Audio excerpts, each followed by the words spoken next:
This guy must have his bad luck maxed out, because after attending a job interview and being brutally humiliated, he says he's recording everything to take it to court. Looks like he won't be the only unemployed person in this room anymore.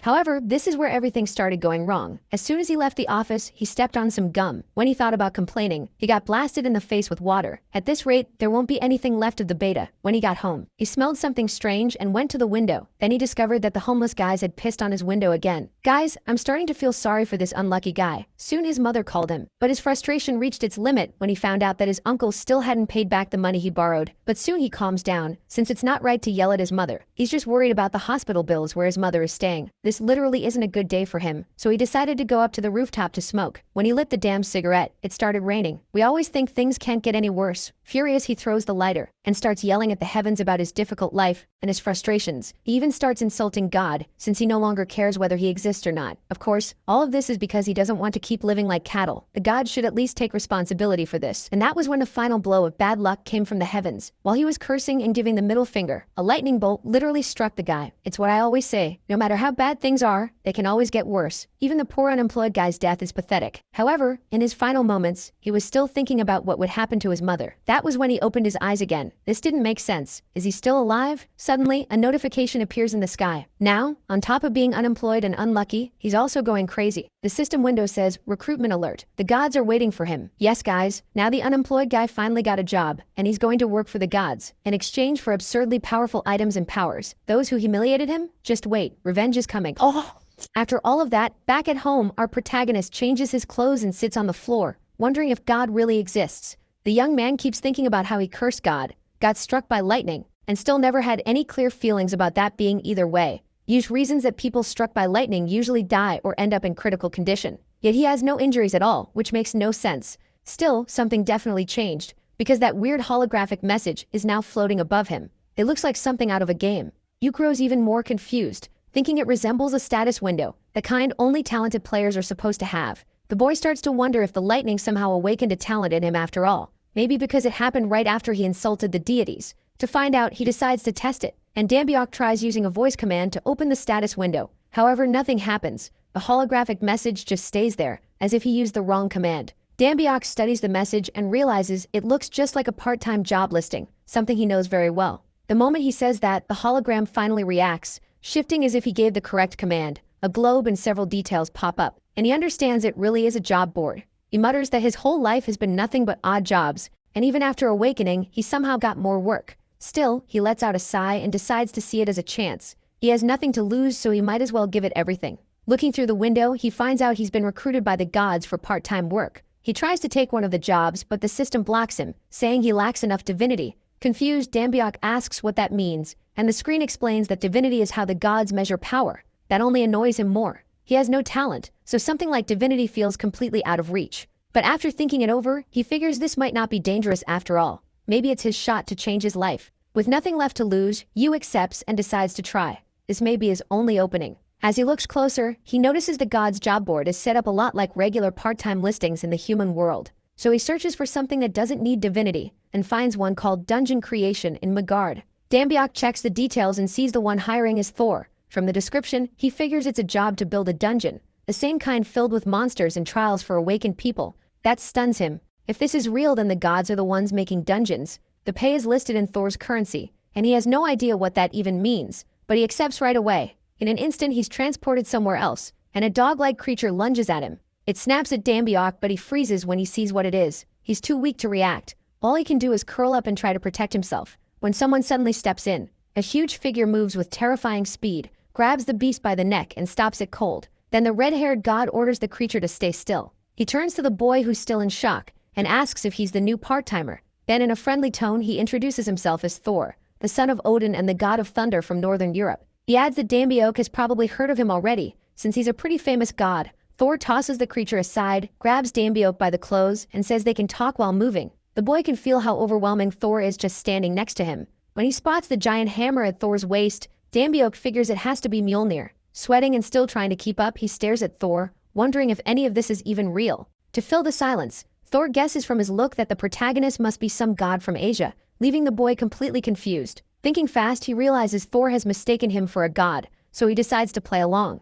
A quick glance around tells him the place is full of beings who are clearly not human. That settles it. In a place like this, he's the only human, so he has to pretend to be a god. Even though lying to a deity makes him uneasy, Yu says yes, he's the god of the mountain. Thor gives him a light pat on the back and says he's heard of him, even claiming the young god has helped many people. Then Thor's tone changes. He points out that Yu seems deeply tied to human culture, and the boy realizes his clothes gave him away. Dambiak laughs it off, saying he often travels with humans to learn what kind of help they need. Thor notes that he really cares about them. Growing serious again, Thor asks if he'll be alright, because the job ahead is a trial meant for humans. Even with all the pressure, the boy forces himself to stay calm and says he's fine. As they walk, Thor asks if he's ever heard of the Minotaur's labyrinth, and Yu says he has.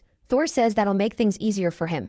And then Dambiak notices something. He sees a massive labyrinth under construction, and Thor explains that this is the dungeon's design. Then he tells MC that he'll be helping build it. After some time on the job, he pauses in awe until another worker calls out that he's late. What caught his eye was a huge gate carved with a minotaur. Snapping back to work, he says he's coming. Yu climbs out of a hole as the other workers keep talking among themselves. No matter the hour, whenever work came up, he always rushed over to help. His supervisor, who's watching the build, praises how hard he works and warns him not to fall into any pits. Yu grins and says if that happens, his boss better save him. His boss is a red-skinned ogre, and after a long shift, he tells Dambiak they're done for the day. The ogre asks what he thinks of the job, and the protagonist says it's good. Simple work he's already used to. As they walk, the ogre says this section is finished, so you can rest in the cart before they head to the next area. That night during the ride, the ogre asks if all Asian gods are as full of energy as you. He answers that it depends on the person. The ogre says people have been praising him for working so hard. Yu brushes it off as exaggeration, though in his head he knows it's really his social skills doing the work. He starts thinking talent isn't everything. If he keeps making connections with gods here, it could help him later. When the cart finally stops deeper in the dungeon, the ogre says they'll have to continue on foot. Pointing at the animal pulling the cart, he says using that thing any farther would just set off every trap. While carrying a box, Yu nearly steps into one, and the ogre quickly warns him to watch his footing. He points out a mark on the ground, explaining it's a trap rune, and Dambiak needs to be careful. The ogre shows him more traps nearby, and Yu realizes he could have been in serious trouble without the warning. Guessing this is MC's first time doing work like this, the ogre tells him to treat it as a chance to learn. He explains that high-ranking gods give humans trials, while low-ranking gods can't join in directly, so they handle jobs like this instead. He also says there's endless work because new dungeons always need to be built, which shocks Yu. Ignoring his reaction, the ogre says the hall they started on should be done by now and tells him to come check it. When they step into the finished hall, the boy is amazed they made all of it from plain rock in just minutes. He grows nervous too, wondering what kind of monster needs a room that huge. At last they set down the boxes they've been carrying, and the ogre explains this will be the first trial zone for humans. Dambiak opens one box and stares inside, not sure what he's looking at. It looks like an oval stone, but the ogre says it's actually an egg that will hatch into a venomous spider. He explains that releasing spiders here will make things much harder for the humans and buy the gods more time to finish the dungeon. Then he checks another box, gets surprised, and asks what kind of monster is inside that one. The ogre tells him it's a lizard man. Dambiak notices the creature's neck is partly see-through, which fascinates him, so he asks why. The ogre warns him to be careful because the lizard man hasn't fully materialized yet. Yu apologizes, saying he's never seen anything like it, and the boss tells him to follow as they move to the next hall. Farther in, the ogre explains this section is the goblin ambush zone. He says if humans make it this far, they're almost at the dungeon's end. And Yu notices the area feels damp, then a sudden noise makes him jump, and when he looks over, he's stunned by what he sees. Yu spots a huge long-haired creature hiding among the rocks. The goblin-like beast had been resting with its eyes shut, but the second it notices Yu, it wakes up and turns savage. When Dambiak sees the giant monster rushing at him, all he can do is scream. He stumbles backward, only for the green creature to burst out laughing, which just confuses him more. The ogre laughs too and tells him he got scared for nothing. These goblins are still being prepared, so they won't hurt him yet. Still, once the dungeon is finished, that changes. Those creatures are smarter and trickier than they look, and humans will have a hard time with them. Annoyed that he got played, Yu mutters that they really are something else. The two reach the giant gate Yu noticed earlier, and the ogre says they've reached the end of the labyrinth. Standing before the entrance, the ogre confirms Yu's guess. This is the final boss room, home to the mighty Minotaur chief. That moment gets cut off when Thor shows up, laughing as he greets the mountain god. Yu and the ogre quickly bow. Thor says he's heard a lot of praise about Dambiak, then asks if the work went well, and Dambiak says it did. After Dambiak praises the setup, Thor jokes that the boy knows exactly what to say and asks whether the monsters have all been placed. The ogre says yes, with only the last step left, and Thor is pleased that everything is going smoothly. Then Thor pulls Mjolnir from his waist and says that since they're at the final stage, the low-ranking gods can clock out and rest. Yu freezes at the lightning crackling from the hammer and asks why Thor is suddenly doing that. Thor ignores the fear and tells the mountain god he did well, adding that if they meet again he wants to hear more about the Asian dungeons. After saying goodbye to Dambiak, Thor suddenly slams Yu with the hammer. It feels like he's being thrown through a wall between worlds and launched somewhere else. Shaken, Yu curls up thinking he might be dead. Once he realizes Thor didn't kill him, he starts looking around to figure out where he is. When he sees he's back home, relief hits him. Thor just had a crazy way of ending the shift, and Yu had thought his secret was exposed. Looking at his hand, he says the most important part is that it all felt real, so it wasn't some hallucination or dream. He really awakened and he nearly cries from happiness. A second later, Yu does break down crying. He finally got what he'd wanted for years. Then the system appears and tells him his payment has been delivered. That message sends his excitement through the roof. Hands shaking, he starts tapping through the holographic screen to see what he got. The display changes by itself and announces that the god's shop is loading, and Yu is stunned by what appears. The shop is filled with items like Odin's spear, which never misses, and the Nemean lion's armor, and even Freya's necklace that lets someone travel across dimensions. They're all insanely powerful, and Yu is left speechless that this shop actually sells them. There are powers too, like Thor's lightning and Hephaestus's fire, along with Eris's power of destruction. Seeing all that, Yu starts wondering what he could become if he bought it all. In his mind, he'd be like a god in a human body, strong enough for everyone to admire him. But reality hits fast. Right now, he's still the weak nobody people ignore. So he clenches his fists and swears his life starts changing today. That hope crashes when he notices a problem with the purchase. The transaction was declined. The cheapest item or power cost 70,000 Thors, and he doesn't have anywhere near that much. Using the money he did get, Yor starts digging through the shop for anything he can actually afford. Then he's shocked to find high-ranking talents for sale in the god's shop. Dambiak lights up. If buying one can give him the power he's always wanted, then this is almost too good to be true. Still, he bites his nails and tells himself not to get carried away. The price matters most, so he checks that before getting excited. To his shock, an SS-ranked talent costs only 12 Thors. Even with items worth over 70,000 in the same shop, the talent is somehow that cheap. Reading the comments, you sees why. The sacred gods look down on plain talents because they already have powers, so nobody values them much. That annoys Dambiak. To him, calling an SS-ranked talent mere nonsense. Abilities at that level are incredible. He starts browsing talents he likes, and memories of his childhood come back. Back then, he'd always loved swords, so without hesitating, Yu taps the screen and buys the SS-ranked sword talent. The moment he gets it, an aura starts moving through his body as the system begins another process. Staring at his glowing golden hands, Yu realizes it worked. He remembers how hard he struggled just to get an F-rank talent, never expecting an S-rank one could come this easily. The system then rewards Yu for his first shop purchase, and thanks to a special event, he can claim one more talent of the same rank. Dambiak can't believe it and starts crying again. He got his dream in an instant. Yu searches through the huge list and picks an SS-rank combat talent that fits him.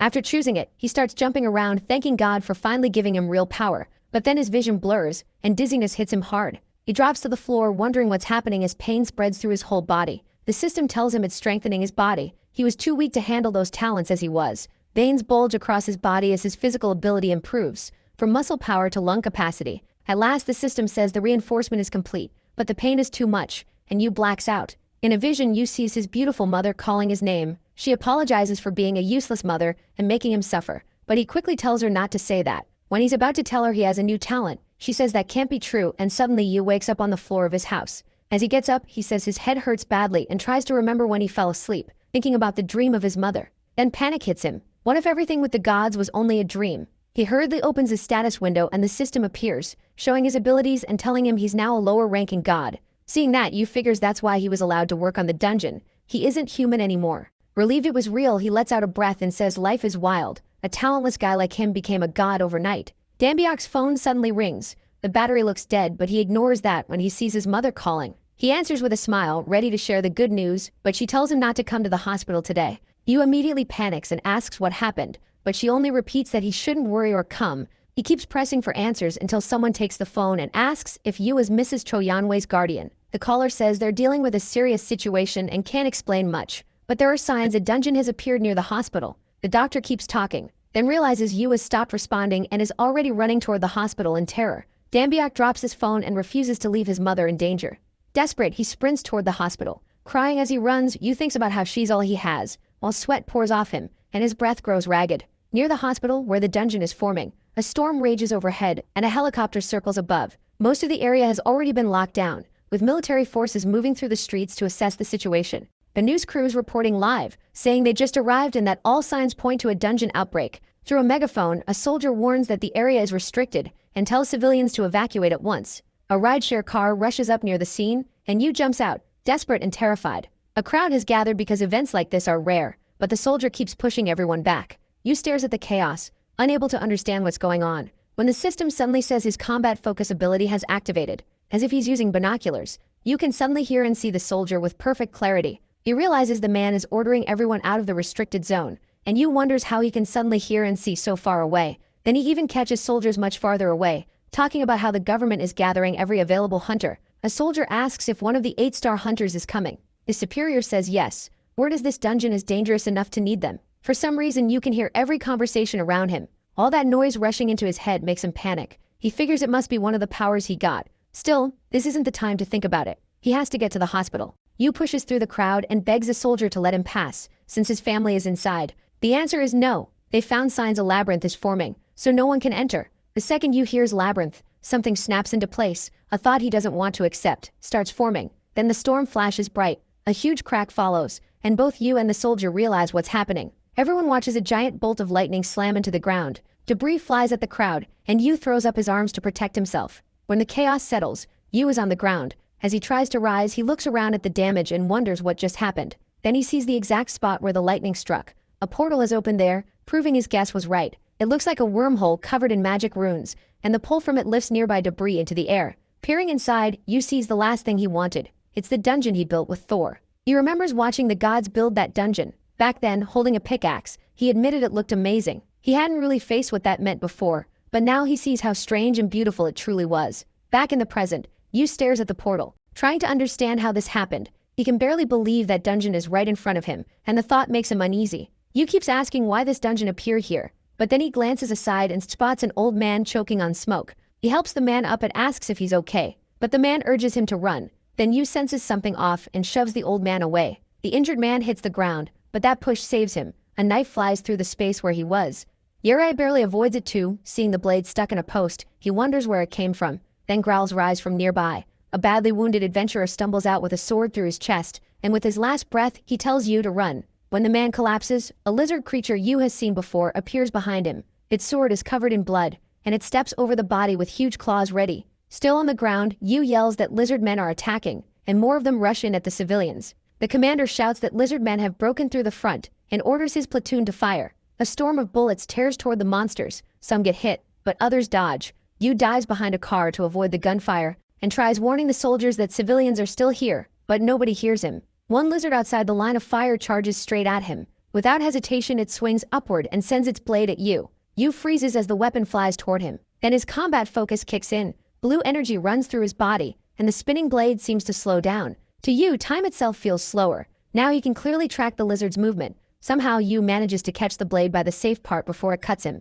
The second it's in his hand, he drops it, shaken and unable to understand how he just caught a flying sword. Then his eyes snap back to the lizard, which is going after the wounded old man beside him. Yu tries to warn him, but the man is too hurt to move. The lizard closes in for the kill, and the soldiers can't react fast enough. Desperate to save him, Yu throws himself forward, grabs the lizard around the waist, and slams it into the ground. Only then does the commander notice civilians in the fight. He orders everyone to stop firing at once. Another soldier blurts out that even if Yu is a hunter, rushing into a battle like this with no weapon is basically suicide. Yu raises his guard, still trembling. He knows he jumped in on pure anger, and now he has no clue what to do next. Another monster charges him. Yu curls up and blurts out an apology, but luckily, his combat skill activates again and lets him slip backward to dodge with ease. He still isn't used to these reflexes, so even while moving, he's trying to understand what his body can do. A lizard uses that moment to rush his back, ready to stab him. Even with two monsters attacking at once, Yu avoids both and realizes this is the combat focus skill. He can see their moves clearly and react in time.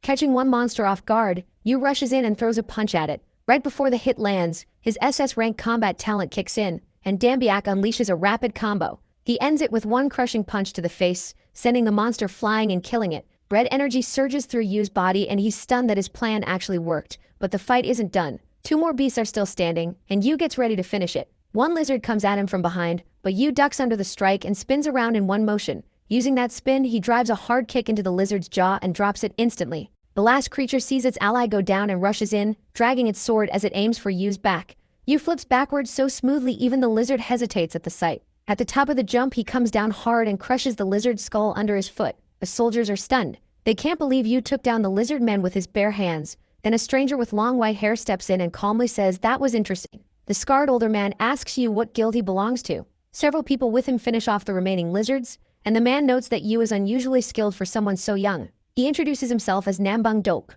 master of the Sambang Guild and a veteran of many battles. As they shake hands, Nambang points out no guild member would come here alone, and asks if Yu is an unaffiliated hunter. Trying to bluff, Yu says yes. Nambang explains that his guild came to clear the dungeon and asks Yu to join them. Yu is still dazed. Staring at the portal, he tells himself he's not ordinary anymore, and after what just happened, he wants to go in. He looks toward the hospital where his mother is and realizes more monsters could keep pouring out. If nobody stops them inside, something terrible could happen. Yu clenches his fists and says he'll do whatever it takes to protect his mother. With that, he agrees to go with Nambang. The group moves through the cave carefully. As Yu checks the walls for traps, he tells the guild to stay behind him. One member marks their route so they won't get lost, and watching that, Tammy thinks he already knows this place by heart. Suddenly, Yu tells everyone to stop, and the guild leader asks what's wrong. Yu says he'll lead from here, even though he's new. One guild member gets annoyed, thinking this unaffiliated hunter has no respect for command. Dambia explains that pits and traps start ahead, and he wants to keep them from getting hurt. Dambia thanks him but says their advanced team should have already secured the way. Yu disagrees, and to prove it, he picks up a stone. He throws it into a dark section of the path. The moment it lands, a trap rune activates, and spears shoot up from the ground, smashing the rock to pieces. Everyone, even Dambia, is shocked. Dambia says he's sure the advanced team never came through here. As he walks up to the rune, he explains the trap works by pressure, and the spears are made from a special alloy that can pierce armor. That makes Nambung ask how Yu knows all this, and Yu thinks admitting he helped build the dungeon would be a very bad idea. Panicking, the boy forces out an answer. It's just a trade secret, and he can't share it. So the guild lets him take point, and he guides them safely past one trap after another. After a while, Yu stops by a wall torch and pulls it free. Seeing his face tense up, the guild leader asks what's wrong. Yu says the path ahead is where things get truly dangerous. Then he lifts the torch to show them what's waiting ahead. The whole guild is stunned. The sight hits them hard, like a warning they don't want to believe. Ahead stands a door marked with a spider symbol, and Yu tells everyone to get ready for a fight. Once they step into the nest, one soldier crushes a spider underfoot, splattering green blood across the floor. He grumbles when the slime gets on his boot, while another warns that if their plan fails, they could end up burning the whole place. A guild member explains that the webs spread through the room work as both a trap and a way for the spiders to communicate, so burning them would be easier. As the men keep talking, some wonder if that idea came from Yu, and joke that he might be a spy from another guild. With his sharp hearing, he catches every word. While checking the area, the boy grows uneasy as old memories start coming back. This is the room where he stacked box after box of spider eggs. He even knows how many there are and exactly where the spiders are hiding, so burning them all would be easy. The soldiers get ready to light the webs, pausing only to note how thick they are. Right then, Yu's combat focus kicks in, and he hears something. Far away, someone is crying for help from inside the webs. Yu instantly stops the soldier before he can start the fire, leaving the man completely confused. He quickly tells the group that they can't use fire. Someone in there may still be alive. The guild gathers outside, and the leader says they've found signs that humans are inside the stone chamber. Saving them comes first. He adds that once they go in, the attack team will take a defensive formation, since they don't know what shape the survivors are in. Then he admits he has no idea how Dambiak knew, but the boy seems to know where the survivors are, so the support team will follow his lead. Hearing that, the boy gets annoyed. That's a huge burden, and he's never led a whole group before. Just then, a girl in guild gear shows up, though unlike the others, she isn't wearing a mask. Thinking this could end badly, Yu heads toward Name to argue that the plan is a mistake, but the girl walks up and calls his name. Dambiak turns, sees a stranger, then looks away again, trying to figure out what she wants. She offers her hand and thanks him for getting them through the trap zone, then asks Yu to guide them again. Confused by her sudden trust, he still agrees. He shakes her hand and says they'll make it through together. Before he can say more, she cuts in and tells the protagonist not to stress. All he has to do is point the support team toward the survivors. Yu still looks unsure and asks if it can really be that easy. She says yes, but he doesn't look convinced. A little awkwardly, he asks her to let go of his hand, and she suddenly asks if he uses weapons. He says he's never used any, and without Yu noticing, her eyes light up. Letting go, she turns away and says he should carry a sword or two, just to stay safe. After that, she says she's leaving. Yu agrees, though he thinks it's strange that she came, said her piece and left. Then something else bothers him even more. He never told her his name. Before he can think on it any longer, he looks back and the girl is gone. At the same time, the guild is getting ready to move. Back in the spider nest, every squad is set. One member mutters that it's too quiet, but the guild leader orders everyone to stay sharp and silent. That's when Yu notices something. Using his new ability, he senses something off, and immediately warns them that something is above. Massive spiders start dropping from the ceiling on their webs, and the soldiers can only stare at how huge they are.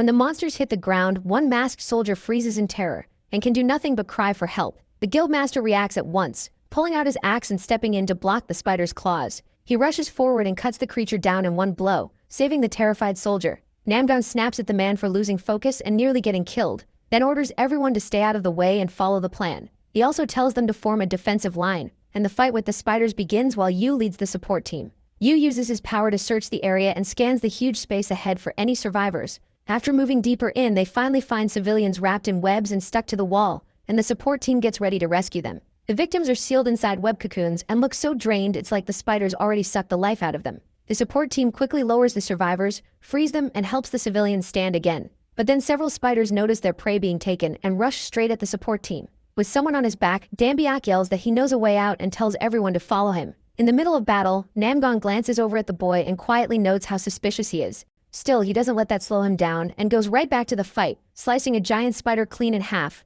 Dorit keeps thinking about it. Yo knows the dungeon paths and even the survivor's location. That's too strange to ignore. Meanwhile, Dambiak is off rescuing more survivors in another part of the room. One soldier shouts for the injured to move in one direction, telling everyone they need to get out of the dungeon. The boy reports that every survivor has been saved and no one got hurt. His master answers that they'll keep moving and press on. Then Nangbaum says he wants to speak with Yu, and the boy instantly panics, sure he's been exposed. Even though things worked out, one guild soldier still isn't pleased. From a distance, he watches MC with clear resentment. Once the battle ends and the last spider falls, the master says all the captured people were rescued and are no longer in danger. He adds that without Yu, they might have burned those civilians alive by mistake, but the boy brushes it off like it was nothing. Changing topics, Dubik says Yu's talent is almost unbelievable, like he built the dungeon himself. Yu denies it at once, thinking he's been found out. The boy starts stumbling over his words, saying there's no way he could build a dungeon alone since he's not a god. Nangbaum just laughs and says he was joking. Yu moves on and says they should rest up and keep going, though inside he's hugely relieved. After another long stretch, they arrive at a giant gate carved with a strange figure. One soldier guesses it might be from Incan civilization, but Dambiak says it belongs to goblins. Some of them sound disappointed since it doesn't look like a boss room, but Yu knows better than to look down on goblins. He remembers this as their ambush zone and can't come up with a perfect plan. Right now, only his combat focus seems useful. To everyone's surprise, the boy apologizes first, then asks if he can go in alone. The whole guild is shocked. One masked member gets mad, saying Yu's gotten cocky just because the master praised him a little. They've all fought goblins before, so what could go wrong? Nangbaum partly agrees, saying he doesn't like the idea of sending Dambiak in by himself. Yu argues they don't have another choice, so everyone needs to follow his orders once they enter. The guild leader agrees, trusting that the boy has a plan. The busybody who's been annoyed with Yu from the start thinks this was supposed to be his chance to impress the master, but that random hunter stole it from him. He and his friends seem ready to do something nasty to him. Then their master announces it's time to enter. They pass through the door and find what looks like a grand old hall. The guild members look around, but there doesn't seem to be anyone or anything inside. The protagonist tells everyone to stay quiet because he feels something in the room and his bad feeling only gets worse. The two men who kept trying to win the master's attention start making fun of him, saying the room is empty and he's just scared. Suddenly, every torch goes out, and the room is swallowed by darkness. The soldiers move to turn on their lights. Yu quickly tells them not to, but the guy already mad at him fires back that they can't see or fight without lanterns. The man lights his lantern and sneers that if Yu is that scared, he can stay in the back. Dambiak's face drops and he instantly shouts for everyone to get down. Even the guild leader listens, but the two men who had it out for him stay on their feet. Then the whole hall goes dead quiet, and the nosy one slowly points his lantern ahead, yet nothing shows up. His friend says there's nothing there and asks why he froze up like that. When the man turns, they see 3 arrows buried in his chest, barely keeping him upright. Before he can hit the floor, dozens more arrows fly in from every side and kill him on the spot. Everyone loses it. The group is horrified, and the dead man's friend explodes in rage. Chaos starts to spread, but knowing he has to control it, Namdoom orders everyone not to move a single inch. Most of them obey at once and stand perfectly still. Namdoom asks Yu if this is why they couldn't use the lanterns. Yu says yes. The goblins attack the moment they see light. Confused, the guild leader asks why no one was hit earlier. Yu says the goblins were just playing with them. They wanted to enjoy watching people shake in the dark and give in to fear. That makes Namdoom even more uneasy. They can't fight what they can't see. But Dambiak says he can. Juak doesn't buy it and asks how that's even possible. Dambiak answers with glowing blue eyes, saying he'll handle it. While everyone else stays frozen, Yu rises and starts making noise on purpose. As he moves, he says he knows they're scared because they can't do anything. Still, he'll do what has to be done to save them. He promises everything will be fine. Until he's done, no one should move or make a sound. Then he takes a deep breath and says he needs to focus. He has to bring back that feeling from when he beat the lizard men. Yu activates combat focus and spots every goblin beast hidden in the room. He moves right away and the people holding still can only hear screams ringing through the hall. A little later, Yu says they can turn their lights back on, and once they do, goblin corpses are scattered around the room while he finishes the last one. As the final goblin stops moving, everyone is left stunned, with no idea what kind of talent Yu has or how he pulled that off. The man who already hated Yu even after watching his friend die still refuses to let it go, saying he could have handled it if he'd had a bit more time. Man Bang is thrilled, saying he's hunted his whole life and never seen anyone fight like MC. Even MC is surprised by what he just did, but he brushes it off as luck and tells them to keep moving. At last, they reach the chamber holding the deadly beast. Yu confirms what everyone expected. This is the end of the labyrinth, the final boss room. Waiting inside is a furious red-skinned minotaur with huge horns. The group faces the gate and without hesitating opens it. Once inside, the guildmaster says he can't see anything and wonders where the powerful minotaur commander is hiding. Tense, Yu says no, the monster is right in front of them. As the door slowly shuts, the torches flare up and reveal a staircase with a throne at the top where the mighty minotaur sits. The horned beast glares down in fury, and Dambiak says this is the dungeon's master. Nambang studies it for a moment and despite being nervous, says the pressure coming off the creature is massive, which is exactly what they expected. He tells you the monster doesn't seem ready to attack yet, so they still have time to plan and figure out the room. Then a system message appears saying the Minotaur's human sacrifice has begun, and you must pick 5 people. Yu stares at it, confused by what that even means. He looks at Nanvang, who keeps planning for the team without reacting, and realizes the screen is visible only to him. Dambia runs through a few ideas, and the one that makes the most sense is that this could be a clue to clearing the dungeon, so the others need to know. He quickly goes to the group and says he has something important to suggest, but the leader asks if it can wait. Yu insists it might help solve the dungeon, and the old man asks if he's sure. The two step aside to talk through a plan, but someone watching them hates every second of it. It's the same white-haired man, still furious at Dambiak and convinced the boy is trying to steal the credit again. Not willing to sit back, he slips away on his own. After getting closer to the boss, the nosy man hides behind a pillar. He thinks strategy is for cowards and believes he can kill the bull himself. Pulling out a crossbow, he aims at the monster and boasts that his F-rank accuracy talent only needs 1 shot. Still, he decides to move a little closer to make sure he lands it, and without knowing it, steps past a barrier. The moment Dambiak notices, he's deeply alarmed, snapping his head toward the Minotaur and trying to stop the man. But the fool ignores him and gets even more angry at Yu. He accuses Yu of trying to hog all the credit, saying, if they keep waiting, they'll lose. So he ruins the strategy they were building and crosses the barrier. Then an alert appears, warning that the rules were broken and 5 people have been selected. Right away, something starts happening, and blue light wraps around several people, leaving everyone confused. A flash bursts out, blinding the whole group, and when the nosy man opens his eyes, he knows he made a huge mistake. Dambiak is stunned, then furious when he realizes who caused it, yelling that the idiot ruined everything.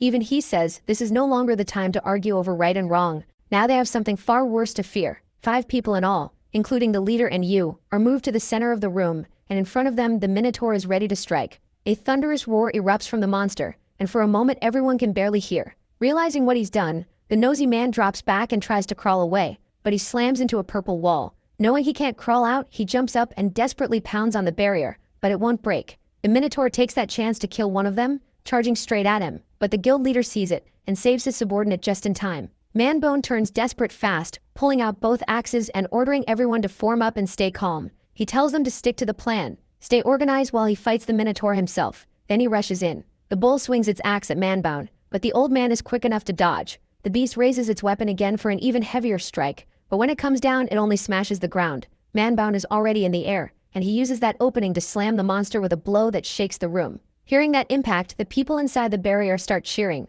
thinking it's already over. Yu watches in shock and admits the guildmaster is on a whole different level, but something feels off. Even after landing that hit, the old man looks frustrated, like it didn't go the way he wanted, and curses the beast. For all that power, he only managed to leave a tiny scratch on the monster's chest. Desperate, Namdong says it felt like hitting solid steel. The Minotaur's body is unbelievably tough. Lost in thought, the old man fails to see the next attack coming, and Yu tries to warn him, but he's just a little too late. The man barely avoids it, though the beast still clips him. He jumps back at once, gripping both axes and refusing to back down from the fight. After that hit, he's clearly not at full strength, and he grimly realizes the monster didn't dodge earlier because it didn't need to. Facing the Minotaur, the guild leader knows one careless move will get him killed, so he has to fight smarter. He orders the men inside the barrier to spread out around the enemy. Their job is to study it, avoid direct hits, and find a weak spot. Watching this, Yu thinks the guild leader really is experienced. His orders are sharp and clear even now. Then Yu notices a terrifying aura pouring off the Minotaur. He also sees the beast isn't advancing at all,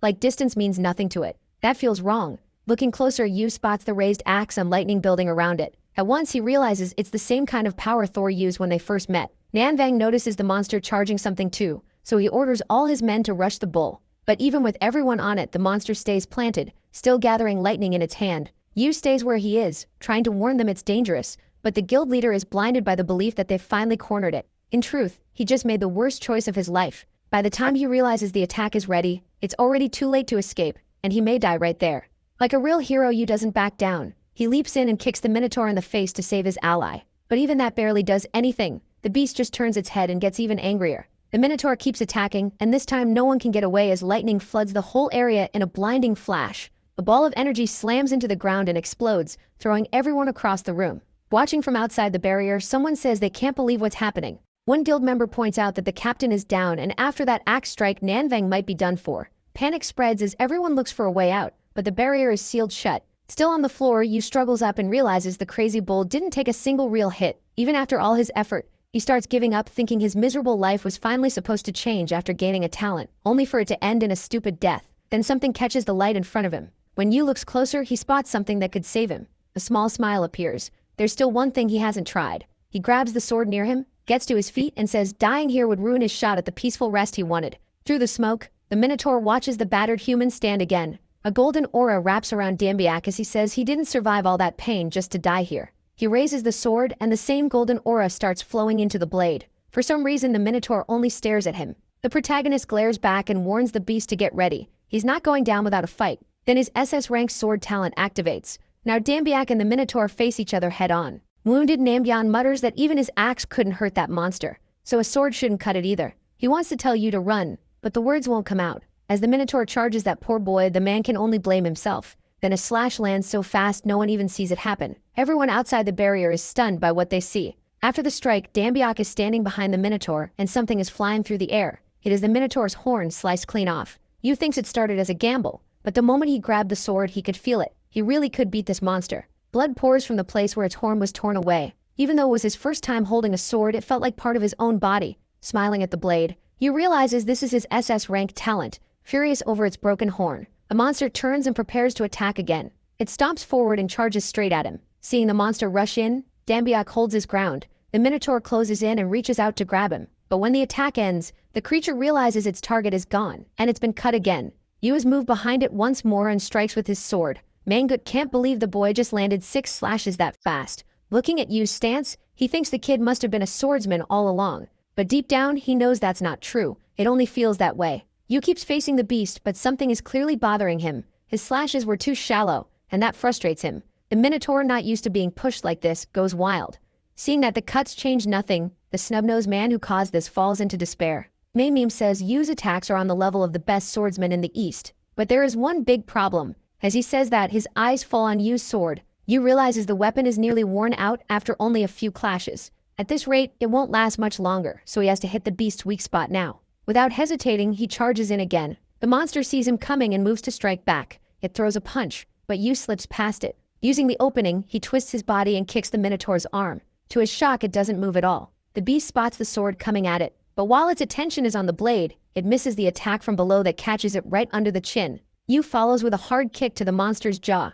The instant it works, he pulls his sword back in midair. Yu realizes he caught the beast right as it tried to attack, but while he's still airborne, he sees there's no time to react. The Minotaur is already countering. Using both hands, the monster smashes the ground where Yu was headed. Yu barely escapes and struggles to steady himself when he lands. Then he looks at his weapon and sees it's completely worn out. Dambiak says the sword has reached its limit, and his martial arts won't work, so the next hit has to be the last. Yu tells himself he at least found an opening, and maybe that will be enough. Then the Minotaur starts doing something. The moment he understands, a wide grin spreads across his face. That's the opening he wanted. The monster begins charging its lightning attack again. Seeing that, Namgong is horrified. It's the same move as before. Yu doesn't retreat. He stands still and waits for the perfect moment. The Guildier can't believe Yu plans to face that attack head-on. Then the auras of the Minotaur and Dambiak crash together, filling the place with blinding light. After getting back up, Manbun thinks he has to help somehow, and remembers Yu saying he could fight without seeing. An idea hits him. He turns to the snub-nosed man curled on the ground and calls out, saying the thing in his robe is the blonde boy's last chance to shine.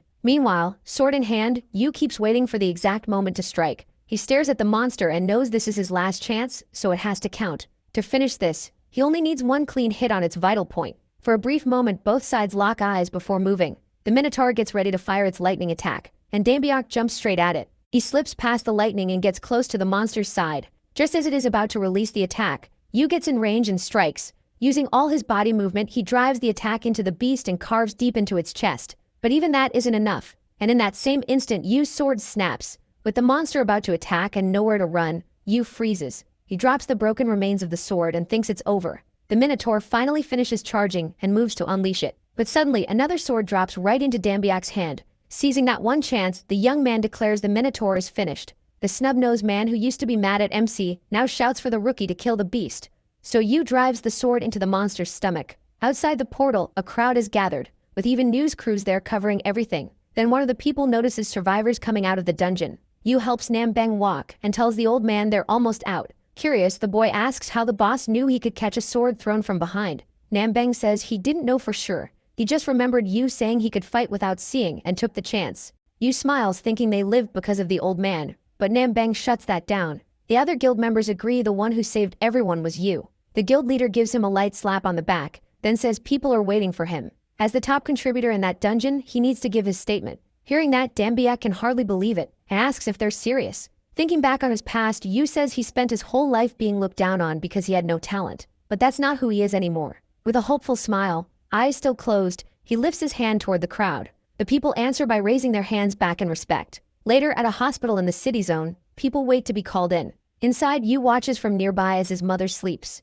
thankful that she's safe. Then he notices his news interview playing on the TV. They had asked him a lot of questions, and since it was his first time, he barely knew what to say. Reporters kept pressing him about what happened inside, but Yu answered shyly. In the end, he tells them guilds and divisions didn't matter. He just fought with everything he had to protect the people he could. But that only brought more questions. So embarrassed by seeing himself on TV, he turns it off. Then his phone gets a notification. When he checks it, he sees a picture of himself fighting monsters. Right after that, the system appears and tells him he gained fame, which earned him divinity. Yu remembers what divinity means, and a new job option opens up. He quickly says he has to use this chance, and when he opens it, he finds a job as a security guard for Hephaestus's forge. Yu says it doesn't look too hard, and decides he should accept it. Then he stretches and says after running around so much, he wants a little rest first. But 3 gods are already applying, and this is the last opening. Annoyed by that system change, he accepts the job anyway, figuring it should be easy. A powerful light suddenly fills the hospital room, and he's violently pulled somewhere else.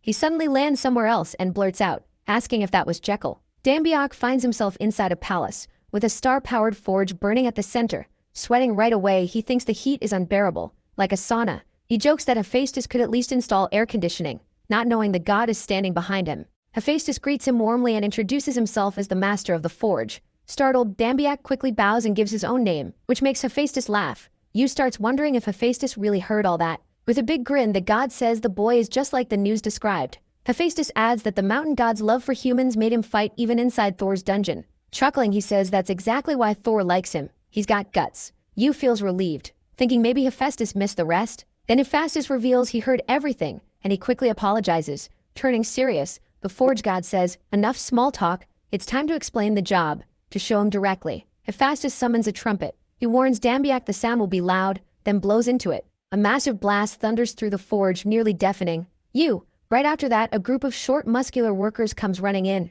The dwarves bow to Hephaestus and introduce themselves. Hephaestus presents the mountain god as their new co-worker, and they answer that they're ready to serve Yu. Embarrassed, Dambiak admits he's never worked in a forge, but says he'll try his best. Hephaestus tells him not to downplay himself. Beginners can still do well, but he warns him not to underestimate the dwarves. They may be small, but they cause trouble. He explains that things keep going missing whenever he looks away. Last week, even a pendant he made for Freya vanished. Dambiak is shocked they'd steal from a goddess, and Hephaestus agrees it's a serious problem. Looking at them, Yu thinks they don't seem that bad. Hephaestus says he has business on Olympus, and before leaving, hands Yu a weapon. Checking the info on Hercules' club, the protagonist is stunned. That thing is absurdly overpowered. Hephaestus opens a portal, says goodbye, and tells the mountain god to watch over the forge. Before he can go, Yu calls out that he still doesn't even know what the job is. Smiling, Hephaestus says there's no need to worry, everything will be fine as long as Dambiak is stronger than the dwarves. With that, Hephaestus steps through the portal and vanishes, leaving Yu frozen in place.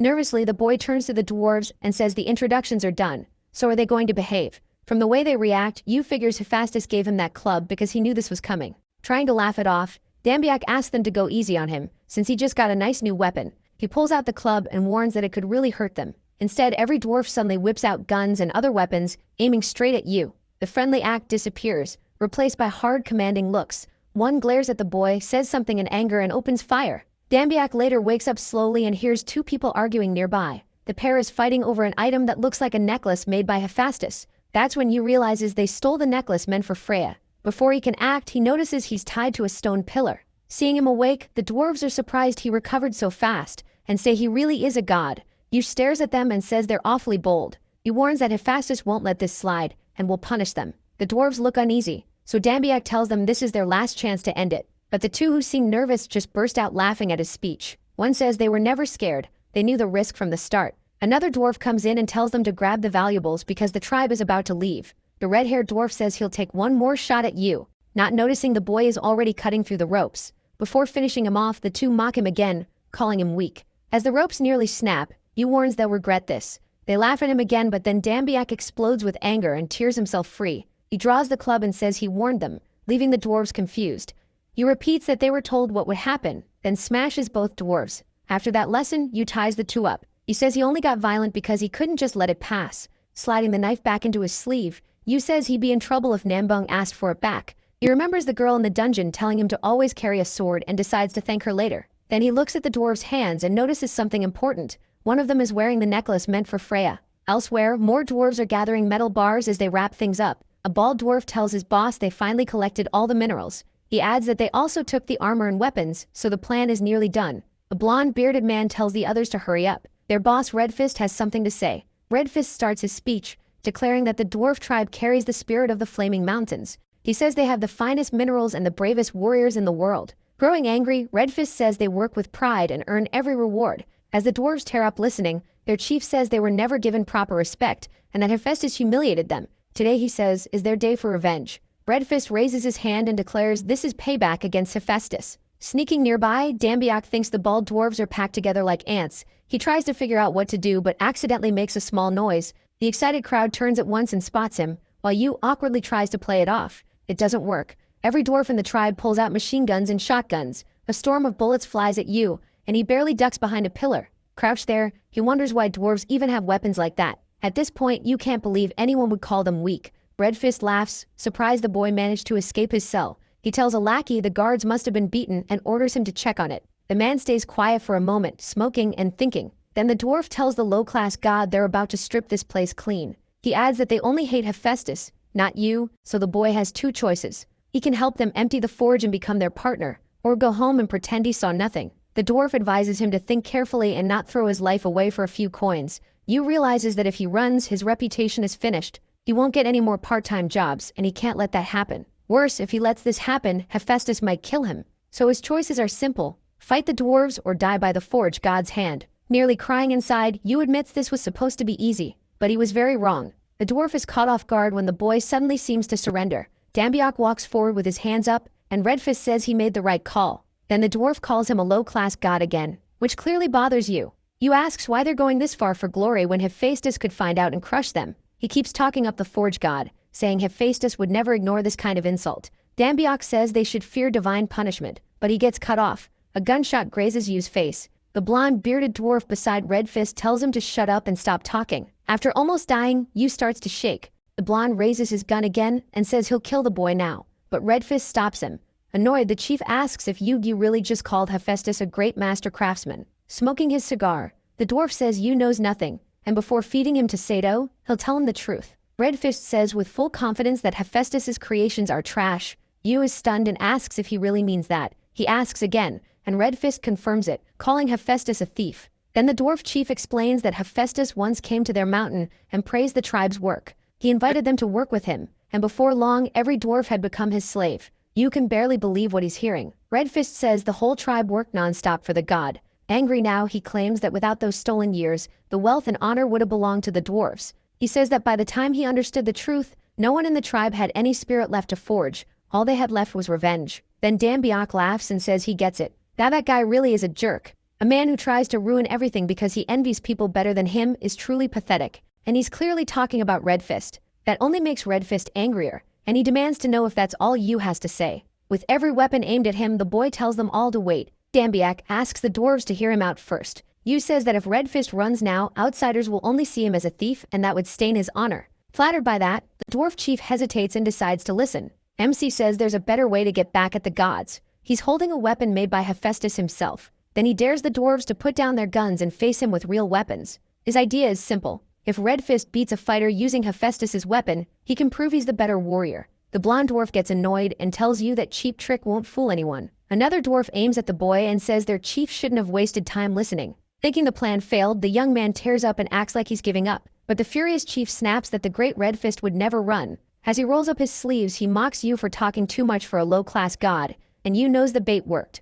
Red Fist agrees to fight but warns the boy to stand by his words if he calls himself a warrior. Lifting his weapon, the dwarf says they'll settle whose weapon is stronger, and for suggesting the dwarves should run, he promises to beat Yu to death. With his huge hammer in hand, the dwarf charges in fast. Seeing the challenge begin, Dambuke gets ready and slips past the first swing. As it passes, he feels the gust from the attack nearly catch him. When he looks back, that wind alone has cracked a stone pillar. The pillar almost crashes down on Yu, but he barely avoids it. Red Fist says Dambuke was foolish to underestimate the dwarves. He follows that by calling him a low-class god again. Yu fires back that he still has a shot, then readies his weapon and tells the dwarf not to be shocked. Catching Red Fist off guard, the boy rushes him and swings a lightning-fast slash across. The dwarf still manages to evade it. Calling it ridiculous, Red Fist strikes back and slams his hammer into the ground. Yu is even faster, dodging cleanly and moving to his opponent's side. Red Fist swings at Yu again, but this time the boy slips away and sets up his own hit. He lands a solid blow to the dwarf's chest and says it's too soon for the short guy to be surprised. Seeing their captain get hit, the tribe starts to worry. Yathan then realizes that even after taking that blow, Red Fist still managed to kick his shoulder. The dwarf once again calls it all ridiculous. After trading hits, Dambu quickly jumps back to make space. The boy admits it's his first time taking a kick like that, and the dwarf is seriously good. Red Fist answers that Yathi's wasn't all talk. He really can fight. The dwarf says it might be fun to test the boy's limits, now calling him a swordsman. He explains that from Yathi's stance alone, he could tell he was skilled, even with a blunt weapon. Staring at Dambuke, Red Fist says the boy's killing intent was sharp enough to give him chills. He can't remember the last time his heart raced like this, and admits Yathi's very strong. Even the tribe, stubborn as they are, start saying this low-class god might be as strong as their chief. After steadying himself, Red Fist apologizes for looking down on Dambuke and says he'll fight for real now. He throws off his shirt and declares he'll use all his power. Yat didn't flinch, he just calls the dwarf back in. The short warrior rushes him again, aiming a crushing blow with that giant hammer. Yatin's in the niche with Igati, even so might be the club. Then he dodges the next strike and slips behind the dwarf. Dambuke lands a hit, but Red Fist moves right away to answer back. Their clash keeps going, fierce and fast, and both of them seem to love it. Watching the whole fight, the tribe is shocked and slowly starts admiring it. To Red Fist and his men, the whole thing feels strangely familiar. As they watch Yu battle their chief, the dwarves say the sound is like a forge at work. The noise stirs old memories and the whole tribe gets emotional. It's as if Dambuke's burning strikes are pounding straight into their hearts. In the middle of the fight, Red Fist looks at Yaf and says the boy has a blacksmith's soul. Remembering what he said earlier, he realizes he couldn't deny it since the day Hephaestus made that offer. Blaming others had been easier than facing his own failures. Those buried feelings rise up and flood his heart. After forging weapon after weapon, all he ever felt was his own weakness. It was a miserable story, and everything after that had been wasted. Then Dambuke counters and knocks the dwarf's hammer flying. Tears in his eyes as he watches the low-class god press in. Red Fist admits he's been completely beaten. When he even moves to finish it, the dwarf accepts his loss. But a hand suddenly stops the final blow. Hephaestus appears at once and orders Yu to stop right there. He says he was gone for only a short time and now the place is a wreck. With a heavy presence, he demands a full explanation. Hephaestus says he already knew the boy could fight, but Yu made a huge mess. Looking over everything, he adds that this can wait. Something else matters more. His eyes land on the minerals and he asks what they're doing there. Turning to Red Fist, the god says he'd better hear a very good reason. The dwarf bows and claims he acted alone and that his tribe had nothing to do with it. The other dwarves are furious to see their chief lying to protect them. Hephaestus asks why he did it, and the dwarf starts thinking back. Remembering everything, Red Fist thinks his people did nothing wrong. They only trusted a useless captain. He decides to give himself up for his friends, but Yu cuts in first. The boy apologizes for the mess and says he was the one who ordered Red Fist to do it. Before the chief can stop him, Dambuke doubles down and says he was the one behind everything. Confused, Hephaestus reminds him he was trusted to guard the forge and demands an explanation. Yu scrambles for a lie, remembers the necklace, and quickly tells the god to look at it as he pulls it out. Hephaestus is glad to see it, and the boy says he remembered it had gone missing. The moment Red Fist sees it, he remembers that necklace was given to his men to handle. He realizes that if Yu says the dwarves had it, everyone will be in trouble. Instead, Yu lies and says the one who found the necklace was the dwarf chief. He adds that he asked Red Fist to bring out the items from the warehouse so they could check them. Hephaestus asks if that's true, fixing them with a hard stare that even makes Yu sweat. Then the god accepts it and laughs, thanking Dambia for handling things. Yu says he's honored while quietly sighing in relief that the lie worked. Hephaestus pats the boy on the shoulder and says he's a good kid. He adds that now he understands why Thor liked him. Yu's got guts. Holding the dwarf's hammer, the god gets ready to speak. He says he'd been worried the dwarves had lost their drive and stopped caring about smithing. But he was wrong. The sound of that hammer clashing with Hercules' club reached all the way to Mount Olympus. Then he hands the weapon back to its owner. He says the hammer has become better than before, clearly talking about its maker too. At last, he says he looks forward to Red Fist's future work, and the dwarf is overjoyed. Hephaestus tells the dwarves to keep working hard together, and the whole tribe regrets what they've done. Then the god calls for Yu, and the boy answers right away. Reaching into a portal, Hephaestus says trusting Dambiuk was the right call. He handled things well and even helped recover the missing necklace. From the portal, he pulls out a beautiful box. He offers it to the boy as a small reward. Yu starts drooling, thinking he might get the club, but this could be even better. He says it would be rude to refuse, and happily opens the box. For a second, he looks let down, because inside he sees a monster in the box. Hephaestus calls him an idiot and tells him to look closer. Yu shrugs and says that even if it's a really cute baby fox, a pet monster feels kinda weird. The god picks up the animal and asks if the boy is really refusing his gift. Right after that, he chants a few runes over it, and the fox quickly changes into a beautiful white and gold sword. Holding the weapon, Hephaestus says it's a shame the boy doesn't need it. Flustered and full of regret, Dambiuk asks how Hephaestus turned that fox into a sword. Smiling, the craftsman says that's not all it is. He explains that it isn't just a sword or spear, it's the core of all weapons, able to become any weapon in the universe. In short, that fox is a priceless divine treasure. Grinning, the god says it's too bad the young man doesn't want it. So if Yu refuses, he'll give the beast to the dwarves instead. Acting innocent, Yu quickly says he could never reject a gift from Lord Hephaestus. He claims he only hesitated to be polite, but now he's decided to accept it after all. The boy hurries over to the animal and promises to take good care of the fox. Looking at the lovely creature, he gets a little shy and says it's really cute. Since it's white and fluffy, he names the fox Baxor. The little beast licks him, and the boy lights up, realizing it likes the name. Hephaestus places a hand on the fox and starts a spell to transfer ownership to Yu. When it's done, the animal hops onto its new owner's shoulder, and Dambiuk asks if it worked. The craftsman says yes, the beast belongs to the boy now, and he plans to give Yu a few more gifts too. Then Hephaestus says he has more work to handle, and parts ways with Yu there. Grateful for all the gifts, the boy thanks him and tells Hephaestus to stay safe. Right then, Red Fist comes up from behind and thanks Yu for staying. He asks why Yu lied to protect the dwarves when to him they were just trash. Dambiuk answers that he understood them because they reminded him of who he used to be. When Red Fist tries to repay him, Yu says he doesn't want anything. Before stepping through the portal home, he says they all survived by helping each other. He adds that Lord Hephaestus probably knew what happened from the start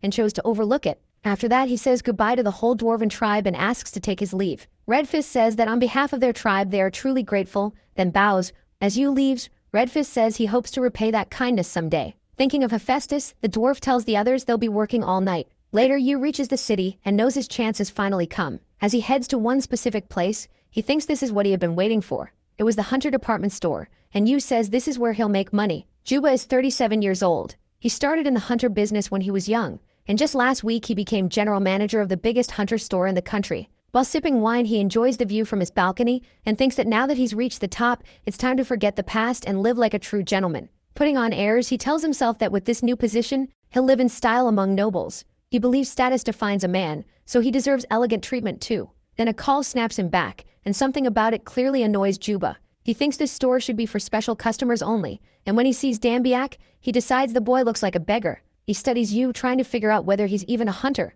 but the boy isn't carrying any weapon or armor. So Juba assumes he's just some fool who found junk in an empty dungeon and started acting like a hunter. Even so, he smugly steps in and says he'll assist him. As they walk, the man explains that this is the appraisal center, and already sure the boy has nothing valuable, Juba introduces him to an elder. The elder says he'll inspect the items, then starts going through Yu's bag. Once he checks everything, the old man is stunned. He asks Yu where he got all of it, and the boy casually says he got those random items from someone he knows. Juba gets annoyed by that attitude, and says he knew it. The boy shouldn't have come here with cheap junk. He turns to the elder and tells him to hurry up and send that beggar away. But the elder says he's worked there for 40 years, and this is the first time he's heard someone call gear like this random trash, because every single item Yu brought is at least 4-star equipment. Dae is stunned and blurts out that it can't be true. He starts wondering how a kid like you got his hands on so much top-tier gear. His whole attitude flips, and now he politely says he'll escort Dambiak to the VIP room. There, the elder explains that if you sold everything, it would be worth around 3 billion won. At first, Yu thinks he heard 3 million, but when it sinks in, he's shocked that the equipment he Festus called failures is worth 3 billion. The boy gets fired up, and the appraiser adds that the price could even double with the right buyer. Jabba realizes the kind of gear that could sell for any price is sitting right in front of him, even if he had to grovel. He needed the right to sell it. He starts trying to persuade Yu, but the boy cuts in right away and says he wants to sell everything. Beikam is confused, and Dambiak says it again. He plans to sell it all. The man starts thinking Yu must be an angel from heaven, and this deal might even get him promoted again. But Yu shuts that down fast, saying he won't sell here because of how he was treated, making Jabba the first person to lose a top job within a week. Yu goes somewhere else, sells everything without trouble, and the people there thank him. Holding the check, he starts wondering if this is all some kind of dream. In tears, he can barely believe he has that much money. There are so many zeros he can't even count them. Then he notices how filthy he got from being out all day. A display in a clothing store catches his eye. Smiling, Dambiak thinks he earned a little reward for himself, and tomorrow he'll go see his mother. The next day, in his mother's room, she is surprised by what he brought. She says it has been a while since her son last came to visit, and asks what all those gifts are for. A maid caring for Yu's mother tells her she should watch TV once in a while. As soon as the television turns on, an interview appears, praising Yu for clearing a dungeon. The maid adds that Dambiak succeeded because of his talent, which makes the boy blush. Hearing that Yu's mother can hardly believe her son has a talent, and Yu starts explaining that he only got it recently. He says it happened all of a sudden, but before he can finish, his mother slaps the table, making him worry. Then it turns out she's just crying because she's so happy for him. Dambiak tries to calm her down and asks why she's crying,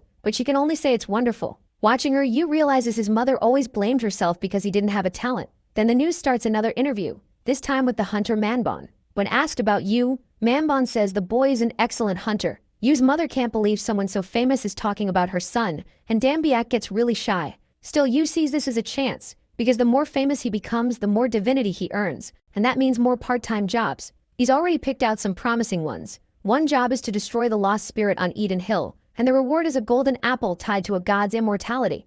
The protagonist thinks that apple might even cure his mother's cancer, and that makes him more determined. But suddenly the reporter interrupts with breaking news. The anchor says a portal just opened in Yongin, Gyeonggi-do, and everyone nearby has been told to evacuate at once. As the portal's energy spreads, Yu's pet suddenly panics and hides inside his coat. The boy tries to ask what's wrong, but the little fox only shakes. When Yu reaches toward it, he suddenly sees a vision of a giant eye moving toward Earth. The vision leaves him frozen for a second as he tries to understand it. Shaken, he struggles to figure out what he just saw and why it scares him so much. The report goes on to say the association has called in several guilds because this portal is unlike normal dungeons and humans can't enter it. Yonggin links his vision to that portal and tells his mother he has to go, even though she doesn't want him to. From that eye-like wormhole, strange goblins start pouring out. Nearby, soldiers announce this is the third wave and tell everyone to get ready. On a mountaintop, someone steps forward and surveys the area. Wearing his new clothes, Yu watches the soldiers battle the monsters and realizes this is the new portal. Confidently, he tells Baxor, it's time to move. After another brutal clash with the monsters, one soldier asks if the third wave is finally over. A commander says they should rest before the next wave, especially with reporters nearby watching everything. Then a rookie soldier hears something strange and looks toward the mountain. He spots a civilian standing at the top and watching the whole scene. From that distance, though, he can't tell who it is. The rookie runs to call his superior. Seeing him leave formation, the bald officer gets irritated and yells at him. The rookie hurriedly tells him to look up the mountain. Once the officer looks, he sees it too, and the rookie explains that a civilian somehow got in. Now understanding, the leader can't believe a normal person made it into a restricted zone. Even angrier, he grabs the rookie by the chin and demands to know what he was doing. He orders his subordinate to go after the intruder, and reporters start noticing the commotion. They begin whispering that the team leader acts capable yet couldn't even stop a civilian from entering a restricted area. Because of that, the reporters start shaping a story that the bald officer may not have earned his post fairly. Seeing where this is going, the chief gets even madder and decides to handle it himself. Already upset that his comrades went into the dungeon while he was left outside, he makes up his mind, hoping this could still earn him a promotion. He uses his wind ability and rushes up the hill. After a few quick leaps, he jumps straight toward Yu, who only watches him. Yang is honestly puzzled, wondering what this guy is doing. The officer doesn't even know why he's handling this himself, and already regrets it. But since he's here, he decides to follow through. He orders Dambiak to leave at once because this area is off limits. Then he keeps going, mocking Yanga while the boy stays silent. The soldier smugly assumes Dambiak is too shaken to answer after seeing a 3-star hunter. The bald soldier says he gets why the boy is nervous. If he wants an autograph or interview, he can wait. Just give him a minute. Dambyok brushes him off, saying he has no idea who he is and doesn't care how famous he thinks he is. That only makes the soldier madder, and he grabs Dambyok's shoulder to stop him. With his face tightening in anger, he demands to know if the boy just ignored him. Which's Fox starts getting annoyed, but Dambyok stays calm and asks what exactly the man thinks he's doing. Clearly not bothered by the hunter at all. The soldier sneers that some random kid is looking down on him just because he has a tiny weak pet. He keeps ranting, saying you must be a weak hunter chasing fame. Then he decides the boy needs a lesson and pulls back his fist. But when he swings, Dambyok dodges with a simple tilt of his head. At the same time, Dambyok slips his foot in front of the soldier, making the bald man stumble. He looks down and nearly goes over the cliff, but Yu catches him. With that, the soldier gets his balance back instead of falling to his death. Dambyok laughs and says sorry, he didn't mean to do that. Still, a 3-star hunter shouldn't be trying to beat people up. The soldier refuses to back down and keeps acting tough, saying the boy is completely crazy. Then he throws another punch, and Dambyok dodges again with ease. He slips behind the soldier and says the man can keep going if he wants, but asks if he really still wants to.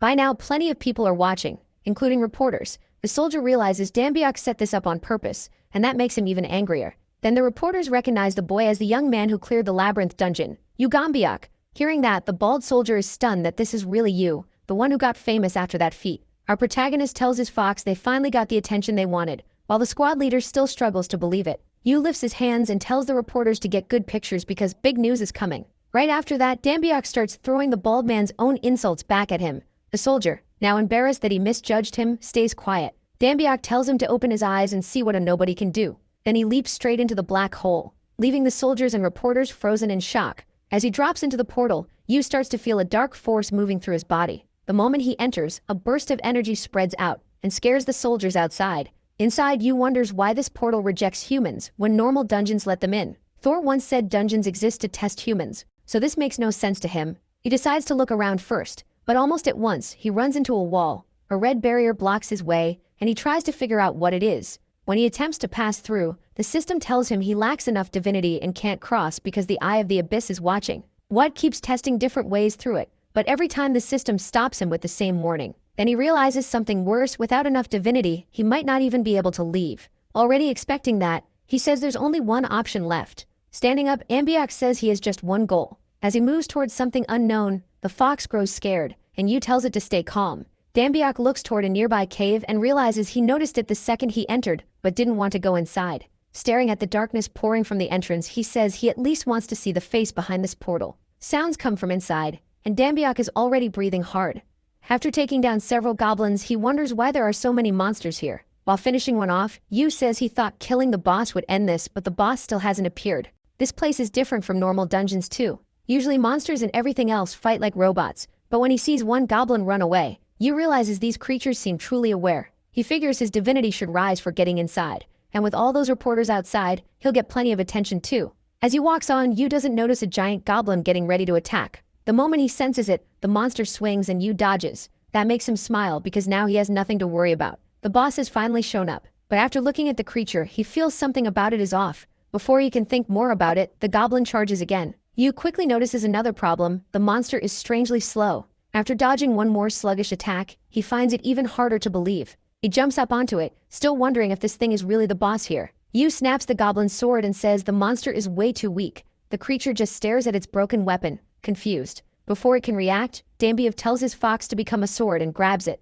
Then, moving fast, he cuts deep across the goblin's chest. The creature crashes to the ground, and Dambyok watches in silence. He's seriously confused that it ended this easily. Yu notices there's no clear completion message, so no one will believe he finished the portal like this. So he decides to pull out the monster's core as proof. As he cuts into the body, he mentions that YouTube taught him how core extraction works. After several cuts, he finally finds what he wanted. Dambyok doesn't get why it's black, since monster cores are usually bright like crystals. While studying the strange object, he notices it's moving. The black core slips from Yu's hand and starts crawling across the ground like some kind of living thing. Dambyok has no clue what it is, and wonders if he pulled out the wrong object. But after stabbing that creature, a message appears saying the portal core has been collected, and the portal will soon vanish forever. Outside, cracks are already spreading through the ground from the portal's energy. Police try to calm everyone down as a crowd gathers after seeing someone enter the portal. Meanwhile, the soldier who fought Dambyok is trying to explain how the boy got inside. Nearby, a doctor tells her assistant they need to stop word from spreading or the whole world could fall into chaos. The academy would be attacked with criticism too. She says everyone will want answers from dungeon researchers all the way to the top leaders of the Hunters Union. Before she can finish, Dambiev starts coming back out of the portal. As he emerges, he thinks there really are a lot of people waiting for him. Questions fly at him from every side, all asking how he got in. But first he tells them to let him step out. The worried doctor can't believe it. To her, he's coming out like someone bouncing off a trampoline. Once outside, he takes in the fresh air and feels thrilled. Reporters crowd around him, firing off question after question about what the place was like. Then with a snap of his fingers, Dambiev tells everyone to be quiet because something even more important matters. That important news is this: from now on, humanity can close every portal. The reporters are even more confused. Getting into a portal was already a miracle. Closing one sounds impossible. Yunpi pulls a black slime-like object from his pocket and says it's the core he took from the boss. He tosses it into the air and tells everyone he's about to show them something amazing. And he uses his sword to slice the black core in mid-air. At once, the eye-like portal begins cracking apart like glass. A second later, it bursts, sending out a huge blast of wind. Everyone there is left stunned, unable to believe the portal is really gone. Even the doctor admits that after a lifetime of studying portals, she thought she'd seen everything. But this was unlike anything she had ever witnessed. She asks Dambiev who he really is, and he says nothing. Yu had been waiting for that question, so he shouts out his name.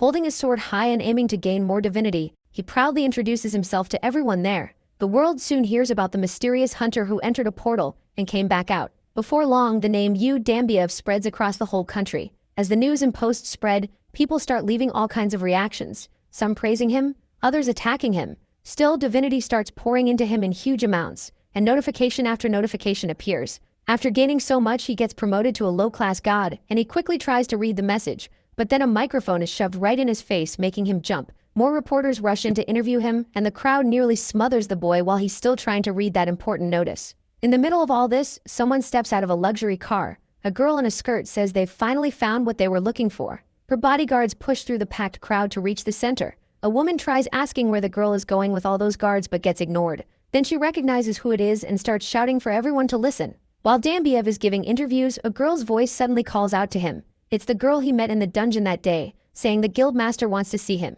Dambiev is shocked by how familiar she looks, even though he still can't place who she is. In a firm voice, she tells him he's coming with her for now. That girl is Soyul, the 7-star hunter who will become the head of the Sangyum Guild. Soyul brings Yu to the Sangyum Guild building, and he's told to wait inside. While waiting, he remembers the escort saying Manbone wasn't there because he had gone into a dungeon, and that annoys him. Sitting on the couch, Yu figures they called him in because the guild wants to recruit him. It still feels unreal that someone like Soyul came for him herself. Dambiev explains she became the youngest guildmaster on her own, and is one of the country's 3 7-star hunters. Even among hunters from all walks of life, Soyul is famous around the world. MC figures only someone like Soyul could pull him out of that mob of reporters. Still, he's glad for the break because he has something to check. He opens the part-time job window and the system appears in front of him. The message says that after becoming a low-class god, new abilities have opened up, including power symbols and titles. Dambiev thinks titles sound awesome. Since Thor was the god of thunder, Yu wants a cool one too.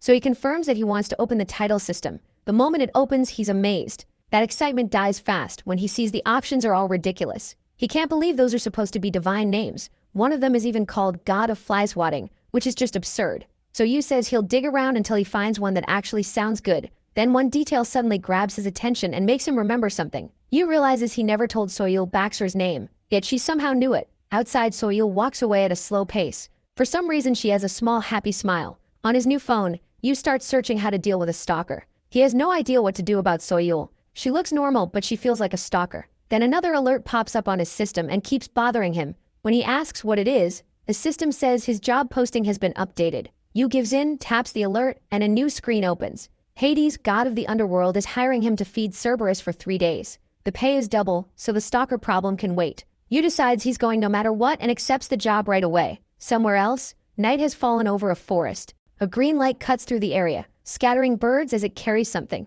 After getting tossed out again, Dambiev thinks he's starting to get used to this, but a bright flash suddenly blinds him for a second. Wondering who's shining a flashlight at him, he opens his eyes and finds a creepy creature right in front of him. The sight makes Yao panic, and he screams. Then he notices he's standing on a boat, with that creature staring at him. He looks around trying to understand what's going on, and the creature finally says the boy isn't dead. The monster explains that this is the river Styx, where the dead are carried through the underworld, and living people aren't supposed to cross it so easily. Once he hears river Styx, Yu remembers the stories. This guy should be Charon, the ferryman. He says he's here for work and asks Charon for help. Instead, the ferryman tells Dambiev to get lost, which only irritates him. Ignoring that, Yu asks where Hades is, and Charon gets angry that he called the underworld god so casually. He starts messing with him, saying he'll just call him Hades if that's easier. Charon snaps and asks if he values his life, but Yu doesn't care. Losing patience, Charon warns him one last time to leave, then pulls out a massive scythe and repeats the threat. He says plenty of low-class, hot-headed gods have died on that blade. Even so, Yu doesn't flinch,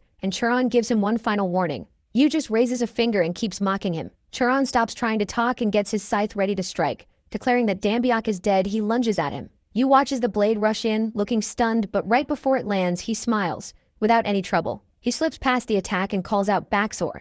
Charon still won't back down and says the boy should die right there. Now armed, Yu stays calm and swings back. His strike smashes into the scythe and snaps the blade in half. Shocked, Charon asks how Yu is using that weapon. Baxor has transformed into Hercules' club, and Yu immediately asks how Charon knows who it belonged to. Charon says he remembers it well, that's Hercules' club, and Hercules was the human who beat him and crossed the river Styx alive without even paying. Before he can finish, Dambiak bonks him on the head. Yuma says Charon talks too much, so the ferryman quickly begs him to at least pay for crossing the river. But when the protagonist gives him a scary look, Charon just tells him to sit down so they can get moving. After the ride, they finally reach the other side. Dambiak thanks him and starts to step off the boat. But just before he leaves, Charon suddenly pulls out his spear again, saying the foolish boy will die for dropping his guard in the underworld, and he attacks. Yumes has no clue the strike is coming from behind until his power kicks in. The moment that instinct activates, his body moves on its own and dodges to the side before he even understands it. Charon is stunned that Yu avoided it. Dambiak realizes this intuition skill moves his body faster than his mind can react. Annoyed now, he turns around and says he'll have to beat up the ferryman for that cheap shot. After giving Charon a long beating, Yum finally steps off the boat, saying he already wasted too much time. Then someone calls out and asks if he's the one here to take care of Cerberus. A beautiful blonde girl asks if he's the part-timer. She introduces herself as Persephone, goddess of flowers and queen of the underworld. She says it's nice to meet Dambiak, since Hades was upset no one applied for the job. A little flustered by her beauty, Yu introduces himself too. Persephone says she'll guide him and leads the way. After walking for a while, she mentions Cerberus stays pretty far from here. Persephone explains they used to keep Cerberus near the entrance, but Hades told them to stop. Most part-timers ran away after seeing the beast, so getting past Charon was the first test. Dambiak gets it. Cerberus is the terrifying guardian of the underworld from myth. Still, Yu tries to hype himself up. He's the great god of the sword, and no matter how scary it is, it's still a dog, right? Persephone says they've arrived and Cerberus is right there. Yuma looks up and sees a giant three-headed beast chained to a tree. The monster immediately sniffs the air, catching his scent. All you can think is that he's doomed. He's basically accepted death when Persephone asks if he's okay, and he quickly says yes. She hands him a note and says it's a safety guide written by Hades himself, so Dambiak needs to read it. Taking it, he figures Hades wouldn't send him here with no preparation. At first, Yuan thinks the god actually planned things out pretty well. Then he reads it and learns Cerberus is a monstrous beast that will devour anything in front of it. He throws the paper down saying Hades is sending him to die, and Persephone adds that the daily schedule is written on the back. When he checks the schedule and sees he also has to walk the beast, he loses it. Furious, Yu tears up the paper and yells that there's no way he can walk something that huge. Seeing his panic, Persephone says there's no turning back. She explains that the last worker who tried to run was caught by Hades and dragged to hell. According to her, that person had all their limbs torn off and suffered something too awful to even describe. Realizing he's in serious danger, Dambiak hurriedly starts taping the paper back together. Once the scroll is fixed, Yuma says he made a mistake and asks where he should begin. Persephone points to some nymphs carrying meat to storage, and Yu asks if he should help them. After moving a few chunks, he asks what comes next, and Persephone praises him. She tells him to throw the meat one piece at a time to Cerberus. The second the beast sees food, it acts totally different and starts drooling. Yu points out that Cerberus was growling a second ago, but food turned it into a regular dog. Shaking a piece of meat, Dambiak asks if the doggies want to eat. It reminds him of his old part-time job at a pet cafe, and he realizes even huge animals have their own cute habits.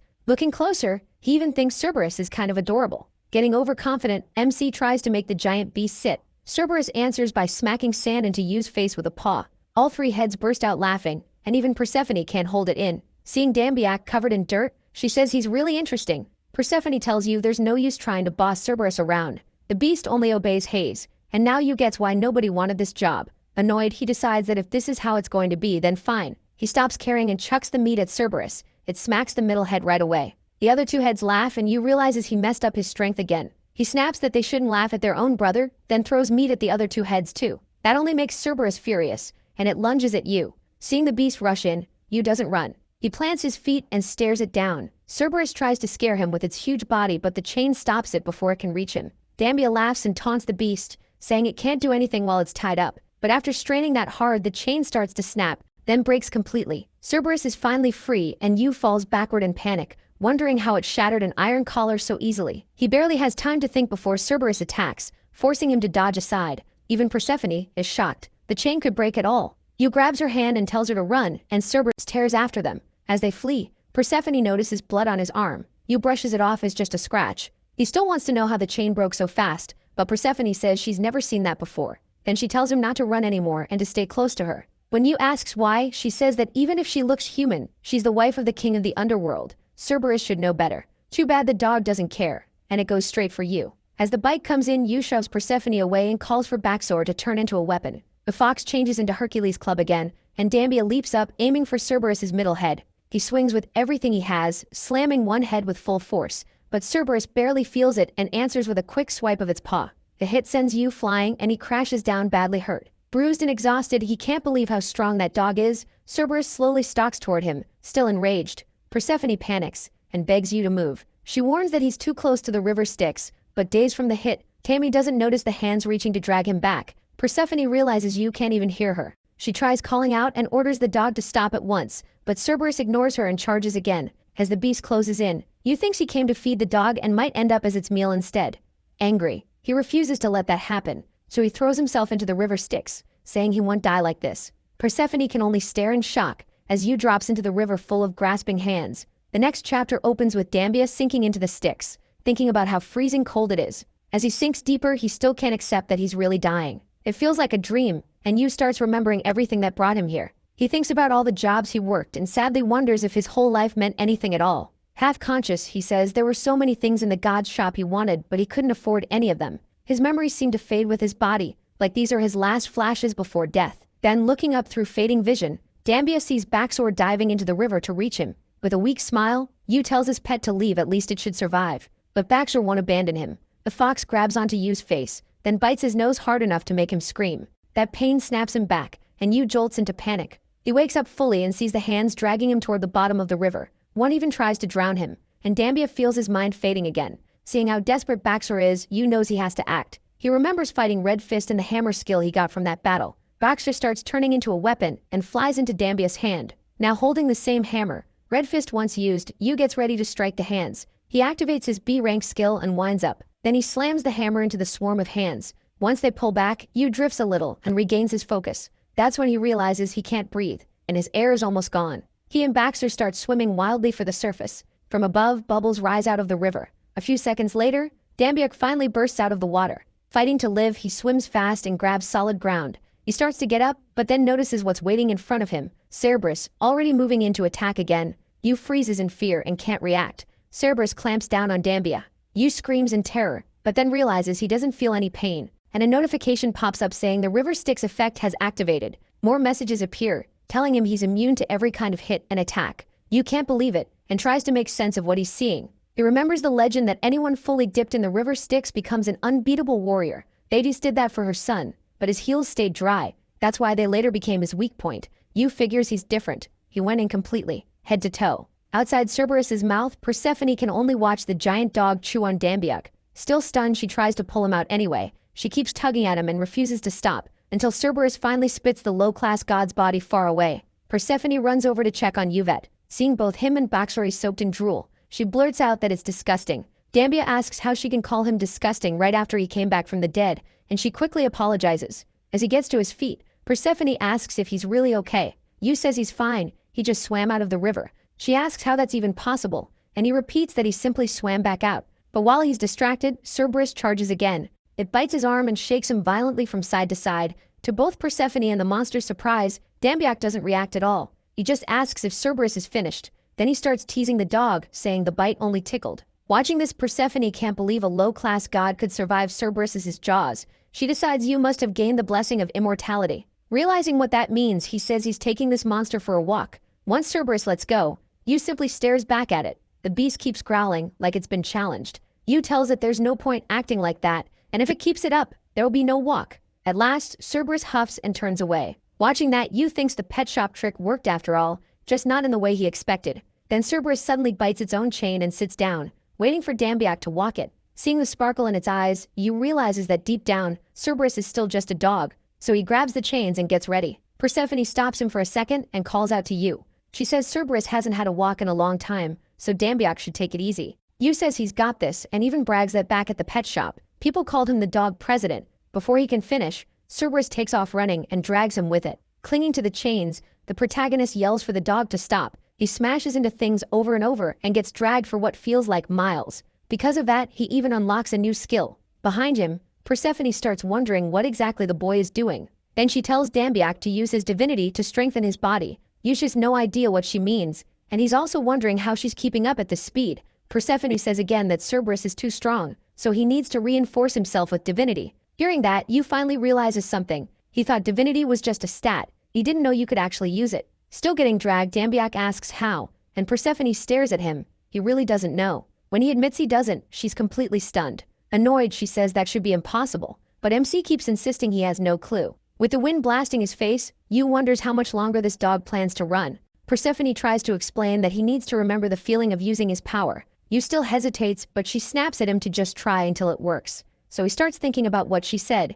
the feeling of using his power, and remembers how Sword God's instinct suddenly activated during his fight with Charon. Trying to make it simpler, Persephone says controlling divinity is like controlling the water inside your body. The boy follows her advice, shuts his eyes, and imagines moving the power inside him like water. A gold glow wraps around him. He snaps his eyes open and yanks Cerberus back. The dog skids to a stop, confused by what just happened. Using divinity, Yu forces the giant beast to stop on the spot. Dambiak can barely believe what he just did. Persephone says that's it. Now he needs to send that divinity to whatever body part he wants to boost. Cerberus hates that, bites down on the chain, and tries to overpower Yu. When he realizes he still can't match Cerberus's strength, the young man starts to panic. Then he remembers Persephone's advice and focuses. He pours his power into one part of his body, then pulls with everything he has. This time, Yu actually hurls the giant monster into the air. Persephone is stunned. She never expected that much strength from him.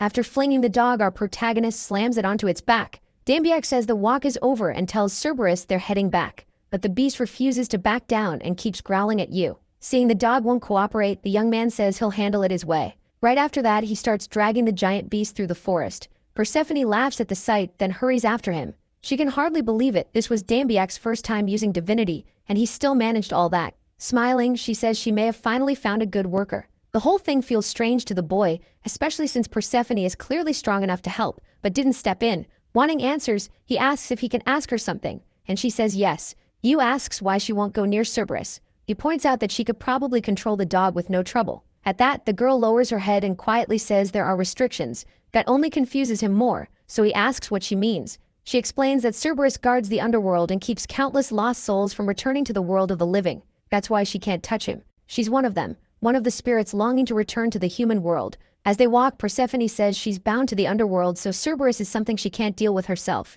Dambiak remembers the myth where Hades took Persephone and trapped her in the underworld. The boy thinks she must have spent an awful amount of time alone, and that's pretty sad. Even so, he forces himself to drop that unfair feeling. Persephone's husband is Hades, Zeus's brother. A low-ranking god like him can't do anything about that. Suddenly Bakshari shows up, and our protagonist looks over at the fox. He apologizes for completely forgetting about it. After dragging Cerberus through the forest for a while, they finally reach the huge gate the dog was guarding. There, Cerberus stands up and goes on alert. Yu asks why it suddenly changed. Persephone explains that Cerberus is chasing the dead. No matter how he acts, he takes that job seriously. She tells him that once he chains Cerberus back to the pillar, his morning work is done. Holding the chain, Dambiak thinks Hades must be really strict. He also can't figure out why that god would raise a dog only he could control. As he nears the pillar where Cerberus is tied, the boy's intuition skill kicks in, and he notices something. There's some strange object hidden inside the huge pillar. He covers his hand with divinity and decides to check it out.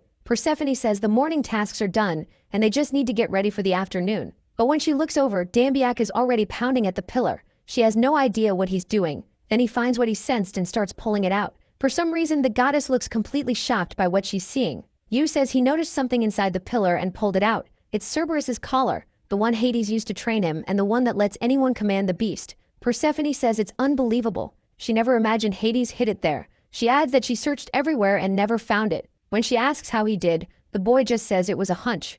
Dambiak asks if it's really that important for her to be this shocked. Persephone explains that Cerberus is the symbol of the underworld, so controlling him is basically the same as controlling the whole underworld. Looking at it, the protagonist thinks it just seems like a normal dog collar. He assumes he probably can't use something that belongs to Hades. Persephone covers her mouth and thinks for a moment, then she says that's fine. The young man can use it whenever he wants. She explains that doing so wouldn't break any rules, and Hades always told her to keep looking for that collar. According to Persephone, Hades said that if she found it, she could train Cerberus. Hearing that, Dambiget decides he'd be stupid not to use this chance to make the job easier. He walks up to the giant dog and asks it to let him put the collar on. Cerberus refuses and stays hostile toward Yu. Seeing that Yu tells the dog it still hasn't learned, challenged again, the beast starts growling at him. But after a rough little massage to the face, Cerberus finally gives in and stops fighting. Once the collar is on, the boy says it looks good and would have gone smoother if the dog had behaved from the start. Thinking of all the things he can do now, our protagonist bursts out laughing. Then he starts acting like Ash from Pokemon and fires off command after command.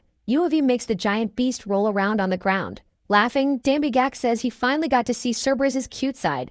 At last, as punishment, he orders Cerberus to sit facing the wall and think about what it did. The young man laughs again and says, this job is going to be easy now. But he doesn't notice Persephone walking up behind him, quietly watching. She gently taps Yu's shoulder, making him turn. Dambigak starts to tell her to look, but she suddenly places a hand on his cheek. After touching him, the goddess begins chanting strange runes. The boy has no idea what she's doing, but a second later he drops to his knees. Persephone says Hades gave Cerberus 2 final orders. One was to watch the dead trying to escape the underworld, and the other was to watch her. That's why she had to do this. Dambigak's mind starts fading, like a heavy sleep is taking over. You can only watch as the goddess walks away. She softly tells him to sleep well. Then she keeps going, saying he doesn't need to worry. She'll be back before Hades returns. As he collapses, nearly asleep, the boy realizes that for Hades, the most important thing wasn't the underworld. He tells himself he can't let this happen, but the sleep wins, and he blacks out. After some unknown time, Dambiak finally starts to wake up and finds Baxori above him. Still dazed, he tries to figure out what's going on. Then it all comes back to him and he jumps up, wondering why he suddenly passed out. Yus looks around for Persephone, but quickly realizes she's gone. Panic hits him right away. He thinks he's completely doomed. He opens the part-time job system and checks how long he was out. When he sees only a few minutes passed, he calms down a little. Dambik gets up and runs off, but first he orders Cerberus to stop his punishment, go back to guarding the underworld gate and sleep. As he runs, he remembers Persephone normally can't leave the underworld because of that monster. So if people learn she escaped because of a low-class god like him, Hades will punish him hard. He starts wondering how far she could have gone. He has to catch her and bring her back fast. Then he remembers the wind speed skill he got and comes up with an idea. Yu activates it and wind wraps around his body. Since his body is already far above normal, the skill boosts him even more. The moment he starts running, he realizes he's insanely fast. Impressed by that speed, he gets another idea and also strengthens his legs with divinity. To get a better view, the young man leaps into the air. He wobbles for a second up there, then steadies himself. Scanning the area for Persephone, the boy finally spots something. The goddess is on a boat, heading for the exit of the underworld. Now that he's found her, he moves at once. Persephone keeps sailing calmly on the boat. Then a sudden sound echoes out, making her tense up. She notices the boat has stopped and thinks it hit a rock. But when she looks down, she sees a person rising from the water and panics, soaked from head to toe. Dambiak asks where Persephone was rushing off to. Annoyed, Yu reminds her that she said no one should cross the river. She shoots back that she only wanted to see her mother. Thinking of his own mother, the boy feels a little sympathy for her. Still, Yu says she should have at least told him instead of pulling something like this. She replies that Hades won't be back for 2 more days, and besides, she's never been caught before. That leaves Dambiak stunned. This isn't even the first time she's done it. Then all of a sudden the boat slams into rock coral. The small, weak sailboat takes a hard hit. Water starts pouring in, and MC gets irritated. He says there's no way this boat will make it back. Realizing he has no choice, the boy makes a tough call and gives in to what Persephone wants. He holds his nose and gets ready to dive back into that filthy river. Then he jumps in and grabs the boat tight. Yu starts pushing it forward and tells Persephone to hold on. After a while, the two finally reach solid ground and head toward a place glowing with intense beauty. There, Persephone stretches and says the place looks amazing. Yu asks her to promise him one thing, and she looks confused. He tells her to come back as soon as she finishes seeing her mother. Persephone brushes it off, saying he worries too much. She's never been caught before. Yu says he'll die if she gets caught, but she takes his hand and tells him it'll be fine. He can come with her. After walking for a while, they finally reach a cave, and Persephone says this is the place. As soon as they step inside, she starts calling for her mother. Deeper in the cave, Demeter, the goddess of agriculture, has no idea what's going on. She gets up, trying to understand the situation, and Persephone turns emotional the moment she sees her. Demeter can hardly believe it's really her daughter, and Persephone confirms that it is. The two share a touching reunion. Watching from a distance, Dambiak decides not to ruin the moment. This isn't his place. Then he notices a flower nearby and is amazed. That matters because in the myth, Dambiar's grief made plants die whenever Persephone was in the underworld. Yu tells Persephone he just remembered something he needs to do, so he'll head out first. She asks if he isn't staying to watch her, but he says he trusts her and will meet her at 8 so they can go back together. Right before he leaves, Persephone calls out to him, still holding her mother. She thanks Dambiak for being kind. After repairing the boat, Yu thinks he's finally ready to cross the river again. He checks his phone and sees it's already time. Persephone should be here any minute. Then someone suddenly appears behind him. Yu turns expecting Persephone and is instantly shaken. A man with parted black hair asks if an insolent rebel showed up for work. At that same moment, the system says Yu's intuition skill has activated, and warning after warning pops up, all telling him the same thing: he's about to die. Hades, furious, demands to know where his wife Persephone is. Panicking, Dambiak feels his body give out from Hades' voice alone, and he can't understand why Hades is already back. In an instant, the god of the underworld is right in front of Yu, asking if he's an idiot. Hades can't understand how someone like him found Cerberus's collar, and even helped Persephone get out. Yu can't even respond. He's frozen by Hades' words. Then Hades raises his hand and says nothing else matters. As his palm moves toward Yu's face, he tells him to die. But before he can touch him, a voice cuts in and asks what Hades is doing. Persephone has arrived, and she demands to know why her husband is trying to kill an innocent god. The man who looked so terrifying a second ago shrinks back a little and awkwardly asks where she was. Still angry, Persephone walks toward him and reminds him that he told the workers to find Cerberus's collar. Since they finished the task he gave them, he has no right to be mad. Hades admits she's right, but he still scolds her for leaving without a message. Persephone fires back that she didn't run away. She came back right after seeing her mother. Hades keeps trying to explain, but she won't let him get a word in. Now the once intimidating Hades is stumbling over his own words. With a much softer look, the god of the underworld simply says he was worried. Demeter says there's still more to talk about, so they can continue this at home. Persephone opens a portal, pulls out a gift and quickly hands it to Yu, calling it a bonus. Hades can't believe she's letting the boy live, and asks what she's doing. She explains that Dambiak did the job right, so he's getting a reward. Persephone pats the boy on the head and says she'll make sure he gets paid, so he doesn't need to worry. A bright light suddenly falls from the sky onto Yu, and the boy vanishes. A moment later, he appears somewhere else. He doesn't recognize. Yu is still stunned, realizing he almost died several times during this one job. He looks at the gift but hesitates to open it. Yu remembers Persephone called it a bonus, so it has to be something good. When he opens it, light spills out, and what he sees shocks him. Inside are 2 fruits. One is the forbidden fruit that gives the power to tell good from evil, and the other is the golden apple. Seeing that the gift has exactly what he wanted, Yu can hardly believe it. With the golden apple, his mother might recover. He wonders if a human can even eat a god's fruit, but in the end, he makes up his mind. Dambiak stares at the purple fruit and thinks hard about what to do with it. Some time later, a shout rings out in the hospital. A miracle has happened.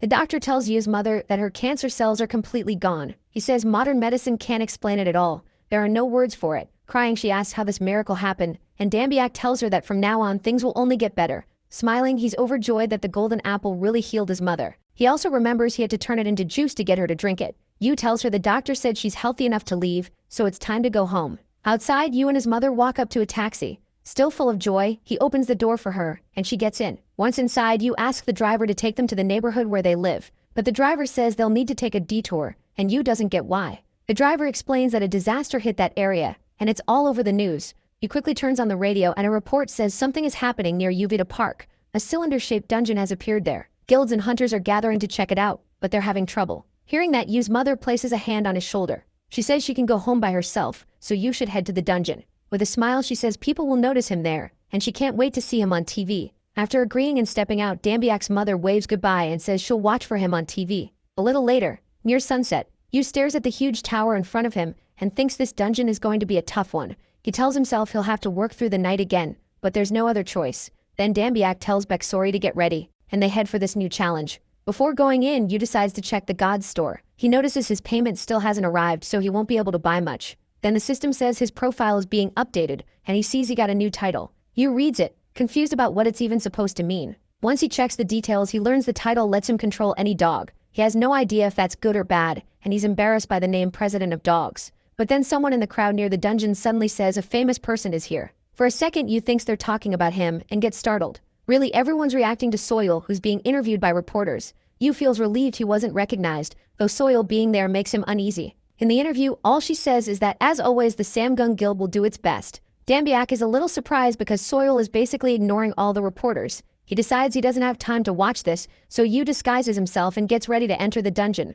Yu goes in with the guild, As they move deeper, they realize the enemies are hiding and setting up an ambush. The members still joke that the monsters here are only dogs, so there's nothing to worry about. One big-nosed guy nudges his friend and says he got bitten on the butt by a dog last time. Accused like that, the other guy gets mad and starts arguing back. Soil immediately tells everyone to be quiet. Even then, the two friends keep whispering. A long-haired man, who seems to be Soil's assistant, finds her sudden reaction odd. He can tell she's acting different from usual, and wonders why. He knows she's never been talkative, but telling everyone to stay silent over something small doesn't fit either. He starts to think you must have noticed something scary to react like that. After a while, they reach another room. Soil notices first and tells her companion they've arrived. Then a demonic-looking dog steps into the room.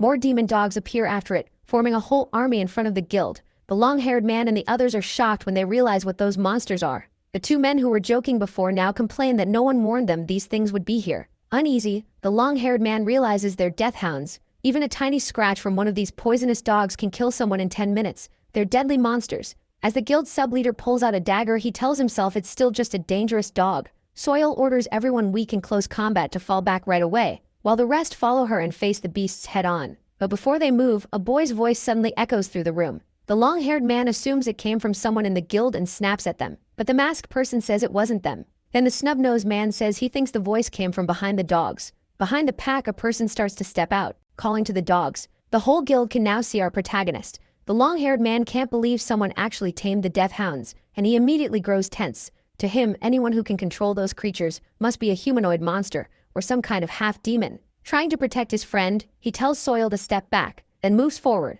With his short sword raised, he tells the figure to come out and show themselves. He points the blade at the hounds and demands to know what kind of monster it is. Dambiak walks toward the guild and calmly tells the young man to lower his sword. Showing his face, Yu says the dogs are getting nervous. The long-haired man is stunned. The one controlling the death hounds is actually human. Then a death hound sneaks up behind the guild's sub-leader. Yu spots it and activates his wind speed, then dashes straight toward the girl. In an instant, he closes the distance and reaches her. The long-haired man thinks the boy is about to attack their leader, but Yu grabs her arm instead. For a second, it looks like he's about to strike Soil, but he only yanks her back and lightly hits the death hound behind her. That proves Dambiak's title only works when he touches the dog. At last, the leader's companion understands Yu was never trying to hurt her. Even through all the chaos, Ju stays quiet and keeps watching Yu. While holding the girl's hand, Yu notices something odd about her bracelet. Smiling, Dambiak tells Soil they've met again. Looking closer, Yu realizes he was right. That bracelet matches the one Persephone wore. He is just about to bring it up when Ju cuts in, saying this is embarrassing with so many people staring. Yu finally notices he's on one knee holding her hand, and Soil calls that very rude. It looks like Dambiak is proposing to Ju, so he quickly says it's all a misunderstanding. The guild members are shocked. Some even cry and snap pictures. After the mix-up is cleared up, Yu starts linking up with the death hounds. Then he orders them all to sit, and the whole pack obeys. He sorts the dogs into groups and gives each one orders. Right after that, Dambiak greets them and sends them off on their mission. One hound starts digging through an area for a valuable stone. When it finds a red crystal, it picks it up and runs back. The dog brings the crystal to the protagonist, and he happily pets it. Watching this, the long-haired man can only wonder if he's dreaming. Yu checks the crystals the dogs collected when Soil walks up and asks where he got that ability. Yu is confused. He thought everyone believed powers were something you were born with. He stares at Ju, wondering how she knows he gained that ability. Dambiak says he was born with it, then adds that he wants to ask her something. He brings up the girl's bracelet, and her attention sharpens right away. After looking at it, he asks if the bracelet is really hers. Confused, she says, "Of course it is. Why else would she be wearing it?" Yu starts firing question after question, trying to find out where she got it. Growing annoyed by the lack of clear answers, he asks again when she bought it. As he stares at the bracelet, Yu thinks there's no way he's wrong, because the design is ugly, unique, and hard to forget. It's the same friendship bracelet Miss Persephone talked about. He leans in even closer, trying to figure out why Yu has the same bracelet as Persephone. Yu thought Juko was just a crazy stalker,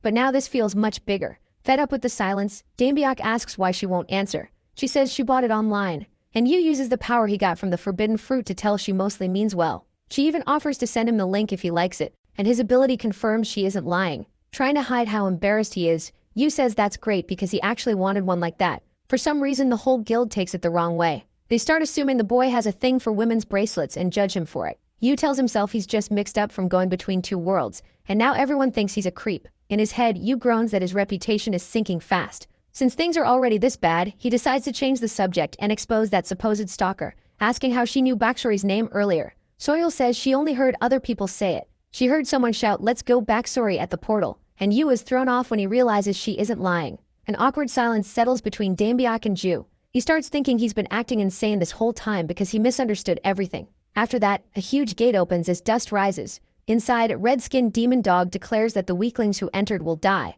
The demon laughs and says everyone there will pay for their crimes. Before it can finish, Yu punches it in the face. Still embarrassed and annoyed, Yu takes it all out on the poor dungeon boss. The long-haired man can't believe the young man is beating a boss like that. After taking the beast down by himself, Yu is left catching his breath. The wild look on his face grabs everyone's attention. Yu walks up to the long-haired man, grabs his shoulders, and begs him not to tell anyone he came to this dungeon. Dambiak adds that everything he said earlier is a secret, and the man quickly agrees to tell the others too. So Yul only watches in silence for a moment, then looks at her bracelet and seems to think of something. Outside the cylindrical dungeon, a crowd has gathered. They spot Miss Soil coming out and rush toward her. Reporters start throwing questions at the girl. Yu, still disguised, blends into the crowd and uses the distraction to slip away unnoticed. Dambiak realizes he got careless. He gained a bunch of talents out of nowhere and jumped into being a hunter too fast. But in that country, anyone who wants to be a hunter has to pass an official test, so every hunter can be registered. He's not officially a hunter, and he clearly entered the dungeon and portal without permission. If public opinion turns against him over this, his divinity could drop and make it harder to find a job. So he decides to let Miss Soil draw the attention while he gets out of there. While moving through the crowd, Yu bumps into a blonde boy and quickly apologizes. Even with the disguise, the blonde guy recognizes him and asks if he's Dambiak. The smug brat laughs and confirms it. Really is UMC. Taking off his glasses, the jerk calls Yu a talentless bug and asks why he's sneaking around there. When the crowd hears Hunter, he is there, their attention shifts to him. They don't understand why the blonde called him talentless, and everyone looks confused. Yu thinks that out of everyone who could have recognized him, this was the worst one.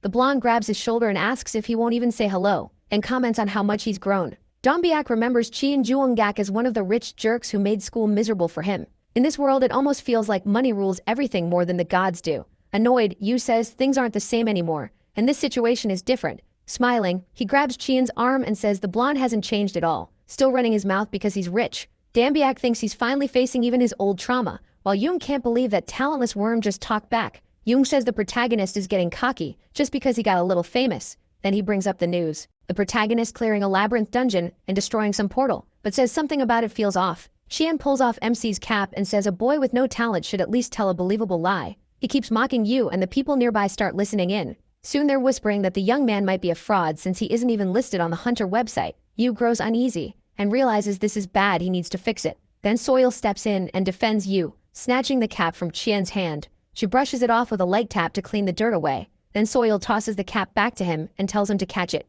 The blonde jerk asks why she's protecting that useless, talentless worm. She fires back that lacking talent doesn't make someone worthless, and he should answer for what he said. Chien keeps insulting Dambiak, swearing at him, and repeating that he has no talent. Yu looks at the girl and notices her giving him a small signal with her head. At first, he doesn't get what she wants him to do. Then he realizes she's telling him to show his power, and even though he doesn't want to, he agrees. He uses his wind talent and jumps onto a bus. The rich kid is shocked, because he never believed Yu could do that. Ju points out that someone with no talent couldn't pull that off, but he still keeps complaining. The insults keep coming, and Dambiak decides it's a waste of time dealing with that jerk. He says he's leaving, but Chien keeps blocking him and mocking him. Later, Yu decides the mess with Chien proved he needs to take the hunter test as soon as possible. Luckily, he hears there's one scheduled in Dokdo. After getting ready, he stands outside his apartment wondering how he'll reach the exam when a car suddenly pulls up. He says he wants to go alone, but when he looks inside, he sees Ju calling for him. She's come to drive him to the hunter test. Once he gets out of the car, he thanks her for getting him there so fast. Thanks to her, he's already on the island where the test is being held, surrounded by a crowd. A crowd is gathered for the test. In the middle of everyone, Yu spots Soil beside him and wonders why she came along. He asks if a future guild heir can really be this free, and she says she had nothing planned anyway. Yu then asks why she's suddenly acting so casual. Soil smiles and says they're the same age, so they can just be friends. Not wanting to drag it out, Dambiak just goes with it. Then the loudspeaker calls number 1117 to Area H for the physical test, and Yu realizes that's him. Before leaving, he asks Yu to watch Baksori for him, then heads over to the exam area. On the way, he jokes to himself that she probably only came to play with the fox. Since all she's done is feed Baksori seeds and act nice, he decides there's nothing to worry about. At last, his test begins. A voice reminds everyone that only company-issued gear is allowed during the exam. The first challenge tests leg strength, and Yu has to do squats with a massive weight. When he sets it to the highest level, he realizes he can't even budge it. He can't believe this is supposed to be a basic physical test. Then someone shows up and tells him to know his place. Yu turns and sees it's Chien, one of the examiners. The jerk tells him to hurry or get disqualified. Yu had planned to keep a low profile until he got his license, but now he knows he has to respond. so he starts gathering divinity into his body. All the while, Yoon keeps trash-talking him. Once he powers up, Yu blasts through the test and earns 6 stars in lower body strength. He follows that with another 6 stars in upper body strength. By the general strength test, it's so easy that Yu is getting bored. Even his speed scores a 6-star rating. Watching this, Chin gets furious and says it's impossible. He grabs another examiner by the collar, demanding he stop the test, but the man apologizes and says he can't. Yoon keeps ranting that the results have to be wrong because there's no way that loser can do all this. When the scores are posted, Yu is nearly perfect across the board, and Dambiak moves on to the next room. Elsewhere, a man standing on a magic circle congratulates all the hunter applicants. He says the next round will test the one thing every hunter needs most: teamwork. He explains they can't use any gear except what the company gives them, and they should focus only on the monsters assigned to their group. Then he presses a button, the floor beneath each team drops, and Yu descends with the others. Looking down, he sees water monsters waiting below. As soon as they reach the bottom, one giant creature attacks Yudo's group. It rushes one of the members, a bald man who barely blocks the hit before getting thrown back. He lands in a bad spot, and the fish monster pins him under its foot. The creature gets ready to kill him, but before it can, someone runs straight in. It's Yu, stepping up to protect his teammate. Without looking away, he tells the man to get up. Then he says he'll handle this side, and tells the bald man to move the other way. After dodging the fishman's strike, Dambiak charges power into his sword. He focuses, then drives a full-force slash into the monster's chest. With its chest pierced, the creature drops dead. A moment later, Yu senses more trouble and looks over. 2 more people are under attack, including a blonde girl who can't hold up against the fish monster. Using his speed and sword talent, Yu rushes in and cuts through several monsters at once. His teammates are left stunned, barely able to process what they just saw. The group realizes number 1117 wiped them out alone, making the test an easy pass for everyone. But Cien, who is watching, isn't pleased at all. With a nasty grin, Zheng pulls out a strange red potion. He pours it into the mouth of one of the dead fishmen, and the beast comes back to life. With his back turned, Dambiak doesn't notice the revived monster closing in to attack. He barely blocks it, but still gets knocked backward. Yu fights to keep his footing instead of rolling away, and manages to stay up. The rest of his group panics the second they see that creature. Its eyes glow red, and it goes wild. Charging at the humans again, it stomps on the blonde girl's face and crushes her into the ground. Then it keeps going, slaughtering people without the slightest mercy. By the time it's done, everyone is dead, and Yu stares in shock. The loudspeaker announces that everyone in Dambiak's group has failed, and only he is left alive. Then Keen appears above him and taunts that without teammates he can't earn team points anymore. He asks if Yu still plans to continue. The jerk ends by saying he already warned him to know his place. Irritated, Yu thinks he knew something was off, but he never thought that monster Zheng would go this far just to make him fail.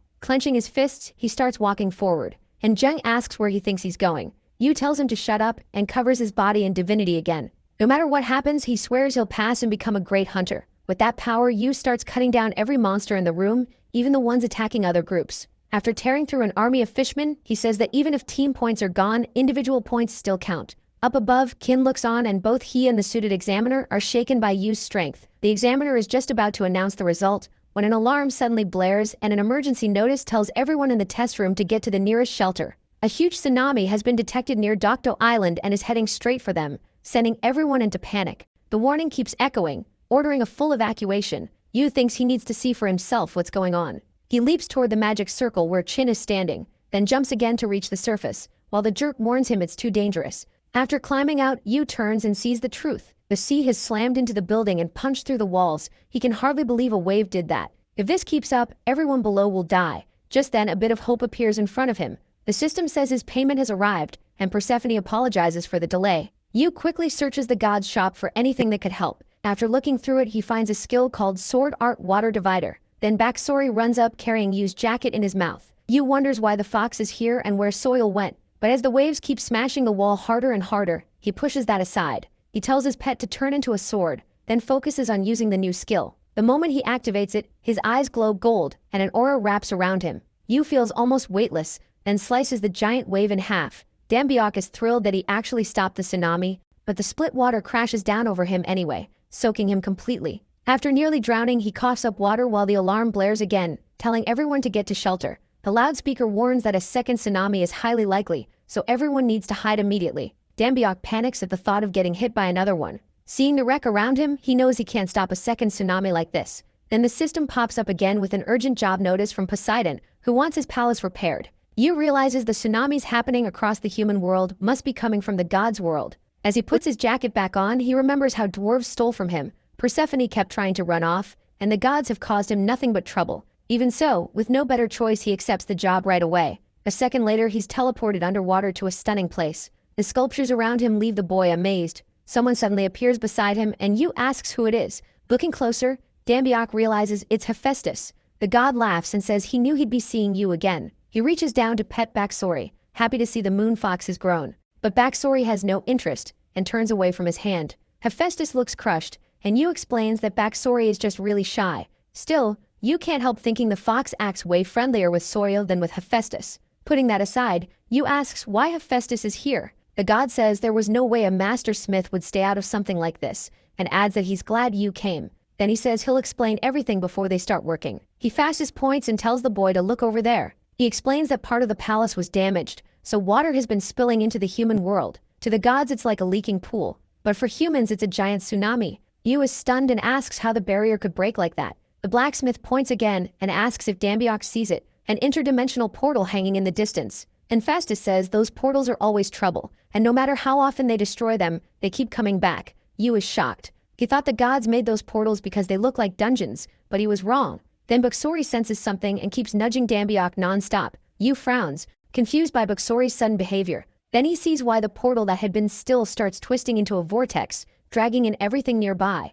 A brutal pull sweeps through the whole area. Yu gets fed up, thinking the god's world never gives him a break. Hephaestus tells him he'll handle it, and warns him to grab onto something. If the portal swallows him, he's done. But Baksori can't hold on and starts getting dragged away. Seeing his pet pulled toward the portal, Dambiak panics and scrambles for an answer. Hephaestus raises a blazing mass of power over his head. From that flame-made force, a huge portal opens and a giant hand starts to come out. Hephaestus keeps focusing, pouring more magic into the power above him. Then he charges up a heavy strike and fires it. The giant hand made from his power copies the move and slams into the purple portal. But the portal doesn't seem affected at all. When he realizes he can't steady it, the smith god starts to panic. He keeps pouring fire magic into it, but nothing changes. Even with all his strength, the portal keeps pushing the flames back. Watching this, Dambiak realizes a god of the highest rank is far beyond anything he can do. The hands Hephaestus summons start getting swallowed by the darkness pouring from the black portal. A humanoid hand starts reaching out from the purple portal and Yu spots it. Even with Hephaestus trying to hold it together,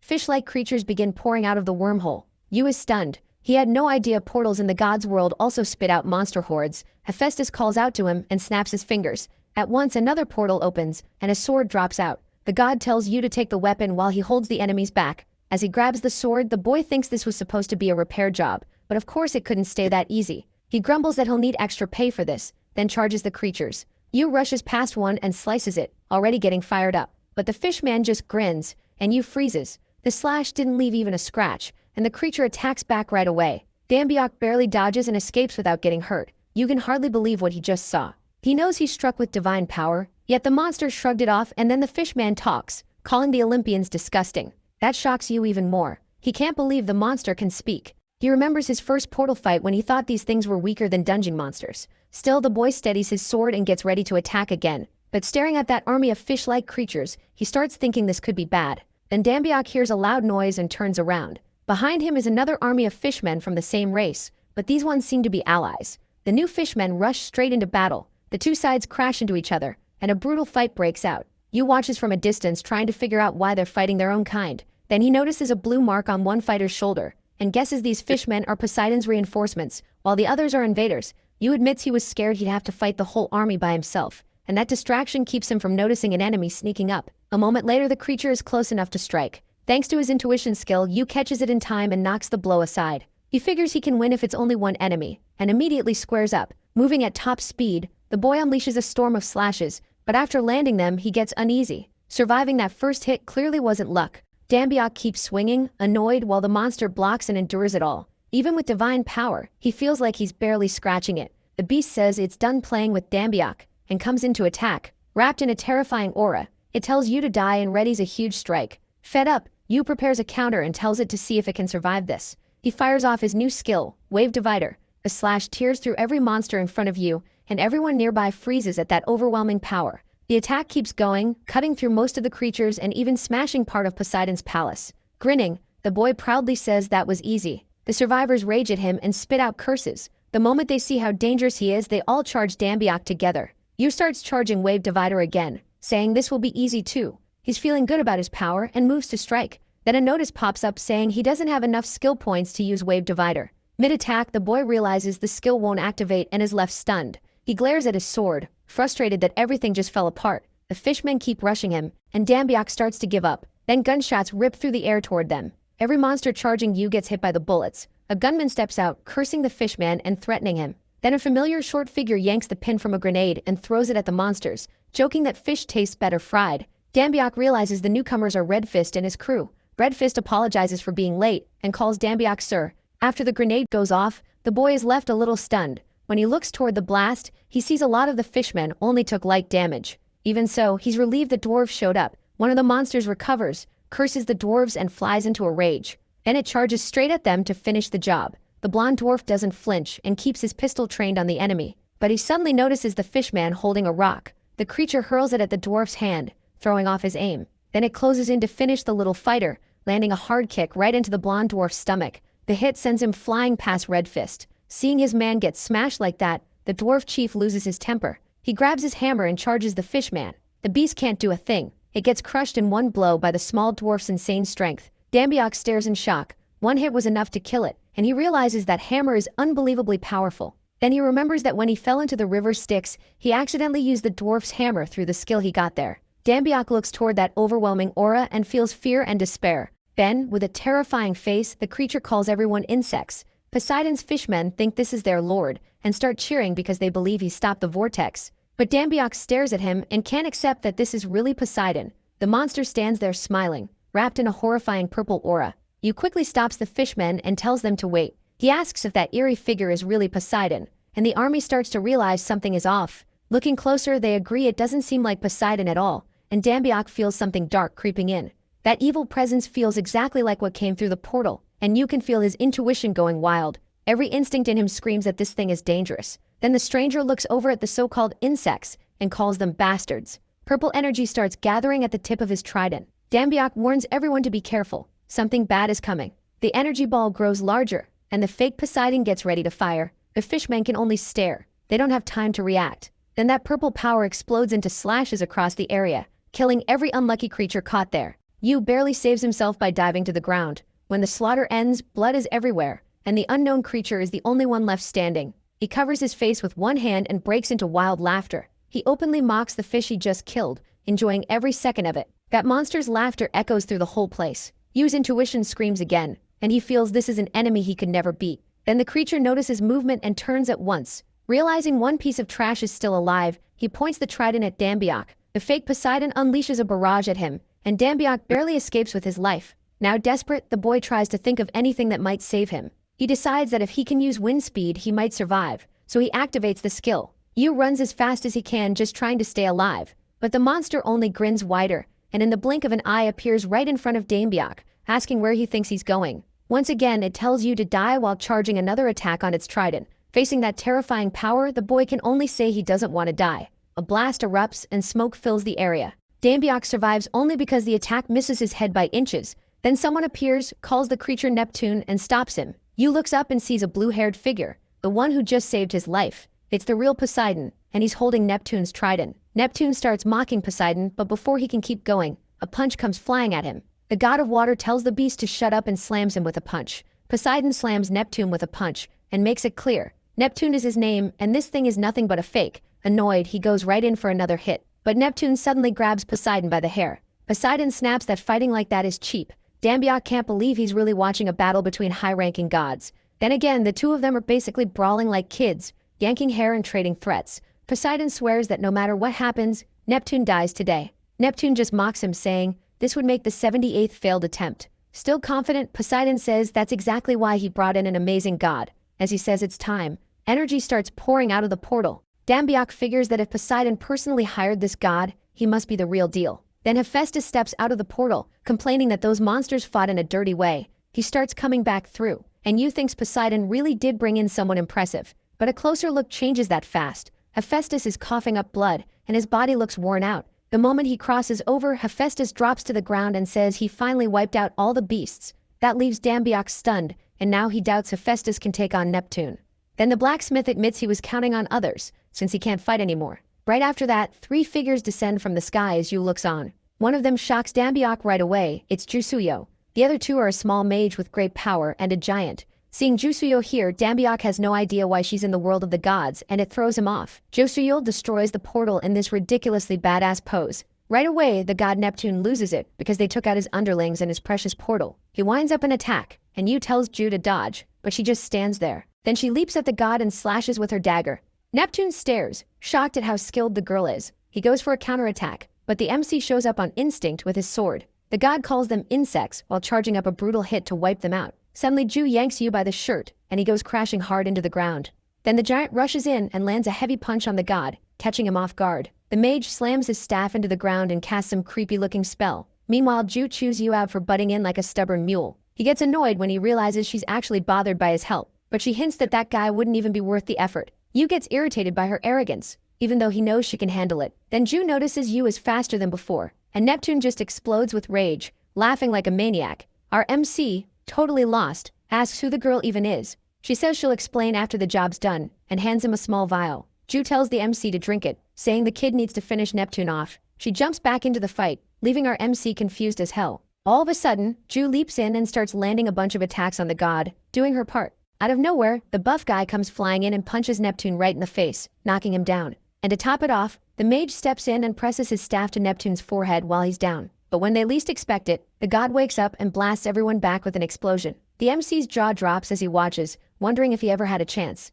Then Poseidon shows up, looking for the freaked-out god. Neptune calls him an inferior god, and says he's going to tear him apart. As the psycho starts gathering insane power, Ju walks up to Yu asking why he's just standing there. Ju gets thrown away, and Neptune steps on her, calling her stupid for not running. He keeps mocking her for believing in some scrawny guy like Yu, but she says Yu is way more amazing than he thinks, and that Neptune's gonna end up eating his words. Our MC still looks completely lost, not knowing what to do, but Ju says she believes in him. Born without any talent, the MC's always been kind of screwed. His mom was the only one who believed talent wasn't everything, and she did everything she could so Yu wouldn't fall behind. But the day Yu ended up in debt because of his uncle, he realized those words were really just his mom trying to ease her own guilt. Still, Yu felt relieved, like he could finally stop caring. With nobody to disappoint, he wouldn't have anything to worry about. But now it was different, because someone believed in him. As Yu drinks the weird little vial, divine power surges through his body. Now the MC's feeling confident and says he's not running. Yu pulls Ju out of the way as Neptune jumps at him.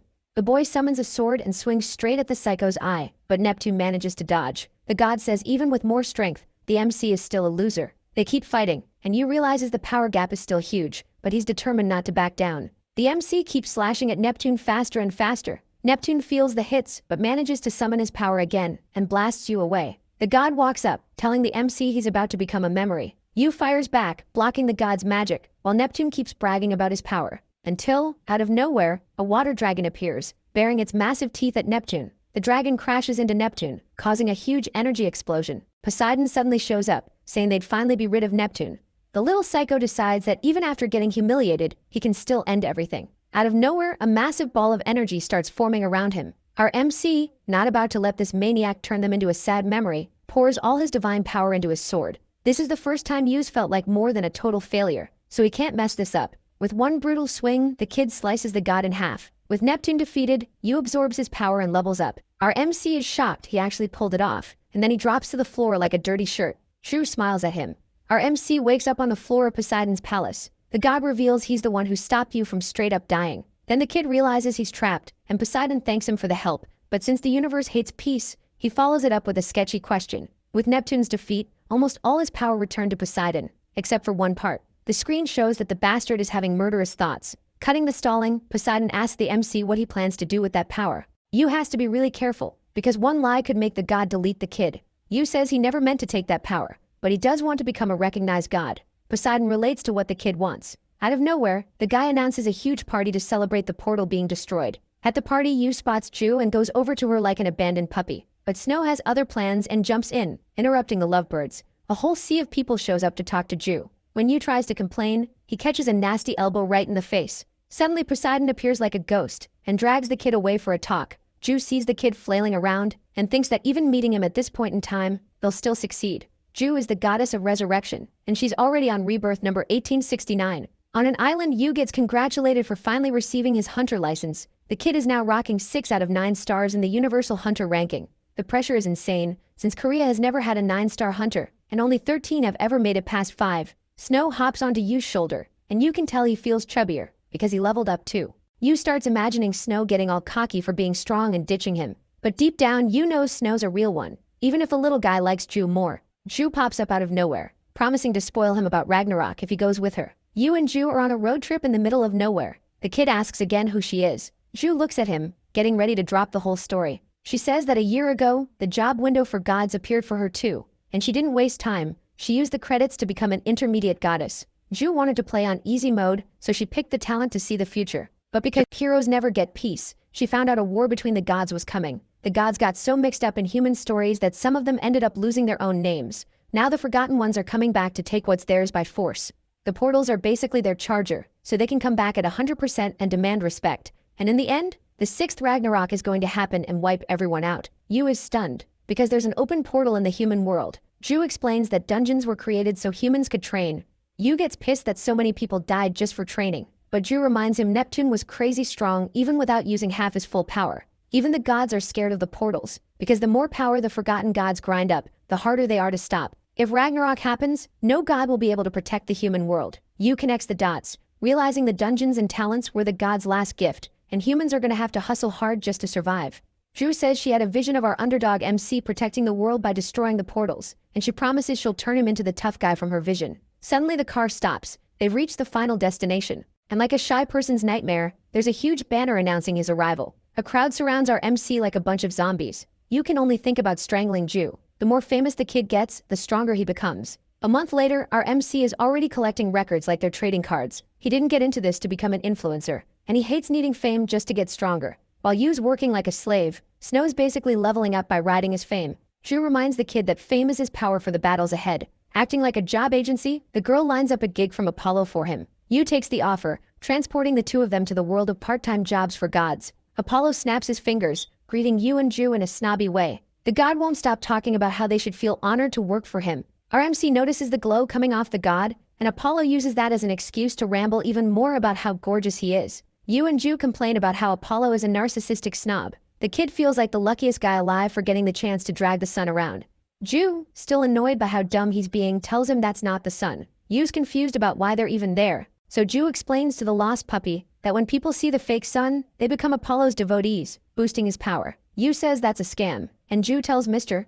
Innocent that the world belongs to the clever. Our MC, weirdly shocked that a girl can drive that well, asks if she's got experience. Ju says she's lost count of how many times she's done this job. Yu's surprised because Apollo didn't seem to recognize her. She says he probably doesn't remember because he's too busy thinking he's the greatest. Suddenly, 2 sun wolves jump onto the chariot, triggering Yu's instinct skill. They freak out because those creatures aren't supposed to be there. Ju says she'll handle it, but Yu, with a sudden confidence boost, says he's got it. She tells him it's way out of his league. One touch and he could turn to dust. Yu reminds her that if he wants to get stronger, he has to challenge himself. Then Yu leaps in and lands a heavy hit on one of the wolves, showing off for Ju. He starts going all out, throwing another strike that hits all the wolves at once. He tries touching one to cool the hotheads down, but it's not working. Yu activates Neptune's power, suddenly lowering the heat. With his confidence back, our MC uses his dog charmer skill. And with the last wolf, he doesn't even have to fight. The thing jumps on Yu like it's his pet. Ju has to admit that idiot is actually pretty fun to watch. Little by little, Yu Damduk always kept moving forward,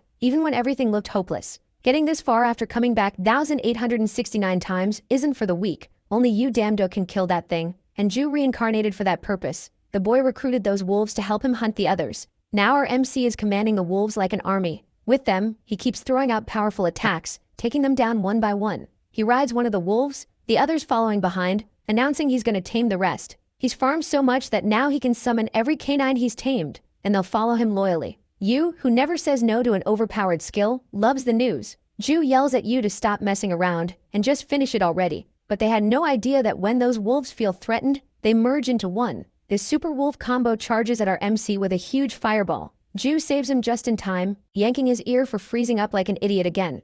Now it looks like everything's screwed. The chariot's destroyed, and the wolf is running loose in the city. She reminds him that saving people should always come first. The giant wolf spits fire through the streets, sending everyone running in panic.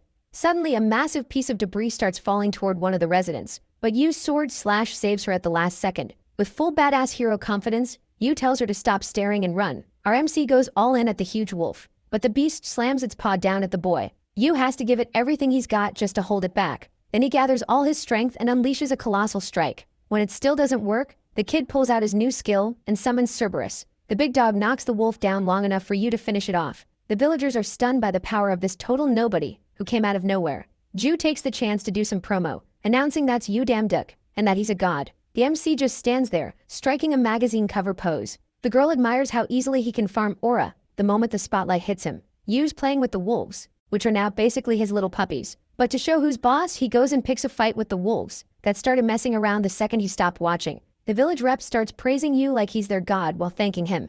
Our MC gets embarrassed and says it was just him being careless. The guy keeps yapping about how the gods look after them and how grateful they are. Then he totally loses it, offering Yu riches for his kindness. Using his Homer Simpson talent, the MC just vanishes out of nowhere. The kid hides and wonders what kind of nonsense Ju's been spreading around. But now they've got a huge problem. The carriage is basically wrecked, and the fake son got eaten by that big wolf. And they still had a week of work left to finish for that stuck-up Apollo. Ju pops up behind him like, just make another one. Yu thinks the girl has officially lost it if she thinks he can just make another son, but she cuts him off and says one of their contacts can handle it. Yu and Ju head over super chill to talk to Hephaestus. The MC figures she must be loaded if she's suggesting that, but to his surprise she says she doesn't even have money for a snack. Yu starts freaking out again, saying she didn't think this through. Ju, already used to his little freakouts, tells him to shut it and follow her. The kid thinks Hephaestus won't do anything and bets a wish, swearing he's right. Hephaestus tells Ju he owes her so much that a favor like this is nothing. Then the big guy says he can deliver it to them in 3 days. Yu's stunned, wondering what Hephaestus could possibly owe her to make a son for free. Yu and Ju step outside to talk, and she says before she tells him her wish, she needs to explain something. The kid, tired of her being all mysterious, tells her to just spit it out already. Ju says he needs to start recruiting priests. The kid's shocked. She explains that, with this divine calling, he can recruit priests to fight by his side.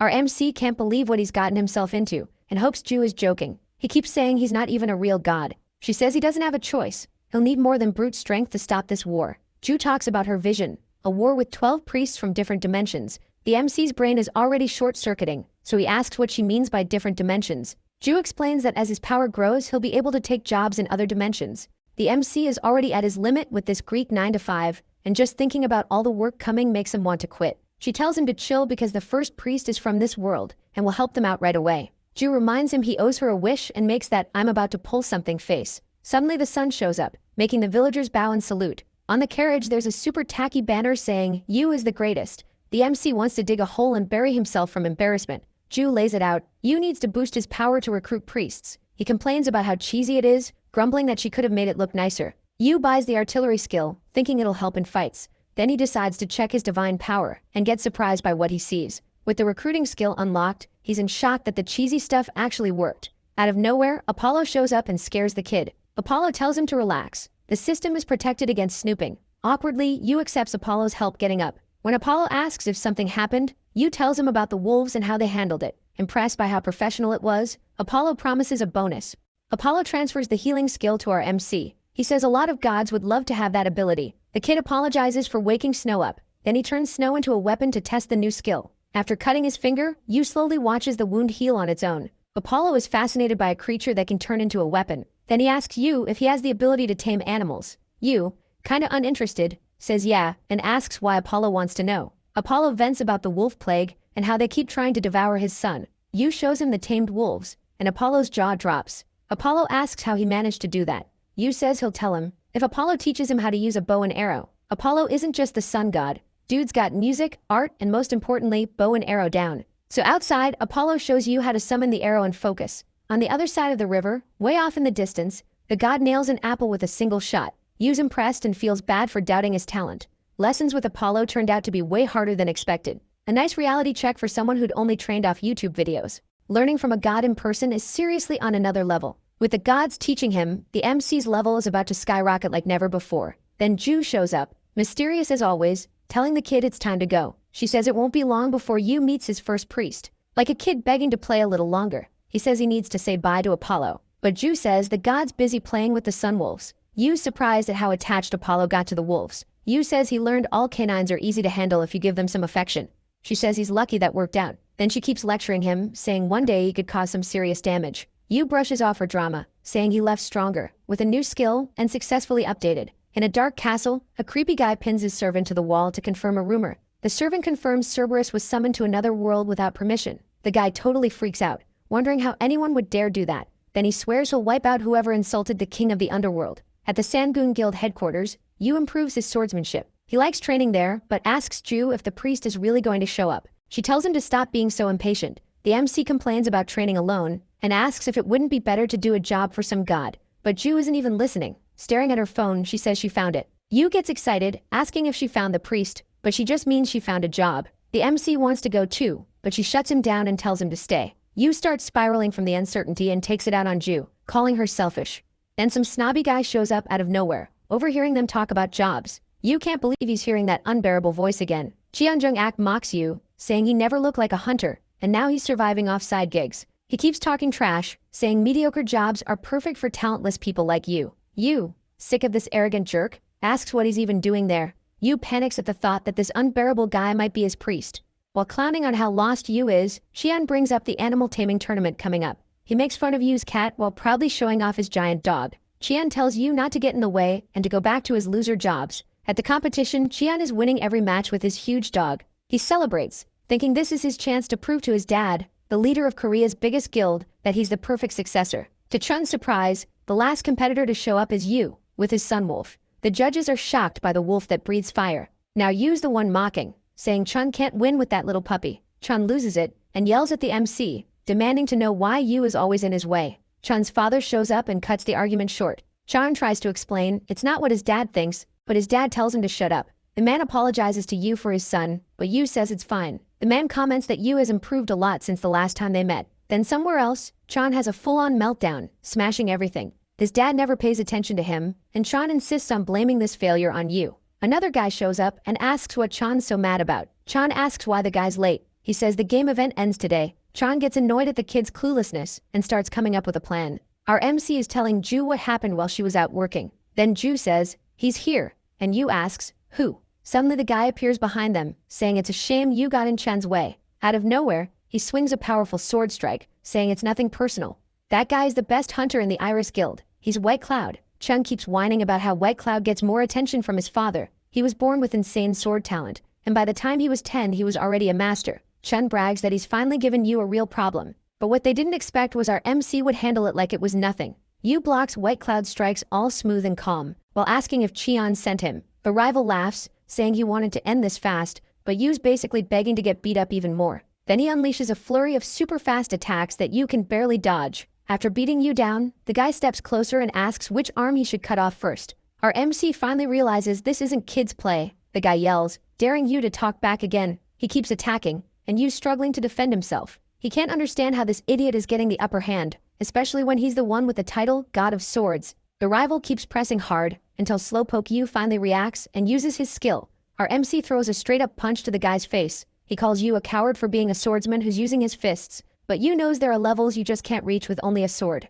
White Cloud says Yu only pulled it off because he caught him off guard. The MC laughs and says he should keep going, basically mocking him. Back home, Yu damn duck doubts White Cloud will come after him, since he got absolutely wrecked. But Ju says if he really is White Cloud, he'll come. The MC is annoyed because this is more exhausting than a job for the gods. To recruit a priest, a god has to meet 3 conditions. First, impress them enough to earn their respect. Second, make it clear they're going to become your priest. Third, get them to accept everything and swear loyalty as your priest. The kid is losing it because it's so complicated. Then Yu asks why the hell Ju doesn't use that ability herself, since she's so powerful. She shoots back that she can't use her power because of a special condition. The MC asks why, but Ju doesn't say anything. He realizes he might be stepping into a touchy subject. Ju just says she's too lazy to explain, which pisses Yu off. Suddenly White Cloud shows up at the door, and Yu, out of patience, tells him to come in.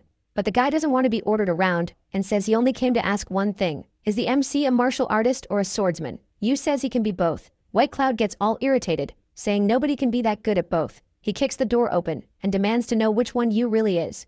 But Yu doesn't flinch, and says if he doesn't believe him, they can fight again. The guy immediately panics, saying he didn't come to fight, he just wants to understand why he lost. The MC decides to act all mysterious like he's about to explain, then stops halfway just to mess with him, and says he's not gonna tell. White Cloud boils with rage, but Yu says he doesn't owe explanations to some spoiled brat. If he wants the truth, he has to call him Big Brother, and beg Yu damn duck to accept him as a disciple. White Cloud says he'd rather die, storming off. Yu mocks him, saying it's a shame he's leaving, because he could have taught him all his secrets. So, swallowing his pride with a ton of effort, White Cloud calls Yu Big Brother. Our MC, loving to mess with him, says he couldn't hear that. White Cloud thinks about how he can use this skill to take Yu down later. Then he says as loud as he can, "Big brother Yu Damduk, please accept me as your disciple." Yu calls him little brother and promises to teach him the secrets of martial arts if he really wants them. But first, he's got a favor to ask. The first condition to make him a priest was already done. He explains to White Cloud about dedicating his life to a god. Even Yu is surprised by how easily White Cloud accepts his fate as a priest.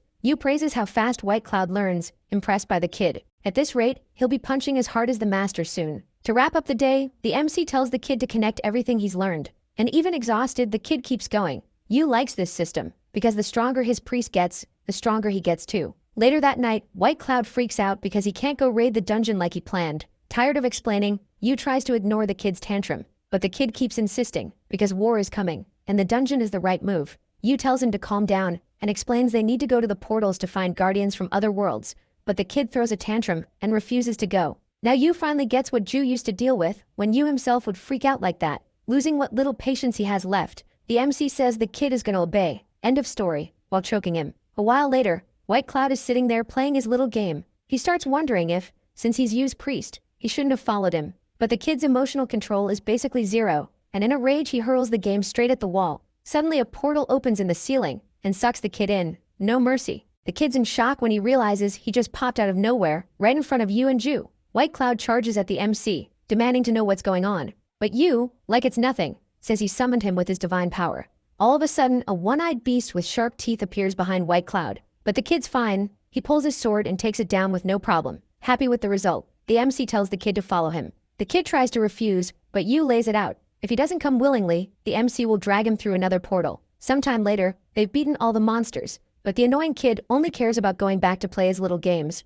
To White Cloud's disappointment, Yu says they're only getting started. Then another portal appears out of nowhere and takes them somewhere else. The three of them step out of the portal into another world. The MC, being slow as always, says the place isn't what he expected. That earns an eye roll from the girl, asking what kind of fantasy he had in his head. The MC is already panicking, thinking about how huge of a mission it'll be to find anyone there. But Ju kills the vibe right away, saying finding her is the easy part. All they have to do is look up, and there's the celebrity who's supposed to be his new priestess. Yu goes into freakout mode, asking why a famous actress would become his follower. Ju says this one won't be as simple as White Cloud. That sets off the kid's built-up anger, and he starts yelling that it's not hard at all. Ju doesn't take disrespect, so she smacks the kid to make him get it together. The girl explains they can find Adele Shalon at the magic school. Our MC, very reluctantly, introduces himself as a student at the magic school. In class, the teacher tells Yu to take a seat. Already locked onto his target, he sits near Adele. Yu tries to start a conversation, but he has the subtlety of an elephant. She shuts him down immediately, telling him to buzz off, because she's 100% focused on studying. Yu watches his plan fall apart, realizing his first move was a total self-own. Wandering the halls looking for the right classroom, the MC overhears a conversation. If Adele can't graduate this year, she'll have to leave school and focus on her acting career. And her stubbornness won't help at all with how little mana she has. During class, the teacher tells everyone to feel the flow of mana and cast a fireball. Yu, all hyped, tries to cast it, but fails miserably. Because his divine powers don't work for regular magic, which needs pure mana. He realizes divine power doesn't replace mana when it comes to spells. His ridiculous poses get the whole class laughing, until something unexpected happens. Adele sneaks up to the kid and asks him to meet her after class. When they meet, Adele is blunt. Since Yu has no mana, he should just give up on magic. But the MC is sharp and flips it on her, saying she's projecting her own frustrations. He reveals he knows her secret, mana scarcity syndrome, which stops her from using magic. She goes pale, loses her composure, and demands to know how he found out. Mana scarcity syndrome is a super rare, totally unlucky condition with no cure, and it basically flushed Adele's dreams down the drain. Watching Yu embarrass himself for having no mana reminded her she'll never be a powerful mage. No matter how hard she tries, she needs to quit. She breaks down, admitting she was pathetic for taking it out on the first no-mana person she saw. Then Yu says he can help her use magic, but she has to help him too. She freaks out, saying he didn't listen. She can't even do beginner magic. But Yu doesn't budge. He promises that in 1 week, he can get her to use magic. She thinks Yu is messing with her. So to wrap it up, the MC suggests a bet. Ju can't believe how stupid Yu was for saying he could make her do magic in a week. Annoyed, the MC says he didn't really have a choice. To kill the awkward vibe, Yu asks if Ju doesn't know some kind of prophecy about him learning magic. But Ju basically dumps a bucket of cold water on the kid, saying it takes time to learn how to use mana. Still, there's a light at the end of the tunnel, a divine mission that could give Yu magical powers. Problem is, the plot says they have to wait 2 months until Kalos decides to come down hard on Vermute. But Yu has this sneaky little wait a second moment and suggests they fake the attack so Vermute posts the job right away. Ju thinks it's insanely stupid and asks what asylum he pulled that idea from. But the MC thumps his chest, swearing every detail is already carefully planned out. Ju tells him straight up the chances of it going wrong are huge, and he's gonna end up dead. Yu fires back saying the risk is zero, since she's the strongest one to be on the front line. The crew gets to Vermute's temple and hits play on the plan. White Cloud throws another tantrum when he finds out he's supposed to be the bait. Yu gives the kid a death stare and asks if he'd rather just die right there instead. With his tail between his legs, the kid swallows his tears and goes to do his part. Walking toward danger, he keeps ranting about Yu's dictatorship. The magic guards block his way, threatening to attack if he takes one more step. But the brat's already in full badass mode, determined to show what he can do. Suddenly the mages fight dirty and launch a firestorm straight at him. But the kid blocks it without even breaking a sweat, using only his sword. He says that once he becomes a master, Yu and Ju will be kneeling in front of him. Then, ego through the roof and murder in his eyes, he charges the mages. Watching from far away, Yu gets ready to add the finishing touches to the illusion. The MC summons a few sun wolves, telling them to just mess around a bit and not kill anyone. Panic breaks out in the temple. The plan is working. The mages call for reinforcements because they think the monsters are coming from the portal. Ju takes down a few more mages, saying it was easier than she expected. They wait for Vermute to show up, and to their shock, the guy appears out of nowhere right behind the MC. The god immediately asks what the MC is doing there.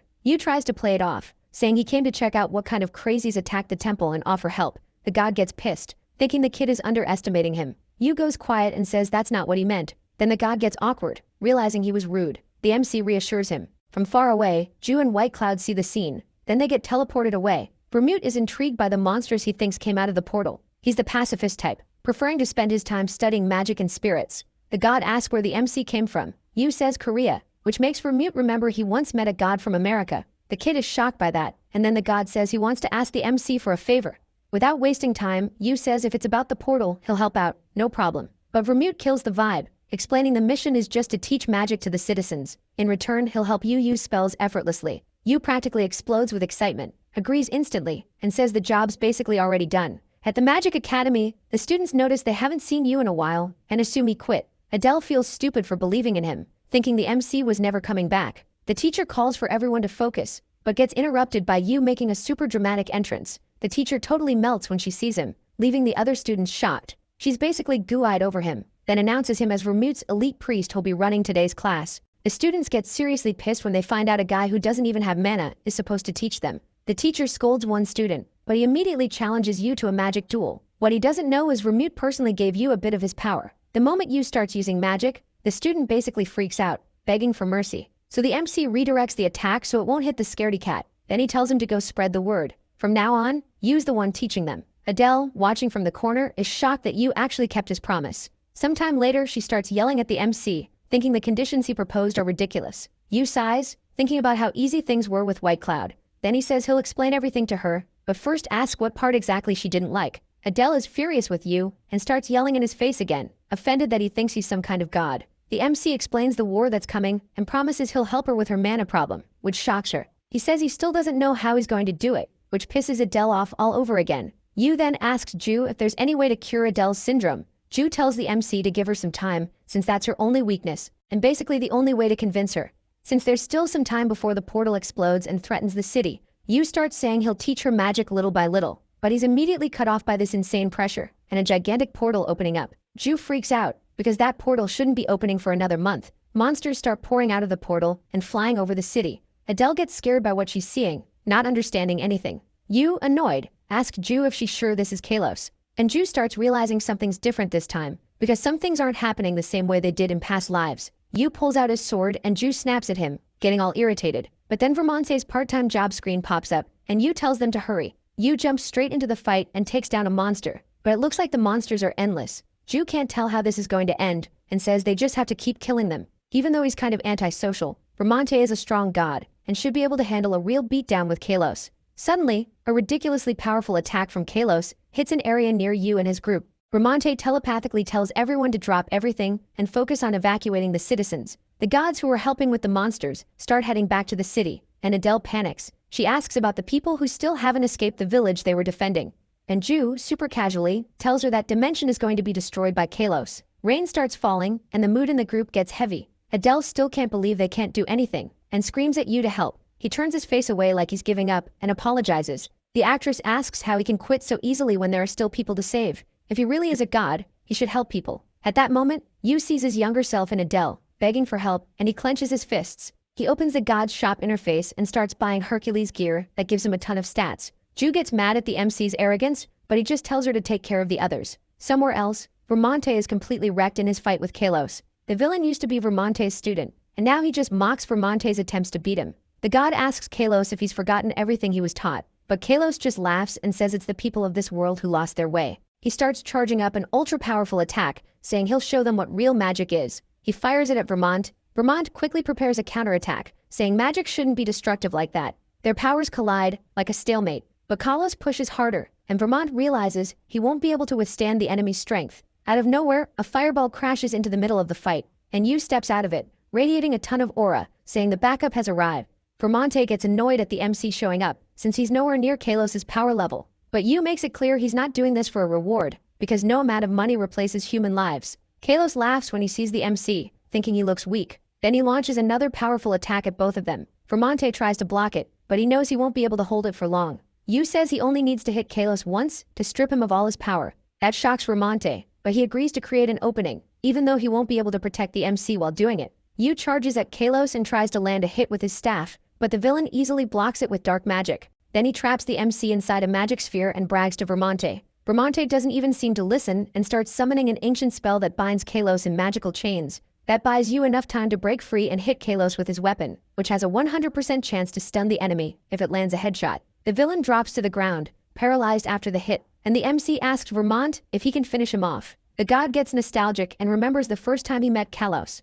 He was just a cursed kid, but he also had huge power, and Vermonte, being as humble as he was, believed he needed to change the kid's fate. But blinded by his own arrogance, the god didn't realize Kalos had this massive hunger for more and more power. When Kalos finally showed Vermonte his true colors, the god couldn't bring himself to kill him, so he just banished him instead. Ever since then, Vermonte's blamed himself for not steering Kalos onto the right path from the start. Even now, the god's gotten way too soft-hearted and can't kill the villain. Yu feels kinda bad for Vermonte, but he finishes Kalos off anyway, absorbing his power and gaining new abilities. The MC summons a bit of dark magic to test it out, and White Cloud shows up out of nowhere, impressed. He asks Yu to teach him how to use the magic too, and freaks out when Yu tells him to wait. Adele also loses it at White Cloud, and the two of them go full hysterical, yelling at each other. Then the actress gets embarrassed, admitting she admires Yu, and doesn't see him as a fraud anymore, and she agrees to become his priestess. Still, Adele wants to stay in her dimension for a while, to look for a cure for her syndrome and be useful to the MC. Vermonte overhears and offers to help. Yu tries to quickly hide Ju and White Cloud, but the girl says the god probably doesn't even remember them anymore. Ju agrees it'd be better for Adele to stay there and try to learn magic. So Ju, the MC, and White Cloud head back to their original dimension, only to find the city destroyed and on fire. A sun wolf of Yu's attacks a bat-shaped eye. The MC watches, wondering what the hell is going on. Then a gigantic snake sneaks up from behind and attacks him, but Ju rushes in and protects him yet again. She reveals all of this is the result of a portal explosion, which means the forgotten gods are getting stronger. Yu worries because so far he's only recruited 2 of the 12 priests he needs. Ju calms him down, saying there aren't any forgotten gods nearby. Suddenly a helicopter flies in over them, and some random guy from the portal maintenance department yells for them to follow him. At the department building, the random guy explains that 12 portals exploded at the same time near the city. A hunter from the Iris Guild starts criticizing the department, since they basically left the portals alone and let them blow up. In the middle of the chaos, the Iris Guild leader slams the table and tells everyone to shut up. They should be figuring out how to fix the problem instead of pointing fingers. But out of 18 hunters, only 12 are at the meeting. So the Iris leader suggests everyone there team up to attack the portals, and the others quickly agree. Yu decides to go on his own when he realizes they're only talking about killing monsters. Seeing the MC leave, the guild leader asks him why, and Yu reveals he's the only one who can enter the portals. He thinks the only way to stop all this for good is to end the conflict between the gods. The random guy gets pissed at the MC's cockiness and starts yelling in the middle of the meeting. But right in the middle of his rant, another guy shows up saying another portal exploded, this time at the airport, and it wiped out everything in range. The MC, worried, concludes it might be an attack by a forgotten god. But Ju shows up and tells the anxious guy to calm down, because there's no god at the airport. So the two of them head out to deal with that portal. At the scene, Yu uses his venomous dogs to attack a gigantic monster. He thinks he needs to wrap this up as fast as possible, so he can get back to training. He also thinks about Adele and how her syndrome might be doing. While Yu's walking around totally distracted, a suspicious figure appears behind him, triggering his instincts. The idiot turns around and sees Ju blocking an attack. Then a horned figure with its eyes covered tells Ju not to get involved. The horned guy asks Yu if he really thought nobody would notice Cerberus disappeared from the underworld when he summoned it. Before he can keep talking, Ju puts a dagger to the horn guy's throat, threatening him. But he just says, Ju made a terrible choice by protecting the MC. And the horn bastard vanishes right away, saying Hades is gonna come after you when he least expects it. So we go over to Nuvum Branca, sprawled out on the floor, while Yu calls him slow. The kid starts screaming like a maniac, and the MC just looks exhausted. Yu says he's leaving, and tells Nuvum Branca to pack up and go too. He asks why, and the MC explains he's heading out because he needs to destroy a portal, and tells the kid not to follow him. Nuvum Branca realizes there's no point trying to get details out of the MC, and decides to just go home and play games, but first he cleans up the training area. Scared Yu might beat his ass. Then Xian shows up asking what his brother is doing. He starts yelling because Nuvum Branca is sweeping the floor. Even though he's their dad's favorite, the kid tells Xian to chill, and that from now on he'll do whatever he wants. Xian gets pissed that Nuvum Branca is following You Damn Duck, and on top of that, calling him Big Bro. So he grabs the kid by the arm, saying their dad called him to help with the portals. Nuvum Branca resists a bit, and Xian freaks out again. Tired of his brother's drama, the kid finally gives in and agrees to go with him. On TV, a reporter is basically drooling over Yu's new armor. Nuvum Branca uses the chance to mess with Xian, comparing him to Yu. Next to the MC, Ju asks if that airhead has a single working brain cell. She seems worried about Hades showing up, since Yu is way too chill while he's out destroying portals. Meanwhile, he's focused on boosting his divine power through good deeds. Ju says they should go train in another dimension to avoid Hades' wrath. The MC gets annoyed that Ju's being a scaredy cat and worries that if they run, Ragnarok might happen earlier than expected. So he decides that if Hades wants to see him, he'll go to the underworld and meet the god himself. Ju freaks out, pretty sure he's basically going to his death. But Yu has a plan. They just need to find a place where Hades can't wipe out his whole race, and that place would be the god's banquet. Up on Mount Olympus, a centaur is rushing his horned cooks. Nuvum Branca and Adele are there too, helping with the preparations.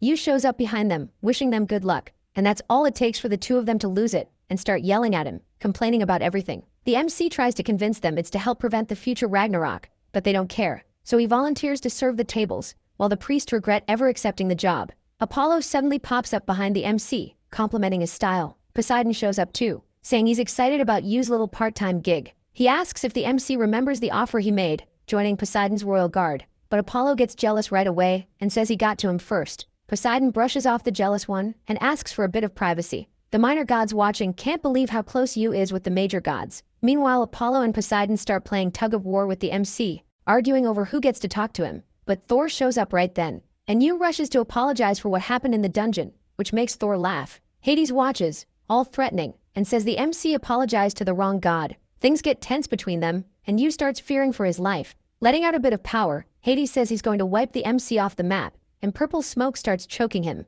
Thor jumps in to save Yu and asks Hades if he's not ashamed to use his powers on someone weaker. Then the two start bickering and provoking each other. Pretty soon they're both flexing their power, staring each other down and causing an earthquake. They get interrupted by Poseidon throwing a spear, annoyed at both of them being in such a bad mood. But Thor is furious that Hades dared threaten someone weaker than him. Apollo tries to calm Thor down, and Poseidon asks Hades if he'll only be satisfied if he hurts someone. Hades, in his eternal bad mood, threatens everyone, and an eclipse starts. Releasing a huge amount of power, he starts attacking everyone involved. Lightning starts wrapping around the place as a mysterious figure shows up, and Zeus arrives, asking why there's a fight at his banquet. Yu is shocked by Zeus's power. He shut down Hades' power like it was nothing. So the king of the gods calls Hades out over what he's been doing, and Hades tries to defend himself by saying he got robbed. Zeus straight up makes fun of Hades for being so powerful, and still getting robbed. Hades gets pissed and reveals that Yu stole Cerberus, shocking all the gods. The MC is shocked too, and Zeus starts checking him out, asking what kind of god he even is.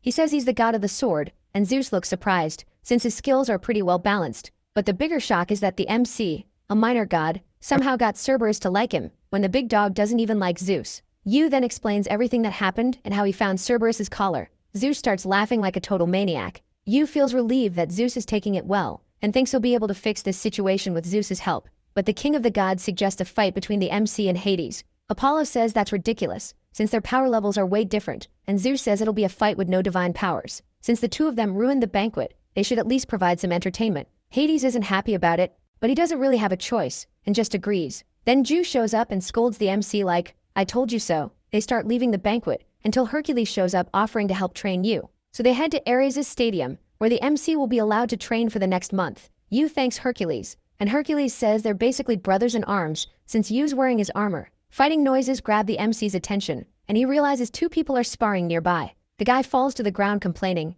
and the woman who was attacking says they should just call it a draw.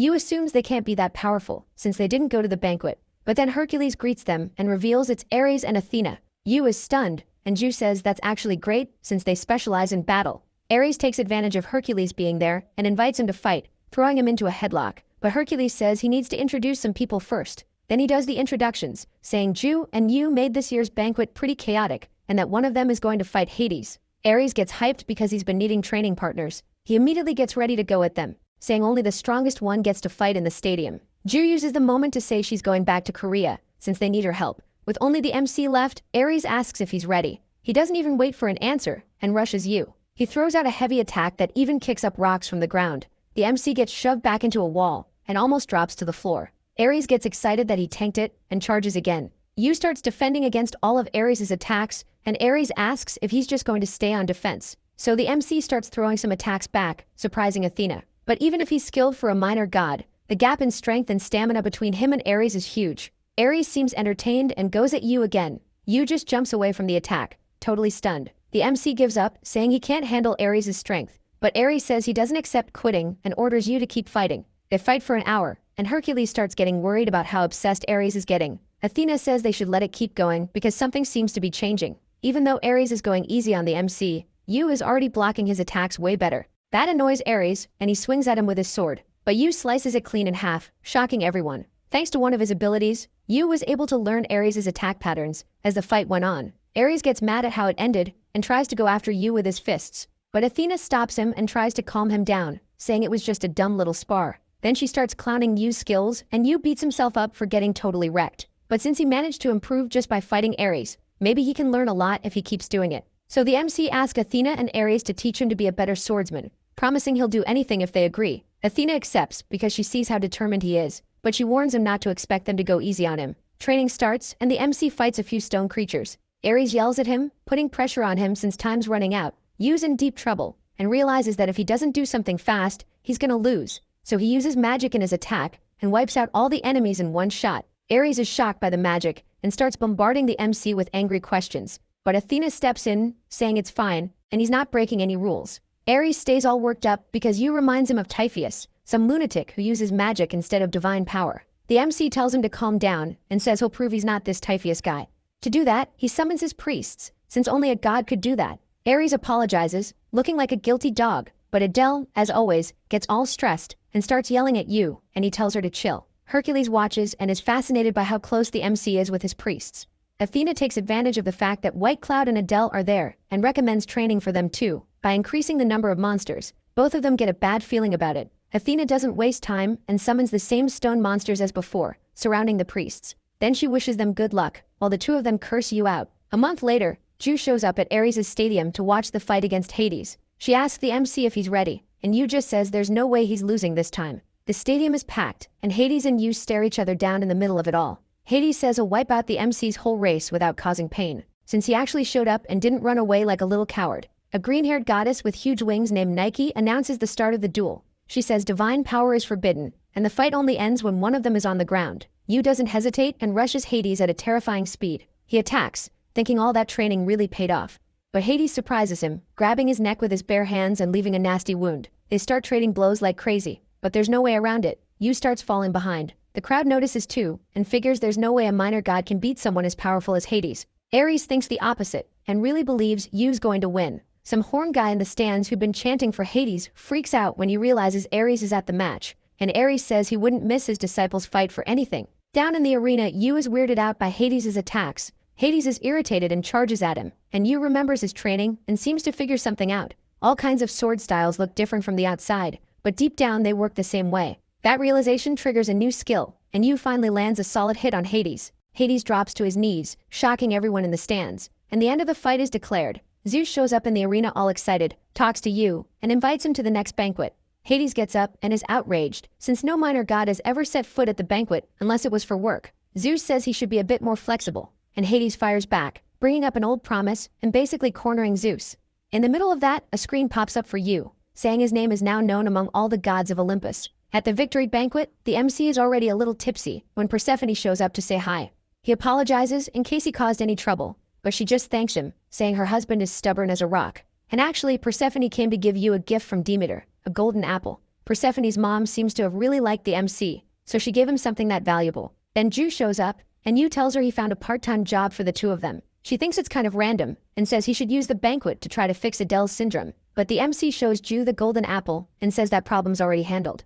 And he summons Adele, and shoves the golden apple into her mouth, curing the syndrome. Adele says she feels a weird energy running through her body, and Yu tells her that's mana. Now Adele can use magic. The actress is fascinated by mana, and plays around with it a bit. Yu asks what she thought, and Adele just says it's beautiful. She spent her whole life wanting to know what it's like to have mana, and she thanks Yu, almost crying, for helping make that dream come true. Jealous Ju kills the mood, saying Adele shouldn't be thanking him yet. The golden apple only brought the girl's mana back, but it's still useless since she doesn't know how to use that power. Yu gets pissed at how cold Ju is, and Adele deflates when she realizes Ju's right. But then Ju congratulates Adele for managing to manifest mana right after being able to feel it for the first time. Adele gets so happy about the compliment that she calls Ju sis, and says she still has a lot to learn from her. The MC watches the two of them from a distance, thinking how he just can't bring himself to dislike Adele. He tells them to get going since they're done with everything they needed to do there. Adele has to go back to her dimension to start training, while the others head to their part-time job. White Cloud asks where this new job is, and Yu says they're going to hell. In the end, they wind up on top of a building with a view of a portal. The MC's surprised they weren't teleported straight to the exact job location, but figures it must work differently since it's hell. Down below, the portal starts expanding, causing an earthquake, and freaking out the civilians. Yu slices a building in half that was about to fall on a man, and tells him to run. The MC realizes he needs to enter the portal to reach hell. When they go in, they see a huge stretch of land full of sharp rocky mounds. Yu figures all portals must connect to hell, which means the forgotten gods must be there too. A monster shows up behind the MC and attacks him while he just stands there like an idiot. Ju takes it out and tells Yu to stop getting distracted so easily. More monsters appear, and they jump into the fight. Once they manage to kill them all, there's only one thing left to do. They need to reach the other side of the barrier inside this portal. Every portal the MC has entered had that barrier, but before, he was too weak to even get close, let alone break through. Now that he's stronger, he summons his power and tries to smash the barrier. A warning appears saying the eyes of the abyss are watching, but Yu doesn't care and finishes destroying the barrier. Ju suddenly freaks out and says maybe it'd be better if they went back. The MC doesn't get it and thinks they should just keep going since they've come this far. But she points out that hell usually has tons of demons and even worse monsters, and the fact they're alone in that territory means it belongs to something way more powerful. Sure enough, the ground starts shaking, and a huge red eye appears under Yu before he can do anything. Then the eye turns into a slimy creature, and Yu freezes up in pure fear. Ju yells at him to move as the creature attacks him. Yu finds himself in a place with a starry sky and lots of floating puzzle pieces. He's confused, since he was just attacked in hell a moment ago. But then two kids running after him catch his attention. When he tries to follow them, he gets teleported to a completely destroyed place, even more confused. After walking a bit, he steps on something and turns to apologize, only to realize he stepped on his own body, lying on the ground covered in blood. Ju appears and starts talking to Yu's fallen body, apologizing for not being able to protect him. He tries to talk to Ju, asking what the hell is going on, but when he touches her, he snaps back to the first starry place. Yu panics and starts seeing a bunch of versions of himself, dead, inside the puzzle pieces. He drops to his knees and screams for it all to stop, and then he's back in the present next to White Cloud, who asks if he's okay. Trying to pull himself together, he asks to talk to Ju alone. He tells her he saw her in his dream and asks if the first time they met was really the first time. Ju realizes he must have recovered some memories, all because of that encounter with the slimy creature, Asmodeus, one of the great demons of hell. A lot of the MC's past lives ended because of that demon, so it's no surprise the encounter triggered so many memories. Yu asks Ju to explain, but she just says there's nothing she can tell him. He keeps pushing, but as long as the eyes of the abyss are watching, she can't reveal anything. Ju keeps saying she's doing all of this for Yu, and even though he knows that's not the whole truth, he lets it slide, kind of teasing her about it. He says he's still really curious, but he believes she'll always stay by his side, and that's enough for him. Now they're supposed to go back to hell, but Asmodeus might still be around, which makes Ju cautious. Yu gets pissed that she knows the demon and didn't warn them, but she apologizes, saying she didn't know he was going to show up. So Yu decides they can't rely on Ju's predictions anymore. Back in the human world, the MC is in a recording studio. He's trying to film a commercial for an equipment company, but all he's doing is driving the director crazy. He's supposed to go easy on the gear, but he's basically wrecking the set. Yu fires back at the director's complaints, saying he can't go easy because that would be fraud. So the director says they'll just skip straight to the fight scenes without rehearsing anything. It's a show made to squeeze money out of hunters, and Yu only agreed to do it because he wants to use them for his plan. The fight scene ends, and Ju and the director are left completely stunned. Then Yu does an interview saying he thinks teamwork between hunters is useless, and they should be strong on their own. The set director can't believe he actually said that, After a few more controversial comments from the MC, the director just tells him to get out. As he's leaving the building, a mustache guy starts talking to Yu. He says he's the head of Midas Korea and invites Yu to visit the company. Once they're there, this weird-looking guy greets the MC, and the MC asks why he's even there. The guy tells him to take back everything he said in the interview.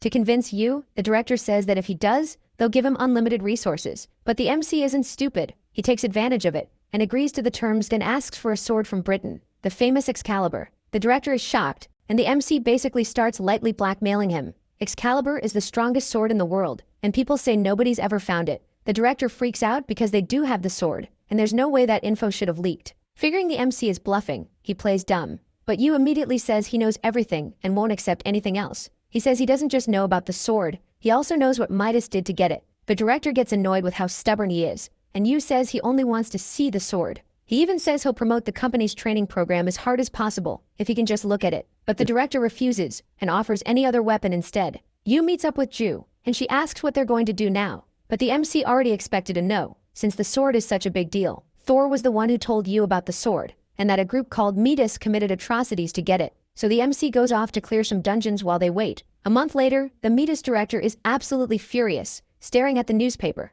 Yu's been clearing dungeons solo just to prove the point he made in that interview. And in the paper he even says he's relying way too much on his equipment, and that it doesn't matter that much anyway. So the director tells them to bring Yu to his office, finally giving in. Ju and Yu get taken down to a basement, and the director says they only get 5 minutes to look at the sword, like they agreed. They go into a vault and see Excalibur. Then Snow starts the process of copying the sword and all its stats.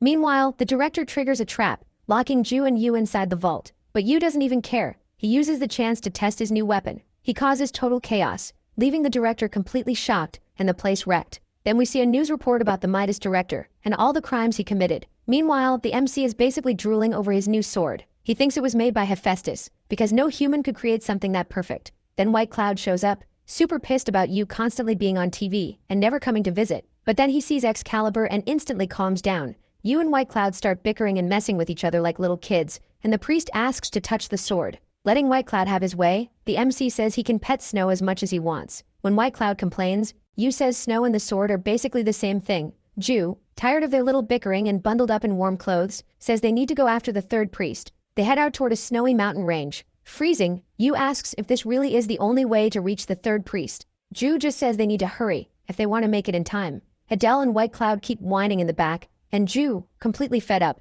says that if they want to go back, that's their problem. But the world's gonna be destroyed. That shuts everyone up and the mood gets heavy. So Ju tries to motivate them, saying they're almost there. White Cloud gets hyped, runs ahead and almost gets crushed. Out of nowhere, huge ice spikes burst up from the ground. Everyone starts running as more spikes keep popping up behind them. They spot a path ahead, but it's too narrow for all of them. So Yu summons Excalibur and cuts it wider so they can get through. Ju lights up a glow to see inside the cave they've stumbled into and realizes the exit is blocked by snow. Trying to prove herself, Adele uses fire magic to melt the way out. But Ju kills her vibe, saying Adele's little trick isn't even close to melting all that snow. White Cloud isn't any help either. He just starts kicking the snow. Yu feels the pressure, since the unknown gods are getting stronger with every second. Snow starts sniffing around like he found something. Following him, Yu notices a sound coming from behind a wall. Then the wall cracks, and a little blue fairy appears on the other side. The tiny creature and her friends freak out, thinking the MC is actually Loki. And it doesn't help when the MC tries to talk to them. They panic even more. Then Snow pops up on Yu's shoulder, and the fairies seem like they're scared of anything that moves.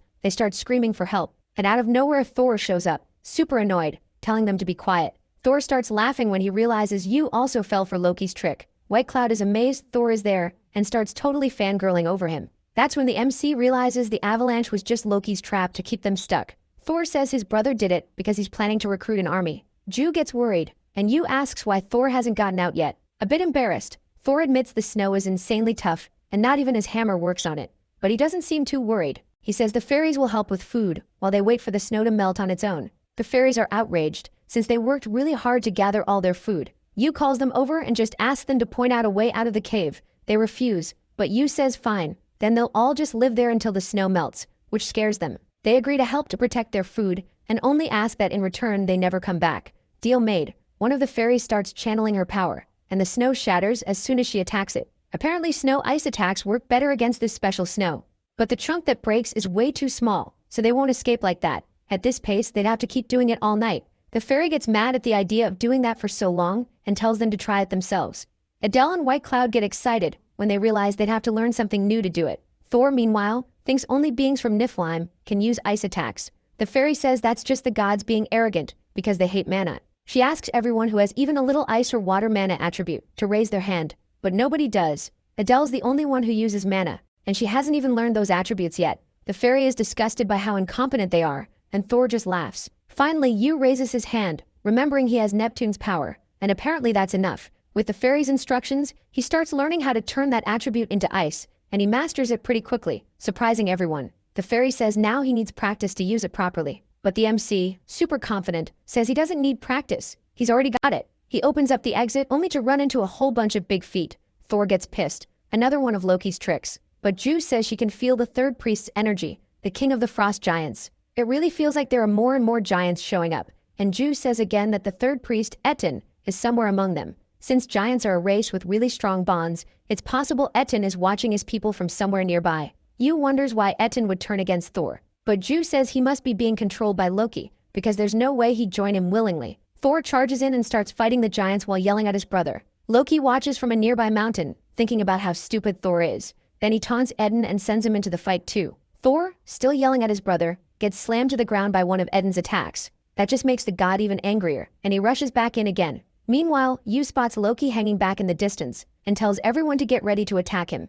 Adele and White Cloud hesitate, since Loki looks seriously powerful. But the MC just messes with the two scaredy cats a bit, and they finally get fired up. Since Loki is controlling the minds of a bunch of giants, maybe even a small distraction would be enough for Etten to break free. Thinking that, Yu goes straight at Loki, but Etten steps in to protect him. Loki laughs at the MC trying to sneak attack him and says it's pointless. When the MC doesn't answer, Loki keeps talking about how arrogant the gods are, and he takes the chance to explain that mana is a gift from Mother Gaia, just like divine powers. Then he reveals he discovered mana's endless possibilities in this snowy place and found mana's ultimate attribute, a black flame that can melt even the snow of Niflheim. Yu looks shocked by that power, and Loki says he's going to test it on him. But the MC immediately wipes the smug look off Loki's face and shows he can use the black flame too. Loki freezes, totally unable to believe it, and Yu takes the opening to rush him and strike. It looks like a killing blow, but Etten throws his arm in front of it to protect Loki, and Yu says he held back so he wouldn't cut it off. Loki, scared out of his mind after that, surrenders, and the MC tells him to release Etten from his control.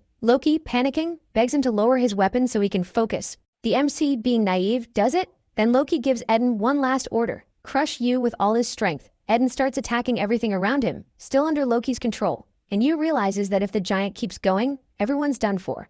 Loki, loving the chaos, tells Etten to keep smashing everything. Yu, desperate, screams at Etten to stop, but the king of the giants keeps punching and wrecking everything, almost triggering an avalanche. Ju shows up and saves Yu from the falling debris. Meanwhile, Etten and Loki fall into an abyss, and Loki is having the time of his life. The MC and the others watch from the edge as the two of them fall, shocked that Loki won't stop laughing. White Cloud tries to see what's happening, but it's hard. The abyss is insanely deep. Then yellow eyes appear, and a shadow rises out of the abyss and sweeps over them, and Loki shows up standing on top of an ice dragon, still laughing like it's all a joke. He tells them to move on to phase 2 of the fight, but Thor shows up angrier than ever and charges at his brother. The dragon shields Loki and whips Thor with its tail, slamming the god into the ground hard. Loki tells the dragon, Yang Yang, to go play with Thor, then jumps down and lands right in front of the MC. Then he calls for Poppy, and another massive shadow appears and lands beside him, kicking up a huge spray of snow. Poppy is Loki's ice wolf, his second favorite pet, only behind the dragon. Loki says he's surprised there's another god who can use black flames,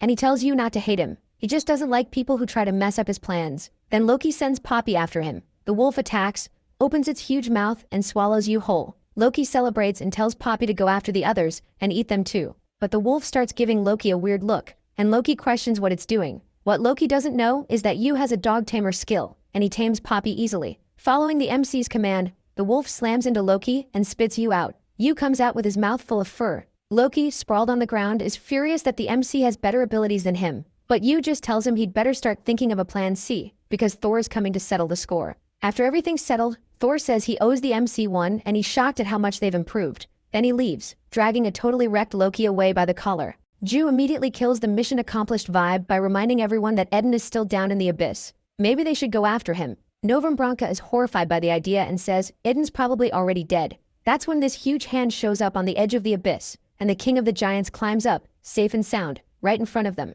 Novembranka, scared like always, thinks thinks the giant is challenging them to a fight, and runs to hide behind Ju. That freaks you out too, because the idea of fighting Iden is terrifying. But the giant bows to thank them for everything the MC did for him and his people. He reveals that all the creatures in that land had been hunted by Yang for a long time, and in return for the help, he'll grant you a wish, but with one condition. The wish can only be granted inside Niflheim, since Iden has to stay there to protect the other giants from the dragon. The MC is surprised, because they thought the dragon was already dead, but no matter how many times it gets attacked, it always comes back. So the giants and Yang are stuck in this never-ending fight. Yu, wanting to help, asks if there's any way to stop the dragon from coming back. And according to Eden, there's an ancient Niflheim prophecy about that. When someone who can control extreme cold energy and black flames arrives in Niflheim, the ice dragon will be defeated once and for all. So the MC shows Eden their black flames, shocking the giant. But Eden says that still isn't enough to reach the white ice stage. For that, the MC would need to know how to use circular aura. And since the prophecy said the savior wouldn't know how to use that aura when they arrived, Eden leads you and the others to someone who can help with it.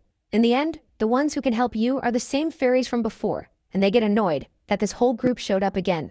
The little fairy tries to smack Eden, pissed that he brought this bunch to them, but it doesn't even tickle. The giant says there aren't many people besides the snow fairies who can use mana that well. Ju, being clever, gives the fairy a candy, and the fairy instantly falls in love with the taste. So she says she'll give them lots of candy if the fairies help them. Without wasting time, the fairy launches into a full explanation. Aura is a technique where mana gets compressed to the absolute limit. It's basically impossible to use two auras with different attributes at the same time. Iden tells you to take their time since it's complicated and can be hard to learn. Pixie the snow fairy starts yelling at Iden, saying the MC is super capable, and she wouldn't have explained anything if they were incompetent.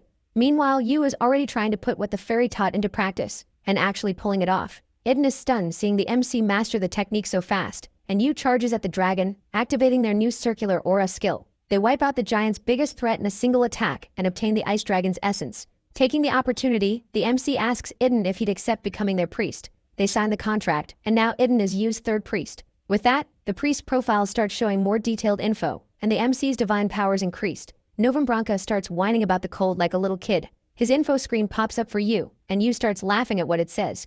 The guy questions whether the MC is even sane, and Adele scolds him, reminding him Yu is still their god and they should respect him. The two start bickering like they always do, but Yu tells them to stop and opens a portal to go back to their world, where a giant, creepy-looking tree is attacking civilians. Apparently a dungeon spawned nearby, and monsters started pouring out of it. Xian then smacks a teammate who was calling for reinforcements, because he wanted all the credit for clearing that dungeon for himself. It seems impossible to hold back the monsters with just one hunter team, but the arrogant guy doesn't care. Adele shows up and immediately flexes her fire powers to make up for how cold she was in Niflheim. She burns the entire tree down with a single attack. Xian keeps throwing a tantrum and says they should kick Adele out since she doesn't have a hunter license. But just as one of his lackeys is about to call and report Adele, Novembranca slices the woman's phone in half. When the little arrogant dude sees Novembranca, he realizes Yu is involved and starts freaking out at him. The MC basically tells him he should just admit he's incompetent and that he's stepping in to stop more people from getting hurt. But Xian just smiles and starts talking about how Yu's using dirty tricks and some sketchy powers. That makes Yu nervous, thinking Xian figured out his divine powers. So he plays it neutral and tries to head to the dungeon. Except Xian had other plans. Division 44 shows up and accuses the MC of turning into a monster. From now on, all of Yu's moves will be watched by the Hunter Inspection Agency. The guy in charge says they're starting protective measures and warns Yu not to resist. Off to the side, Xian celebrates like he just won. Turns out he went to his dad a while back and accused Yu of turning into a monster. And since the Iris Guild has had a similar case in the past, Xian uses that to convince him. It takes a bit, but the guildmaster sets up a meeting with the Hunter Inspection Agency and its director. Yu figures it's better to send Adele home first, since she doesn't belong in this world. The agents try to stop her from leaving, but White Cloud slices the ground between them and threatens anyone who tries to cross. Some guy ignores White Cloud and casually steps over the line anyway. White Cloud charges him, only to get punched hard in the stomach. In the past, the Iris Guild Master asked Qian to help the Hunter Inspection Agency capture Yu. Qian's scared to go, because turning into a monster is serious business. But his dad tells him it's a huge opportunity, and he should take it. The world's #1hunter, Leo Lux, is about to finish off White Cloud, who's sprawled on the ground completely wrecked. But Yu rushes in to protect his priest. Ju uses the opening to pull White Cloud out of there. Leo just stares, shocked, and the MC comes at him saying he shouldn't lose focus in the middle of a fight. Meanwhile, Ju focuses all his power on healing White Cloud, who's worse off than he looks. The MC's job is to hold Leo off until Ju finishes. Then the two hunters go all in and charge each other. Yu still doesn't really get what everyone means by turning into a monster. Leo explains it's a process where normal humans gain crazy strong abilities. And even though the powers look tempting, In the end, the person turns into a bloodthirsty monster and loses their humanity. With more portals popping up, more cases like that have been happening, and the MC awakened his powers right around that time. Yu tries to defend himself, but Leo's convinced he really is going through that transformation, and since Yu's powers are so abnormal, his monster version could cause a massive catastrophe. Leo tells the agents not to interfere, because he won't be responsible if anyone dies. Then he starts channeling his power and blitzes straight at Yu. Yu blocks the attack easily, which gets Leo hyped and pushes him to go all out. Yu keeps trying to convince him he's not turning into a monster. He even realizes that if Leo loses, he'll lose a ton of prestige. But Leo doesn't seem to care, he just wants to protect the world. They keep trading blows while Yu insists the fight is pointless, because he's not turning into a monster. Leo says he's used to hearing that from people who are transforming, and he always ends them. The whole time Yu's holding back, because Leo will be useful when Ragnarok comes. But Leo ignores everything Yu says and throws out an insanely powerful finishing move. Thinking he won, he tells the MC not to hold a grudge. But Yu casually steps out of the black sphere he was trapped in and winds up a brutal counterattack. With his black weapon he rushes Leo and leaves him badly hurt, even though he held back. It's the same attack that took down the ice dragon, and Yu's surprised Leo's still standing. Leo's totally wrecked, leaning on his sword, and the MC can only think how insanely strong he is. Remembering a talk he had with Vermont, Yu figures Leo might be a divine power user too. Yu tries to bring it up without making it obvious and asks if Leo knows about the system. But Leo assumes Yu must be losing it, since everyone has access to the skill screen. Leo can't keep up the tough guy act anymore and ends up face-planting on the ground, totally defeated. Taking advantage of the opening, the MC turns his attention to Qian, who starts breaking out in a cold sweat from fear.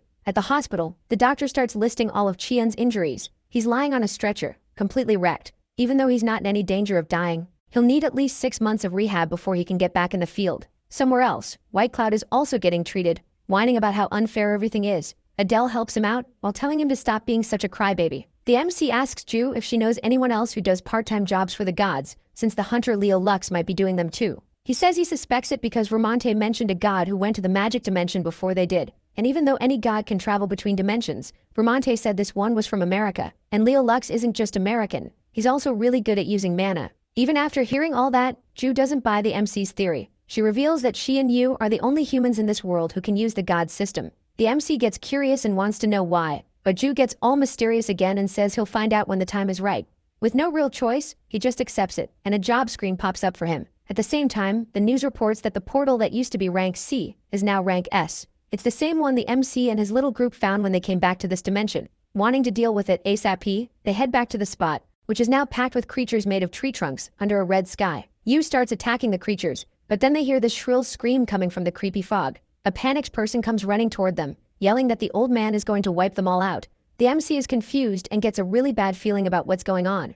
Maybe some forgotten god is behind this portal. Then his intuition kicks in, and Yu barely dodges an attack from behind in time. Yu tries to counterattack, but the creature regenerates way too fast. Realizing the monsters are more dangerous than they look, the MC decides he'll have to use mana. But before he can summon his power, Leo Lux shows up. Even though he still doesn't believe Yu is innocent, he knows the priority right now is shutting down this portal. A bunch of hunters are fighting too, helping take down the monsters. Leo saves a hunter who is about to get attacked and orders the others to protect any civilians nearby. Up until recently, portals used to be more flexible than dungeons, even though they were still super dangerous. Monsters just keep pouring out of the creepy fog surrounding the area. Then a root shoots out of the mist and attacks a female hunter, trapping her. Before Leo can save her, Ju tells him to be careful, because there's something evil on the other side of the black fog.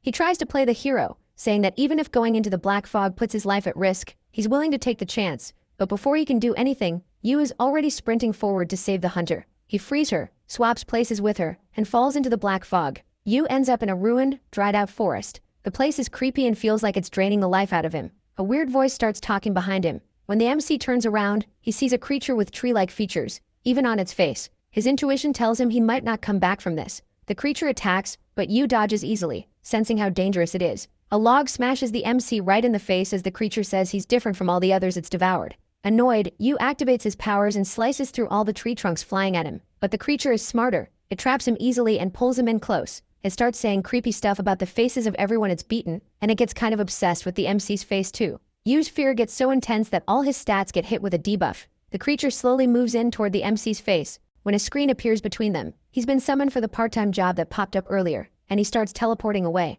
But the creature just laughs and destroys the screen like it's nothing. From the moment Yu stepped into that place, he got tangled up with death itself, and the creature reveals it's the Grim Reaper, death personified. Then she opens her mouth wide, ready to swallow the MC whole. He summons his hellfire power to try to end the situation, but Grim Reaper blocks it again and says how pathetic Yu's attempts are. The MC refuses to give up and starts calling on all his power, willing to risk his life to save the city. He charges in to attack the creature, but it defends itself with a brutal counterattack that hits Yu dead on. Just when everything seems lost, pink petals start floating through the air. A small goddess appears, catching Grim Reaper off guard. The goddess complains that kids these days can't even show up on time for their part-time jobs. The creature fires back, saying the goddess is always stealing its children, and the two of them start arguing. The goddess slowly turns the tree trunks into pink petals, saying she won't allow Grim Reaper to keep messing with the natural order. And just like that, the creature gets sent back to the afterlife, where it never should have left. Yu is badly hurt, collapsed on the ground, and the goddess kneels down to heal him. Her priests and Ju start heading toward them from far away, and the goddess uses that moment to leave, dropping a pink flower with the MC. Yu wakes up in his room, not understanding what's going on. He tells Ju he ran into Grim Reaper, and Ju goes cold the second she hears that name. Grim Reaper is a forgotten goddess with powers similar to Asmodeus. It's shocking Yu survived the encounter, and he admits he was way too confident in his own strength. He also tells Ju about Grim Reaper's ability to break the god system screen, and how she did it to him. Ju is completely stunned, and she's even more freaked out when she sees the screen is now cracked all over and glitching. That system was created by the primordial mother, and exists across all dimensions to keep harmony between all living beings. Ju has never heard of a case where the system broke like that. She tries to think of ways to fix it, maybe with magic or divine power, and the answer they're looking for might be Hephaestus. But when Ju tries to contact him, she finds out he's traveling and unavailable. Out of nowhere, Yu's pink flower starts talking, and says it'll help them fix the system if they help tidy up its flower garden. Yu realizes the energy coming from the flower is the same one he felt right before he passed out. The flower just tells them to work out the details in person, and starts teleporting them. They appear in a sunny field full of flowers, and the goddess from before shows up to greet them, introducing herself as Samson. Yu recognizes her from his fight with Grim Reaper, since she gives off a really good vibe, but because she's so tiny, White Cloud asks what a kid like her is doing there. Samson looks a little confused, but then realizes she already blessed him when he was a child. The MC, horrified by White Cloud's attitude, starts apologizing to the goddess, but she doesn't seem bothered. Adele also comments on Samson's looks, and Yu quickly tries to shut that down. Happy with the introductions, Samson tells them to get to work. The goddess's garden is where babies who are about to be born are nurtured, and that's what the group has to water. They need to fetch water from the mountain right behind the garden, using huge clay jars. The mountain is where Samson lives, and up there's a Zelkova tree they need to find. They reach the top of the hill only late in the afternoon. Yu starts complaining because he thought this job would be easy, and Samson appears in a nearby tree, laughing. They can't expect everything in life to come easy. Samson explains how important this task is, because washing the souls purifies the spirits of the children who are about to be born. At night, they finally reach the tree, surrounded by glowing water. Then the goddess tells the MC to step into the water. He hesitates, since he doesn't know if it's safe, but Samson shoves him in hard. Yu finds himself in the same place he ended up after meeting Asmodeus, but this time, there are pink petals from Samson floating in the air. One of them turns into a puzzle piece and starts shining brightly. Suddenly, a child version of Yu is talking with the goddess. She gives him a flower containing the essence of every being in every universe. He's wary about accepting a gift like that, but she just gently pats him. Back at the tree, Yu wakes up, and Samson tells him to get up, quickly. He asks her about the vision he had, but she says she doesn't know anything, and tells him to open his system. When he checks it, he realizes he can now see memories from his past lives. Yu has had 11,868 past lives, but only one of them is available for him to watch. He decides he'll look at the memory later, and thanks Samson for the help. The goddess feels proud seeing how much he's grown, and tells them to head back, since she still has something to give him. Samson gives the MC a tea made from herbs that only grow in the afterlife, and it boosts the drinker's resistance to fear. That'll help him next time he has to face the Grim Reaper. He feels like tea alone won't be enough to beat the creature, and asks for more. But Samson says drinking more than one won't make it any stronger. She apologizes for not being able to help more, and Yu quickly reassures her. A new part-time job screen pops up, and it offers fear resistance too, just like Samson's tea. Yu gets excited and almost accepts the job without really thinking. Ju, already knowing how he is, gets annoyed and scolds him again for doing reckless stuff. Even after getting beaten up so badly by the Grim Reaper, he still doesn't seem to have learned his lesson. White Cloud and Adele are horrified hearing all of it. Yu apologizes, but she keeps going off on him, until he drops to his knees, begging to be forgiven. But even after that, the MC still wants to go through with the Medusa job, and Ju starts laying out the plan for how they're going to beat her. They'll need Hermes' shoes to reach the island, the helmet of invisibility, and the mirror shield. Ju will be in charge of getting the mirror through a part-time job, and Adele will get the helmet of invisibility. And to get Hermes' shoes, Yu and White Cloud will have to go together. They get sent to a magical post office, packed with creatures running and flying all over the place. A being dressed head to toe in green shows up, welcomes them, and says he'll be their boss for the day. Then he drops a massive pile of letters behind them that they have to deliver. You and White Cloud travel through different realms delivering letters to Ares, Hades, and a bunch of other gods. While climbing some stairs, the MC starts going over the list of all the gods who need to receive letters. There's only one left, Prometheus, the god of prophecy, who lives at the top of the Caucasus Mountains. When they reach the top, some hawks that were there take off, and that triggers a new memory fragment for you, his Mezaunin's second life. It starts playing in his head with no warning. In that life, the MC managed to defeat Asmodeus and became hugely successful. But even then, he still couldn't kill that thing. And it was in that life that he found a crucial clue from the god of prophecy, a name, Pandora. Yu snaps out of the memory more confused than ever. But now he knows he has to figure out what the hell Pandora is. The MC tells Prometheus about his letter, but the god is completely chained up. Since he can't take the letter with his own hands, he asks Yu to read it out loud. The letter talks about how Prometheus committed a sin and still can't admit he was wrong. Halfway through, the god tells the MC to stop and says it's the same message as always. If that's all, you can leave. Because Prometheus is basically a joke to everyone. Seeing the god like that makes the MC feel emotional, and he uses his healing powers to help him. Prometheus is shocked, since the consequences could be serious, but he was punished in the first place for acting on behalf of humanity, and Yu wants to show his gratitude. Prometheus asks if the MC is just crazy, but Yu says he just really likes humans. That's rare among gods, so Prometheus takes the chance to ask Yu's name. White Cloud, who's been there the whole time, starts complaining about how long this is taking. Yu explains that this is his priest, and he came along because he's still in training. Prometheus, worried, says a weak human shouldn't be wandering around so carelessly. That pisses White Cloud off, and he calls the god an old ostrich, earning a punch from Yu for being disrespectful. Then the two of them start fighting like idiots, which surprises Prometheus. The god is happy to see how much the world has changed, and says she would have been really happy if she'd been born in this era. The MC immediately figures Prometheus is talking about Pandora, since her stories are pretty well known. Surprised, the god asks them to tell him everything they know about her. So Yu starts talking about Pandora, a human with an almost divine beauty, blessed by all the gods, but because of her curiosity, she ended up bringing a huge disaster to the world. At the same time, she was also the woman Prometheus loved, and as the story goes on, the god realizes Pandora really did ignore his prophecy. Yu, thinking about his 1,000-second life, asks the god to tell them about that prophecy. With that, Prometheus starts thinking Yu was only helping him because of the prophecy, but he quickly shuts that idea down. Seeing there's truth in the MC, he starts talking about how awful it is to know the future is going to be bad and not be able to stop it, and that's when he tells them Pandora's prophecy.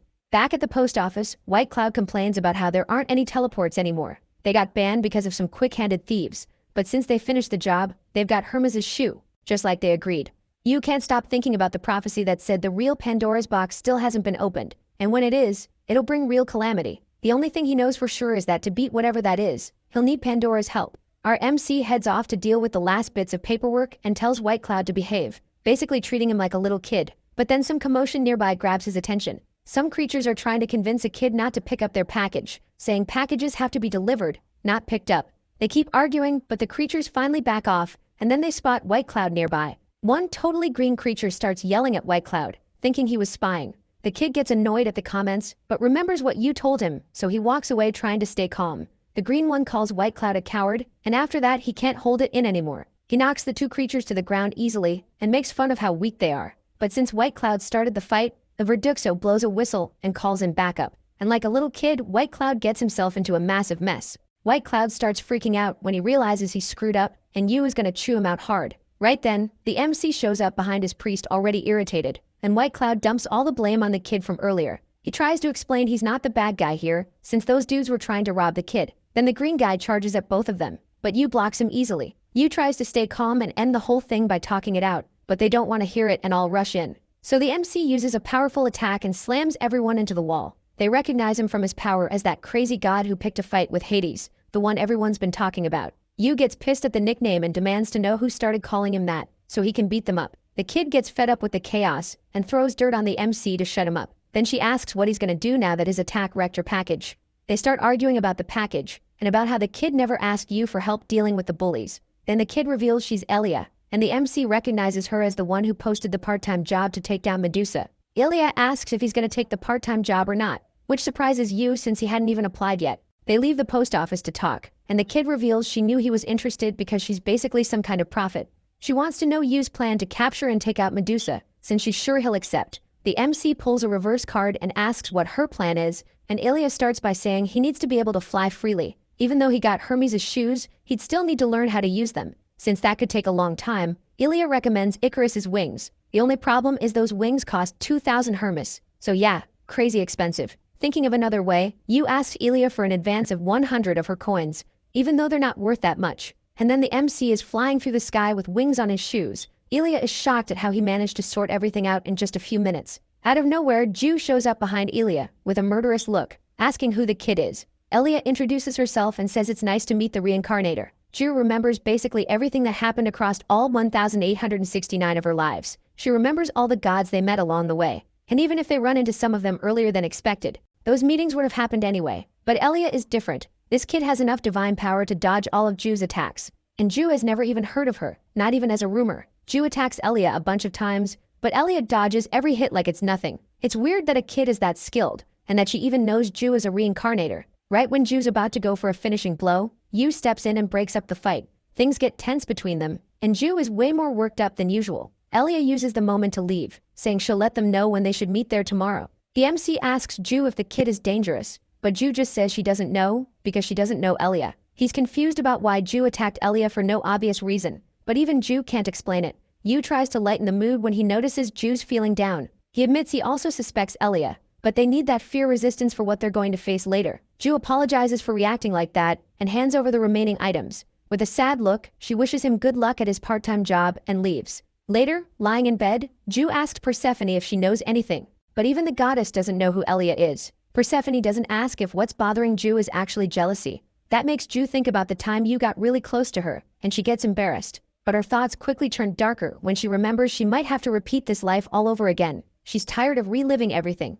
because she can't save everyone in the end. The weight of all those reincarnations hits her, and she breaks down crying. All she wanted was to be able to live without knowing everything that's going to happen. But in the middle of sobbing, her dragon's command ability activates, and she goes emotionally numb. Ju has to do whatever she can, since the only one who can defeat that thing is Yu. And if he manages to beat it in this life, she'll finally have peace. The next day, the MC is with Ilya in a thick forest on the way to Medusa. They have to move slowly to hide their presence and not alert the monster. Yu wants to take a break, but Ilya tells him to stop being dramatic, because he's still totally fine. In the distance, they see what looks like Medusa, facing away and not noticing them yet. The MC equips the helmet of invisibility and the mirror shield, then rushes in, shocking Ilya. He easily slices the creature's head off, but Ilya starts yelling at him, calling him an idiot, and says that wasn't Medusa. Medusa has two sisters, and the three together are known as the Gorgon sisters, and the one who got her head cut off just puts it back on, then turns to face the MC, but he quickly escapes, leaving the creature confused. The third sister, Stheno, wakes up from her nap, annoyed by the noise. The one who got beheaded warns her they've got an intruder, but Stheno doesn't believe it. Uriel insists, and Stheno finally gives in, using thermal vision to find the invader. Yu can't believe he got spotted even with the invisibility helmet on, and he starts sprinting as fast as he can. Stheno sends the snakes on her head after him, and they catch up easily. Then Uriel pops up out of nowhere and almost lands a full punch right on the MC's chin. She taunts him and attacks again, only to get her tail kicked away. Stheno's snakes strike again, and Yu slices them off with Excalibur. He uses Neptune's power to cut Stheno in half, but the third sister regenerates right away. She gets hyped and sends her snakes at the MC again. The fight keeps going, but Yu has a hard time dealing with both sisters at once. Ilya seems to have vanished without a trace, and Yu realizes he's going to have to use more divine power than he wanted. Then Ilya suddenly appears flying above the three of them and yells, grabbing the Gorgon's attention. She's holding a huge chunk of earth made of compressed material. With the Gorgons focused on her, she drops the massive block on top of the sisters, and Yu barely gets out of the way. He argues with Ilya for not warning him about the plan, but she just says, if you want to trick your enemies, you gotta trick your friends first, like a total maniac. Now they have to hurry, since this is only temporary, and the sisters will break out of the pile of earth soon. Ilya tells him to go after Medusa, since she's way weaker than her sisters. Meanwhile, Ilya will stay behind to hold the other two off, so they don't interfere. Heading off to do his job, he finds a woman sitting on a rock. Maybe she's Medusa, even though she doesn't have snakes for hair or a tail, and she doesn't seem dangerous either, at least according to Yu's sixth sense. But then he turns on his invisibility helmet and charges in anyway, getting ready to attack. Right as he's about to land the hit, the ground starts shaking and it makes him miss. Since he attacked the woman, his invisibility gets cancelled, and she can see him. The MC tries not to let it mess with his nerves, and goes in for another strike. But at that moment, Medusa starts begging for her life, and Yu, being as empathetic as he is, hesitates and doesn't finish the blow. He gets bothered that she isn't fighting back, and he starts wondering if there's really any difference between him and the forgotten gods. Meanwhile, Ilya is fighting the two sisters, but she looks completely exhausted. Even her necromancy powers don't seem to be working. When Uriel is about to attack Ilya, fire hits her, and Yu shows up, apologizing for taking so long. Uriel gets pissed when she realizes their goal was to kill Medusa, and she rushes them. Ilya raises a wall of sand to slow her down, and as soon as Uriel breaks through, Yu smacks her with a club. The Gorgon starts mocking him, saying a simple club isn't enough to beat her, but then she immediately collapses unconscious. Steno panics when she sees her sister like that and sends her snakes at Yu. He counters fast, but the club doesn't seem to do anything to them. To deal with them, Yu realizes he'll need a different skill and creates a bunch of mana daggers. Since the snakes regenerate really easily, he decides he'll take them out with sheer numbers. He keeps attacking faster than they can recover, reaches Steno, and finishes her off. When she hits the ground, Medusa screams behind them, not understanding why they're being treated like this. Ilya is furious that Medusa is still alive and tells Yu to just cut her head off already. Medusa, who could have run away to save herself, is still there begging them not to hurt her sisters because of her. Yu, tired of all of it, asks Ilya why she wants Medusa dead so badly. Ilya refuses to answer and says he has to finish the job anyway, since part of the payment was already paid up front. Before doing it, Yu decides he's going to ask Medusa something too. He asks if her power to turn people to stone only works on humans, and she says it affects all living creatures. The MC gets confused about why it didn't work on the little bird on his shoulder, but Medusa doesn't know either. She just took care of it when it got hurt a few years ago. It even bit her finger hard enough to leave a scar because it was scared. But that's all. Ilya gets annoyed at how long Yu is taking and orders him again to cut Medusa's head off. He agrees and steps forward to bring the club down on her head. Medusa walks through a palace with her head down, chained up. People around her whisper about her and Poseidon meeting in Athena's temple. The goddess, sitting on her throne, confronts Medusa about what they're saying. But Medusa denies everything, saying she only talked to Poseidon and nothing more.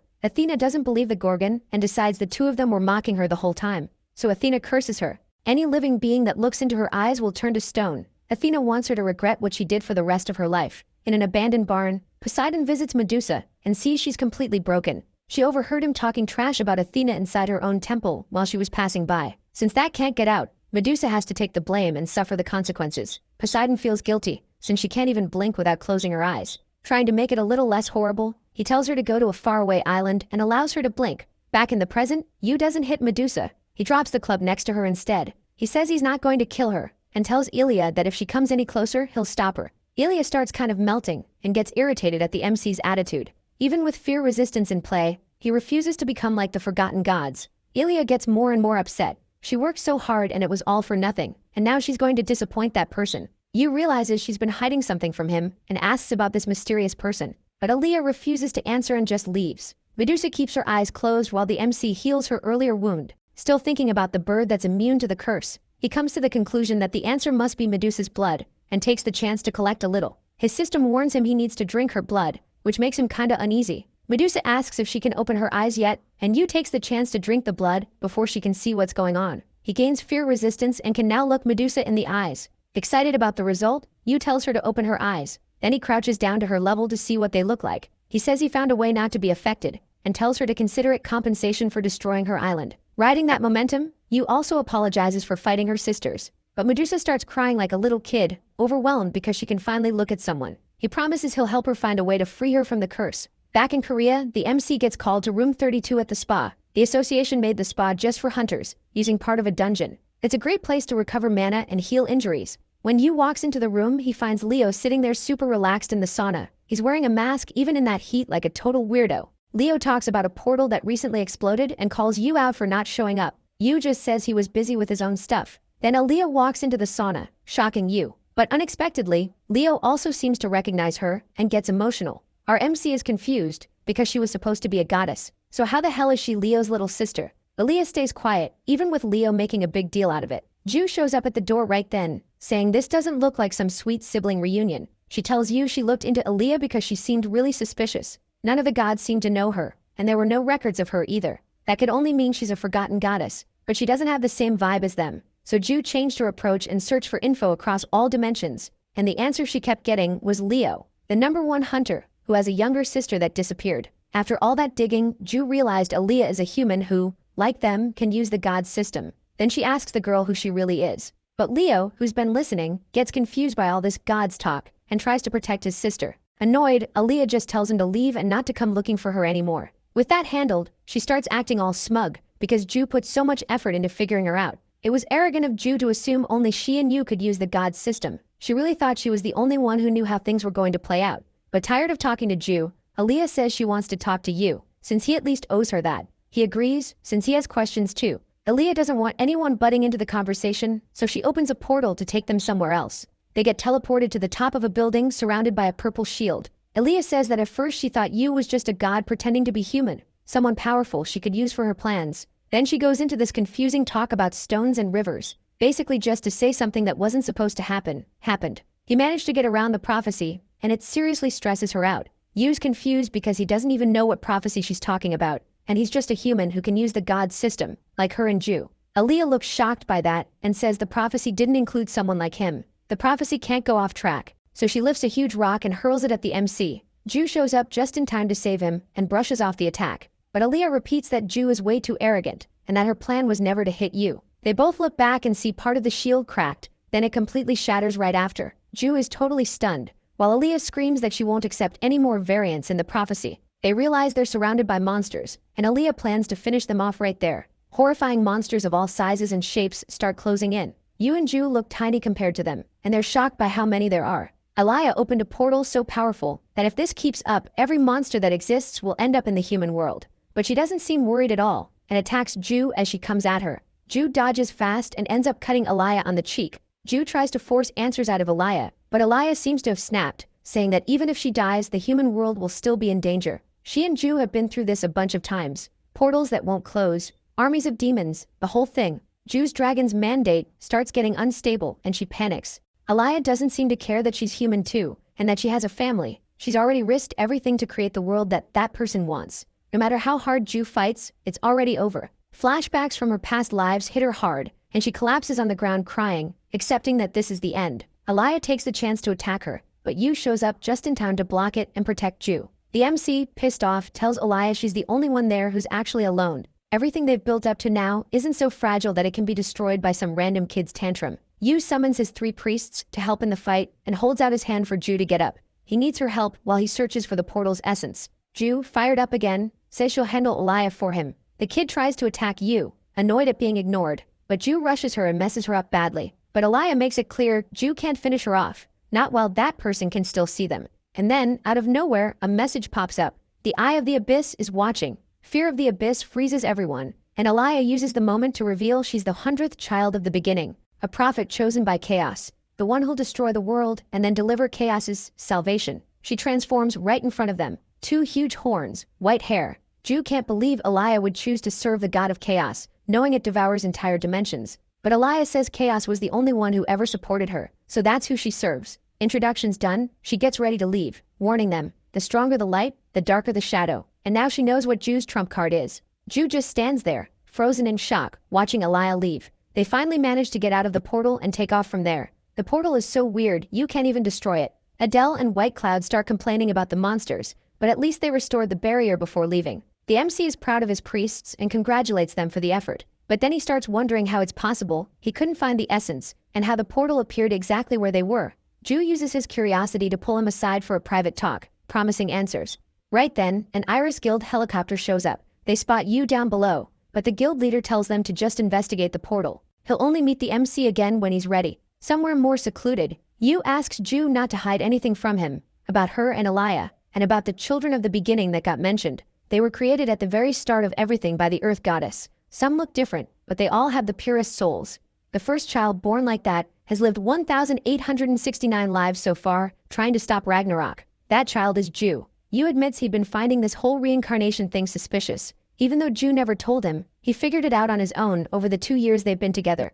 She's been comfortable in every dimension they've visited, like it wasn't her first time there, and the MC realizes there had to be a good reason she never told him about the reincarnations. And yeah, she kept it secret because of the Eye of the Abyss, the creature that opens all the portals, and will start Ragnarok when the time comes. Along with its followers, it's part of Chaos. She was scared her past lives would get sealed off if Chaos found out. But Aaliyah just exposed her. Now it's possible all of Chaos knows, and this might be their last shot. Yu tells her not to worry. Their job of protecting everyone hasn't changed. Then she gives him a potion, the same one she gave him when they were fighting Neptune. Even though what it actually does is still a mystery, Ju promises it'll be his trump card when facing Chaos. The barrier they built is only temporary, and even if it holds back monsters, it won't hold back the forgotten gods. Now more than ever, they need to hurry and find the other priests. Their next stop is a part-time job delivering packages to pyramids. They head into the desert to do the job, and Yu immediately runs into a complainer. A guy takes the chance to say that job's useless if you're trying to make money. But then he realizes Yu is a mid-rank god and gets kinda confused.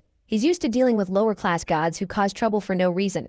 It's a job that demands a lot and only pays in abandoned packages. Even though that sucks, there's a chance you'll find valuable stuff in those packages. So minor gods jump at the opportunity. And the more they work, the higher the chances of landing a really good package. Since Yu is a mid-class god, the guy wants to put him to work like crazy. He even takes the chance to introduce himself as Pappy. The MC agrees with his methods, but uses the moment to ask a favor. He wants to handle all the deliveries made inside the pyramid, but those specific deliveries are only done by people with a lot of experience. To be sure, Pappy asks if that's really what Yu wants, but this fully covered up guy tells them to hurry it up. Since the guy keeps rushing them, Pappy just gives in to the MC's request. They head to where all the packages are, and Yu is hit with the sight of a massive pile of them. The packages come from Ermi's post office and get sent there to be sorted. While sorting, if someone grabs the wrong package, the whole pile can collapse, so you have to be careful. Almost at the same time, White Cloud knocks down a bunch of packages. He starts complaining to the MC about how he's always the one getting summoned to do the dirty work. But this time it's because all the other priests are busy. Etten is watching the portal, and Adele went with Chu to look for the 5th priest, the Fairy King. White Cloud, strong and dumb, was the only one left to help with this job. So the MC tells him to get back to work, and says if he breaks anything, he'll have to work there until he pays off his debt. They finish fixing everything up when the sun is already setting. For the good work, Poppy gives Yu a medallion, the Eye of Horus. With it, the MC will be able to store all the packages, making his work in the pyramids way easier. And that's exactly what he does. He stores all the packages inside the medallion. Just like all the Greek gods gather on Olympus, all the Egyptian gods gather in the pyramids. Yu goes open sesame to open the huge pyramid doors, and they see a ton of people inside. But before they can enter, a huge dog blocks their way. Apparently only the MC can enter the pyramid since he's a god, and if White Cloud wants to go in too, he'll have to lose an arm.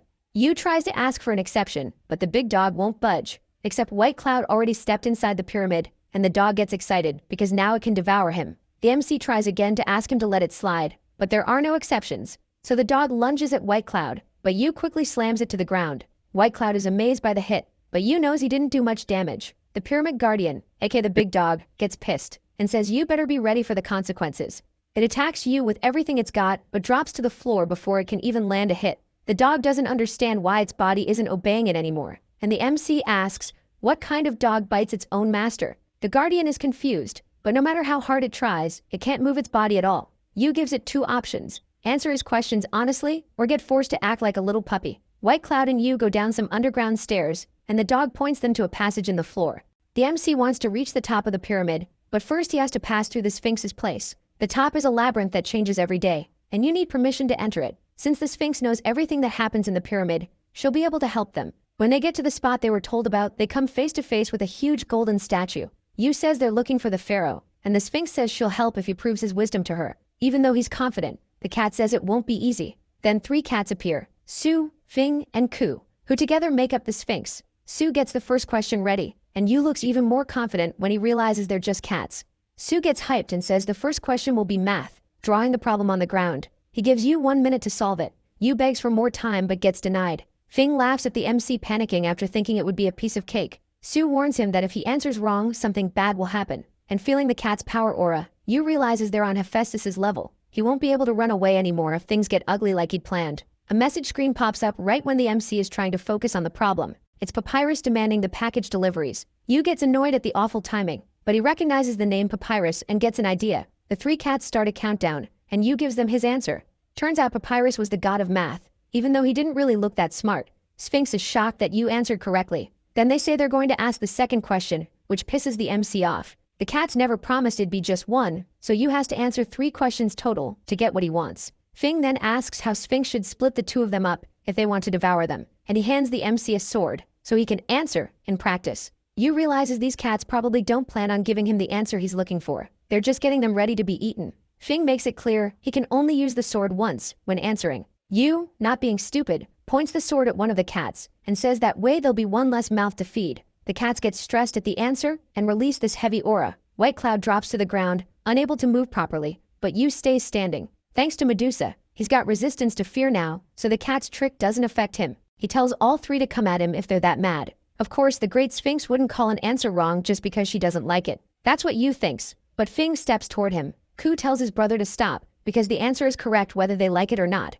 They give the questions, the adventurers give the answers. That's the rule. Even if the MC acted arrogant, everything starts and ends with questions. Ku is impressed that you didn't give in to their intimidation, and that he even provoked them and still came out on top. In the past, there were lots of people like him who weren't afraid to trust their own answers. For the final question, two cats appear next to you, a little angel and a little demon. The angel will do everything he says, and the demon will do the opposite of whatever he says. If the MC wants to go to heaven, what would he ask these kittens, with just one sentence and only one chance? That brings back memories for you, of him as a kid crying in a corner. An adult comes up and asks why he's there, and you tells them not to pretend they care about someone with no skills. But the adult doesn't care whether the boy has skills or not. Opportunities always show up for the people who are ready. The stranger keeps going with this motivational speech, saying you will find something he can do just by being himself. He was in the same situation as the MC, and says if you answers his question, he'll share an experience he had. The question was whether he knew about angels and demons. You couldn't answer back then, but ever since, he's thought about what the answer could be. He's always wanted to protect the world where the people he loves live, and now that he's a god, it's something he has to do. The MC's answer to Ku's question is, have them take him home, whether it's the angel or the demon. The cat is impressed and opens a portal so he can find the pharaoh and the royal palace. White Cloud is wary, but Sue says their questions are absolute. Sphinx then gives the two of them a few tips, and they head through the portal. When they arrive on the other side, a man starts yelling at them to stop. The guy is totally out of control and seems to be mistaking them for someone else because he says he won't fall for those dirty tricks again. Yu gets more and more confused by the situation and by the fact the pharaoh is using divine power even though he's supposed to be human. He tries to talk to the pharaoh, but at that exact moment a door behind him opens and his sixth sense goes full red alert. Fearing danger, Yu sends White Cloud back to Earth and tries to get out too. But when it's his turn, the unlucky guy can't use divine power to teleport, and a man wearing a dog hat walks into the room. He finds it weird because he felt a different presence in there, but he doesn't see anything. The MC managed to put on the invisibility helmet just in time. The pharaoh keeps yelling at the man that he won't bow to him and is evil anymore, but the man just grabs him by the neck and starts draining his divine power. Then the man tells the pharaoh not to forget that he and his people are just livestock meant to hand over their divine power to him. He should consider it an honor to be able to serve the great Set like that. The man leaves, and the pharaoh is left sprawled on the ground, completely drained. He hopes nobody else ends up with the same fate. But the pharaoh wakes up a while later, dazed, with no idea what happened. Yu asks if he's feeling better, and the pharaoh seems to recognize him. The kids gathered around the MC say he's a really nice guy, even bragging about the food he gave them. The pharaoh panics because he doesn't trust Yu, but a young woman shows up behind him and calms him down. He almost died, so he should take it easy with the emotions. Set sucked out his life force along with all his divine power, and the one who saved him while everyone else couldn't do anything was Yu. But the pharaoh isn't convinced and thinks the MC wants something in return. He starts walking away, and the girl calls him Peo, telling him to slow down. Yu recognizes the name from Ju's list of priests. Peo would be his fourth priest. The MC tries to confirm the pharaoh's name, but he gets irritated and says he's not interested in getting friendly with someone like him. Gods usually help humans, just so they can kill them later. There was a time when exhaustion took over the desert people, while a plague wiped out countless lives. So the gods offered help and turned Pao into a pharaoh to save his people and reach the world of the gods. Pao used his new abilities to guide his people and save everyone. But when it was time to enter the gods' world, he realized something. A pharaoh is just a container for divine power so people will believe, and all their suffering was caused by the gods. Pao was basically just a fool who did everything the way they wanted. And now Yu understands why he despises the gods. Even so, Yu promises he'll be back the next time Set shows up. A month later, just like he promised, Set appears again to take more divine power, but this time he runs straight into Yu, charging right at him. Set easily stops the MC and realizes he wasn't wrong when he sensed Yu's presence last time. Pinning Yu's head against the wall, he asks what Yu is doing there. The MC says he's there to save the pharaoh, which pisses Set off, and he throws him away. Set can't believe a god with so little divine power is actually challenging him. But the day he met Peo, Yu handed over all the packages in the pile, and got 12,000 random gifts in return. Set's divine power starts leaking out of his body, and Yu activates his healing. Ready to fight, he says, "Alright, let's see who's got more divine power now." With all that power built up, the MC rushes Set, telling him to let the pharaohs go. He lands a hit and leaves Set a little stunned. To get revenge, Set drains the divine power from an old pharaoh nearby and throws the body at Yu. He laughs when he notices how soft Yu is toward mere humans. Set starts going on about how pharaohs are just cattle, and nothing will ever change. As he charges up a massive attack, he fires it, chains, straight toward the kids behind them, and the MC runs in to block it, making Set even angrier. Set thinks Yu's little compassion is only going to make them suffer more, and he keeps targeting the pharaohs, talking about how the absolute law of the pyramids is that they exist only as livestock. Set keeps draining the divine power from the pharaohs he hits. Yu tries to cut the chains binding the pharaohs and says he really is fighting to protect them, whether they have powers or not. In the end, he's fighting for a world where everyone can be equal. But Set laughs at that and thinks that trying to protect so many things at once will get him nowhere. He'll only become strong when he abandons everything. The fight continues, and Set attacks an unprotected pharaoh, distracting Yu. That opening lets him land a full-on punch to the MC's face, sending him flying backward. Yu starts struggling. He can barely even defend himself now. Peo watches the fight, kind of in disbelief, and the same girl from before gives him her divine power. He tries to refuse, but she says she knows her own body well, and she doesn't have much time left. Another older pharaoh gives him power too, and then everyone there starts thanking Pao for everything he's done for them. But Pao, in tears, apologizes for being too weak and not being able to protect them. The girl comforts him, saying she lived a good life and learned what love was. She hopes their regrets get replaced by their smiles, and she wishes all the pharaohs' happiness reaches Pao when her tears finally stop. In this poetic moment, Yu keeps getting beat up by Set, who's also hurt. The villain gets ready for his final attack, but then Pao, packed with divine power, lands a huge punch on him. The hit leaves a trail of destruction through the whole pyramid, and Set falls all the way down. The villain loses it like never before and summons even more power. Yu can't believe Set was still holding back on them. But Pao is sure this is the end of the fight. Set starts threatening the two of them watching from above, but the Sphinx shows up right on time. The cats warn him he'll have to solve their riddles since he stepped into their domain. Only those who solve the riddle can leave, and Set won't get special treatment just because he's a god. Set tries to threaten the cats, but they're stronger than him, considering how little strength he has left. Then Ku gives Set his riddle. He has to list every evil thing he's ever done, with no time limit, since they're infinite. Outside the wrecked pyramid, some minor gods talk about what happened. Looks like Set lost to the pharaohs and got trapped on the lowest floor of the pyramid. The gods are furious they'll have to start looking for other jobs. In the crowd, Pappy calls out to Yu and says he'll miss him. The MC tells him to share his newly gained divine power with the good Egyptian gods so they can actually do their jobs right. Pappy promises he'll put everything back to normal, and Yu feels relieved. Off in the distance, Pao is sitting on a mountain of sand when the MC walks up. He asks if it wouldn't be better to make another place to preserve the other pharaoh's memory, but Pao thinks they'll be freer this way, flying with the wind. Even though he dreamed for a long time about Set's end, he can't really celebrate after losing so many people. Then he acknowledges Yu's efforts and says he'd like to join him and serve him. The MC accepts and makes Pao his fourth priest. Back on Earth, he realizes Ju still hasn't come back and starts getting dinner ready. But the guildmaster Iris shows up beside him, clearly not happy with what the MC's been doing. Yu asks what he's doing there, and the guy throws a stack of papers at him. He reveals there are rumors Yu's been opening portals just to scare people, and for his own benefit. And he says Yu better not even think about running, since they're surrounded by other hunters. In the end, Yu just has to follow them quietly, and he does. He's chained up while they question him about the crimes he might have committed. Yu insists he's innocent, and asks for at least a lawyer to defend himself. Guildmaster Iris saw that coming, and calls in Leo Lux to help with the interrogation. Everyone else leaves the room, leaving the two of them alone. Leo starts off saying he doesn't care what the MC does when he keeps disappearing, but he wants to know where his little sister is right now. Yu doesn't have an answer, and says Leo should ask Ju about that. Then Leo asks where Ju is, since they've been looking all over Korea for more than a month, and still can't find her. That freaks the MC out, because she went after the fifth priest for him, and should have been back by now. In the fairy world, Elias seems to have attacked the fairy queen and taken her form, ready to receive Ju and Adele. Ju gets suspicious. Even though fairies are kind of antisocial with strangers, she feels like something's off. Maybe it's better if they just sneak into the palace. Meanwhile, Adele is talking to the guard, asking to be let in, and getting turned down. But a fairy shows up almost at the same time and says they've been cleared by the fairy queen. Adele and Ju are escorted through the palace to the fairy queen, who's in her garden. Ju, not subtle at all, goes straight to the point and says they want to borrow her power, and she'd be really grateful if the queen could come travel with them real quick. Elia, disguised as the fairy queen, thinks about how their efforts are pointless. The person they're looking for isn't there anymore, and Elia is going to wipe out all the remaining priests. Ju keeps talking about how portals are popping up in every dimension, but Adele's stomach growling super loud interrupts her. They haven't had a proper meal since they arrived, in Adele's defense, so the queen offers them food, and they all head to the palace dining hall. Servants start laying out tons of dishes across this huge table, and it totally impresses the two of them. Ju thanks the queen for the hospitality, and the queen says she's just following fairy tradition. Ju then asks the queen to say the fairy's prayer, so they can eat. So Elia does it, and Ju immediately gets suspicious, and asks what she did to the queen.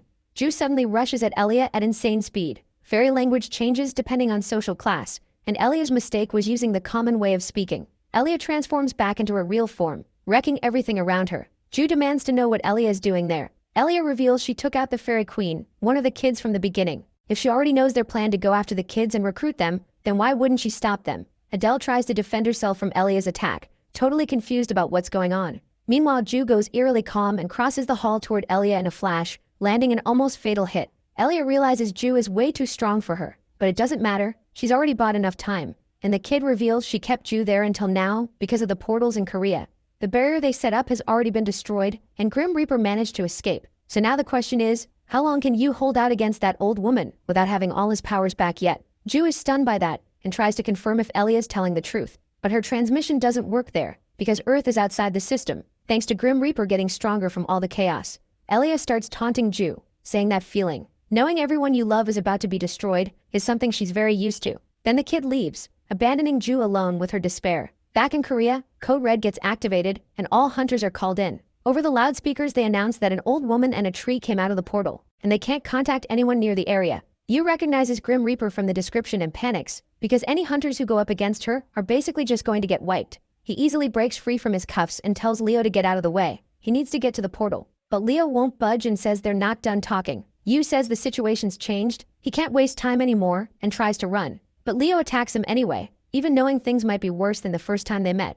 Still, he won't let Yu leave until he finds out where his little sister is. At the portal, a gigantic tree appears and the whole sky turns purple. Civilians run around screaming for help. The tree's trunks lash out toward a defenseless woman trying to escape. White Cloud shows up just in time to protect her and yells at her to just get out of there. He's already kind of beat up and wonders where the hell Ju and Yu are. Grim Reaper recognizes the MC's scent on White Cloud, the same way she recognized it on Etten inside the portal, and trapped him in her tree. Etten struggles to break free and tells White Cloud to go find Yu, because they're no match for that old woman. Grim Reaper, totally unfazed, easily pins him back to the tree, and this time she tries to grab the kid too. But a blue lightning strike hits the trunks before they can close in on White Cloud, saving him. Leo arrives just in time to help, and Yu shows up right behind him, praising his priest for holding out that long. White Cloud has a million questions, but the MC tells them to take down Grim Reaper first. The old woman looks pleased that Yu came to face her on his own this time. She says as a reward, she'll kill them and hand them over to Samson as a gift. Yu charges at Grim Reaper, saying he won't be an easy target again.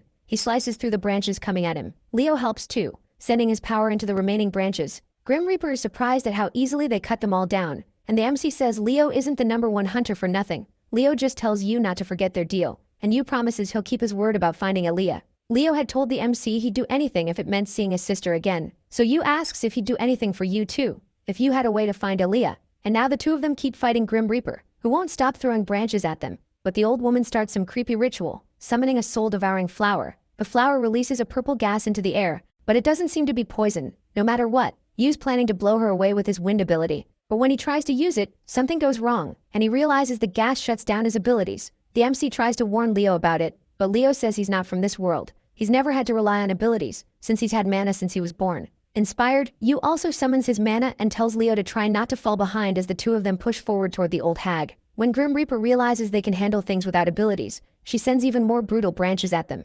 The MC uses his white ice power and black flames to clear a path, and Leo's kinda stunned by his mana, but he keeps charging the old hag anyway, since Yu's flames only burn enemies. He lands a hit, knocking Grim Reaper back and leaving her totally confused. But it's way too early for her to be shocked, because Yu's still building up power to attack her. That thick mana around him has been with him ever since he started learning how to use a sword. After grinding a ton of aura, he says he doesn't need abilities to use his own power, and then he unleashes an insanely powerful attack on Grim Reaper that lights up the entire sky. Leo is literally speechless when he sees the massive crater the attack leaves in the ground. White Cloud runs over to Yu, hyped about what he just saw. Meanwhile, Leo's wondering how he's supposed to be the #1 hunter when Yu exists, but then they notice something weird that kills the whole victory vibe. Black smoke starts pouring out of the hole where Grim Reaper is, and it makes this thunderous noise. Anyone without divine power doesn't stand a chance against that sound. Grim Reaper crawls out of the crater more horrifying than ever, and starts transforming. She plans to wipe out humanity, and turns into this huge, disgusting monster. Her claws shoot toward Yu, and he even considers running, even though he knows he can't. He has to fight the twisted old hag, but can he actually beat her? Ju shows up at the perfect moment, and with a straight-up murderous look, tells the old hag to disappear. Elias collapsed on the ground, completely wrecked, staring up at the night sky. She thinks about how Ju is crazy for using the portal to travel between dimensions. Looks like Elias gonna need time to recover, but it doesn't matter, because Ragnarok has already started. Ju attacks Grim Reaper and deals a ton of damage, and Adele blocks the sounds effect with her magic. The MC, super worried, asks why they took so long. Ju says they lost time because of Elia, and Leo, who heard everything, asks where his sister is.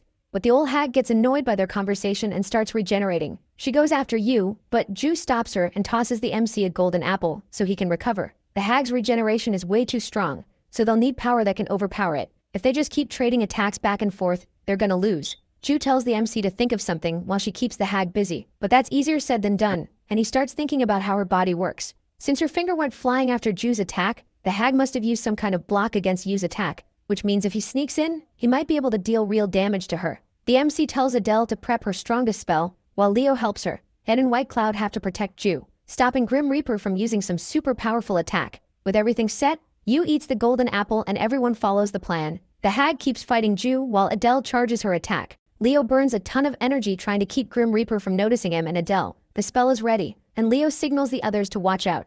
Then Adele fires off her insane fire attack at the hag, and she lets out a scream. She complains about how a human can have that much power. But as long as Grim Reaper's real body is still intact, she can regenerate as much as she wants. Except Yu shows up at the perfect timing and strikes the hag's real body while it's trying to hide. She freaks out and starts releasing magic, trying to take someone down with her, and causes a huge explosion. Yu gets up from the blast, only to find Ju completely beaten up. She tanked the attack so the MC wouldn't get hit the worst. He tries to wake her up when he notices a huge red eye in the sky. Ragnarok has begun. Yu is freaking out, trying to heal Ju with his ability, but nothing works. He thinks about taking her to Olympus to save her, but Olympus denies his request. The panic just keeps getting worse, and Ju, still conscious, tells him to get out of there. She says she doesn't have any divine power left to keep her body going. Ju's strength runs out as she begs Yu one more time to run and save himself. A monster shows up on Earth and starts complimenting the place. Then it spots the MC nearby and gets excited that there's still a human left for it. But Yu easily slices the creature's arm off and starts crying, not understanding why they won't just leave humanity alone. The monster regenerates and laughs at Yu's attack, but Yu just chops it into little pieces, completely out of patience. He finishes the monster off with a killer look, and by doing that he gains super regeneration. Two more monsters step out of the portal and watch what happened. Thinking they can handle the MC, they rush him. But he's so messed up over what happened to Ju that he hits the first one with everything he's got, and when the second thinks it's about to do something, Yu attacks it the exact same way. One of them goes for the MC's arm. Since he's a swordsman, it's an easy target, but Yu grabs it by the tail and hurls it away, finishing it with a punch. He regenerates his arm and uses it to smash the monster. He's in full rage mode and keeps throwing punch after punch. The other creature realizes Yu is way stronger than they expected. It turns to run off and gather more troops to face him, but the MC is faster and attacks, stopping it from even moving. It can't just be a coward and decide to run now. Then countless mana swords hit it in the back. The monster begs for its life, but the empathetic Yu isn't there anymore. He just ends it. A hand grabs his shoulder and tells him to stop. Leo says maybe it's not too late. He reveals the world he was born in got destroyed by monsters that came out of a portal. Exactly like what's happening now. The portals connect different dimensions, like they're all branches of the same tree. They might be able to save Ju, if Yu is willing to risk his own life. If they can reach Olympus that way, there's no reason not to leave right now. But an attack hits a building nearby, and a goat-faced monster wonders where the people in charge of that area are, and why there are still humans alive there. Did the monsters assigned to this place really get beaten by mere humans? Yu realizes that if he leaves now, this place will be completely destroyed, so he doesn't know what to do. Right then, White Cloud shows up and attacks the goat with a new ability, shocking everyone. He was saving that skill for a future duel with Yu, but whatever. He yells at the MC to go save Ju. He already tanked the old lady. This goat is nothing. The monster starts charging up to counterattack, but Adele shows up too. She blows up the part of the building where the goat was and tells Yu to get out of there already. They both want him to go save Ju, and they'll handle things here so he can reach Olympus. When the portal in Adele's world almost wiped everything out, the MC saved everyone, and that's when she promised she'd do the same for him. Itten agrees and says this is his chance to repay Yu for saving his people. They'll protect Earth for him, so he can save Ju without feeling guilty.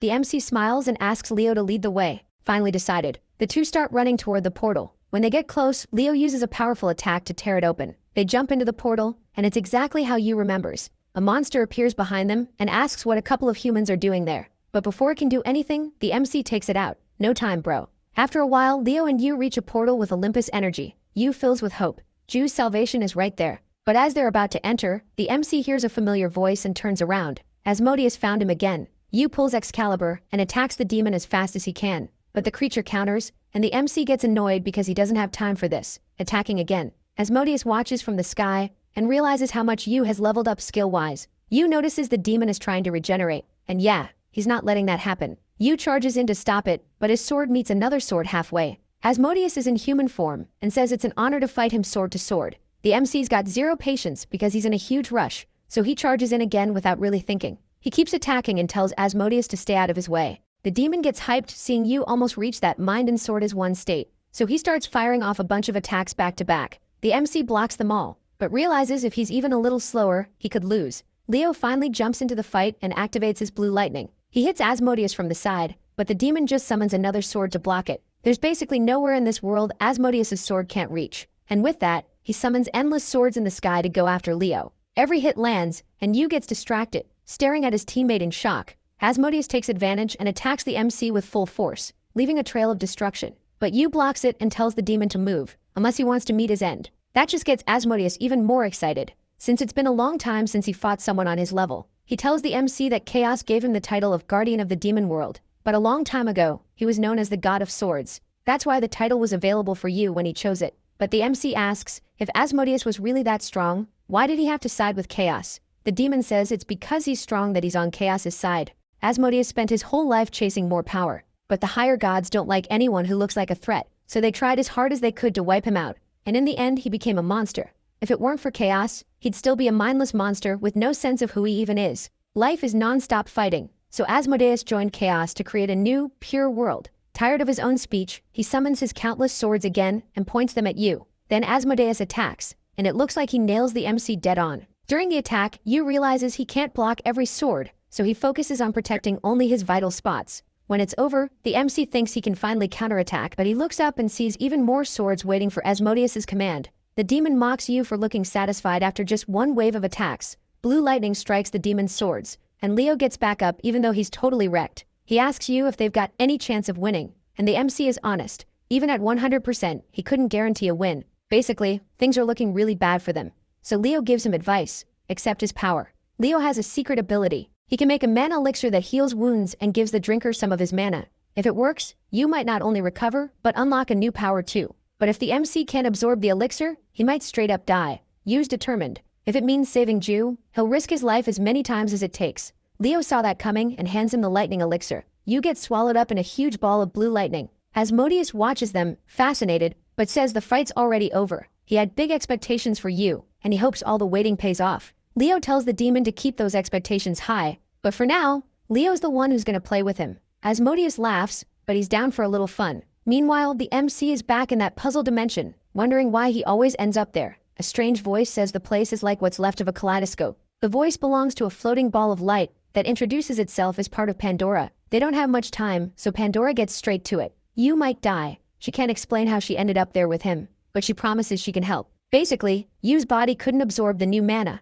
and the experiment failed. The MC still doesn't have what it takes to control that much raw power, at least not in this life. Pandora is going to create an imaginary world for him using his memories from past lives. He'll be confused because the memories will mix together, but there's no dream he can't wake up from. And if he manages to wake up, he'll be able to find Pandora again. Yu wakes up in a sunny forest. Ju shows up asking how long he plans on sleeping. He gets emotional and starts crying because he's seeing her again, even though he doesn't really understand why. Ju worries about him and says he can just rest this time. MC says no, and explains he was just really relieved when he saw her. She gets embarrassed and decides he must be fine if he's already talking nonsense. Yu feels like something's off, like he's forgetting something important, but it's probably nothing. They're on their way to accept Persephone's part-time mission. The sooner they get the golden apple, the better, since anything could happen at any moment. Yu, confused, asks what kind of things, and Ju answers that obviously it's Ragnarok. That word makes him remember his real world, where Ju is badly hurt. He remembers his talk with Pandora, and that this place is just something made from his memories. MC needs to hurry and find Pandora so he can go back. But this world's Ju looks at him, worried, and he decides it's fine to rest just a little bit. Pandora watches from far away as he makes his choice, and Yu asks Ju how she manages to do all this. Humans are helpless against natural disasters, and Ragnarok is the end of everything. How does she not break down and still keep hope even with a threat that huge? She says she's not that strong. She does waver sometimes, and she gets scared to keep moving forward, but she's even more scared of giving up. And to deal with everything, she basically let go of her emotions. And when she needs to keep her hope alive, she looks at Yu. He once told her they can't do anything if they don't even try. And what matters is that he never lets himself get swept away, even when things aren't looking good. When Ju looks at him, she feels like she's not alone. Like there's someone right in front of her doing everything he can to stay on the right path. She thinks that's the most encouraging thing she's ever seen, and it's why she doesn't lose hope. The dream sky starts cracking, and Yu wonders what he's even doing there. He apologizes to Ju and says he needs to save someone. Back in the puzzle dimension, Yu asks if what he saw is from some past life. Pandora says it's from a really old one, and he realizes Ju used to be way more expressive back then. She must have been through a lot to become as indifferent as she is now. Pandora tells him not to get too mad about it, because he passed her determination test. It's time for him to learn the truth. Pandora activates Yu's first memory, the one from before he was even born. A woman, completely white, cries because she couldn't protect the children of the beginning. She is Gaia, the goddess of the beginning, and mother of all things. Gaia talks about how the dark shadow will soon reach the land of the beginning. Child Ju asks the goddess what those shadows are that are making her so sad. Gaia explains the shadow is chaos, the father of all things. The children start asking if their mother can't stop chaos or defeat him. She explains that the gods are part of chaos, so no matter what they do, they can't escape chaos's eyes. Gaia can't see a future where she defeats him. That's when Child Yu says he'll defeat chaos, since he isn't a god. His mother feels proud of the kid's attitude, but warns that his hope will disappear when he faces chaos. The path he'll walk will be full of suffering and uncertainty. She asks if, even knowing that, he still wants to follow that path, and Yu says yes. The children start protesting, saying he's the youngest and doesn't have any talent. Ju defends him and tells them to stop being so mean, but Yu agrees with them. He thinks he's weak too, but even so, he never gave up. They can't do anything if they don't try, so maybe they can defeat chaos. Gaia says that because there's nothing inside him, there are huge possibilities he can reach. Then she sends her children to different dimensions and creates a system for them, trusting Yu's potential to destroy that thing and protect all the beautiful things in the world. Seeing that memory, MC unlocks his true power, and now he can accept any kind of power into his body. He opens his eyes, releasing blue lightning. Leo is completely beat up from his fight with Asmodeus, who keeps trash-talking the hunter's techniques. Leo's sword has become useless because he's been more focused on protecting the big bubble Yu is inside. The hunter can't take Asmodeus yapping non-stop anymore, and says he must have been the god of gossip, not the god of swords. The demon gets ready for one last attack, saying that at least he had fun. The swords fly straight at Leo, and he's wondering if the MC still isn't ready yet. Right then, that huge ball of electricity behind Leo starts cracking, and Yu steps out of it, shielding his buddy and apologizing for taking so long. Leo's happy to finally see the MC's face, and he can finally rest and recover.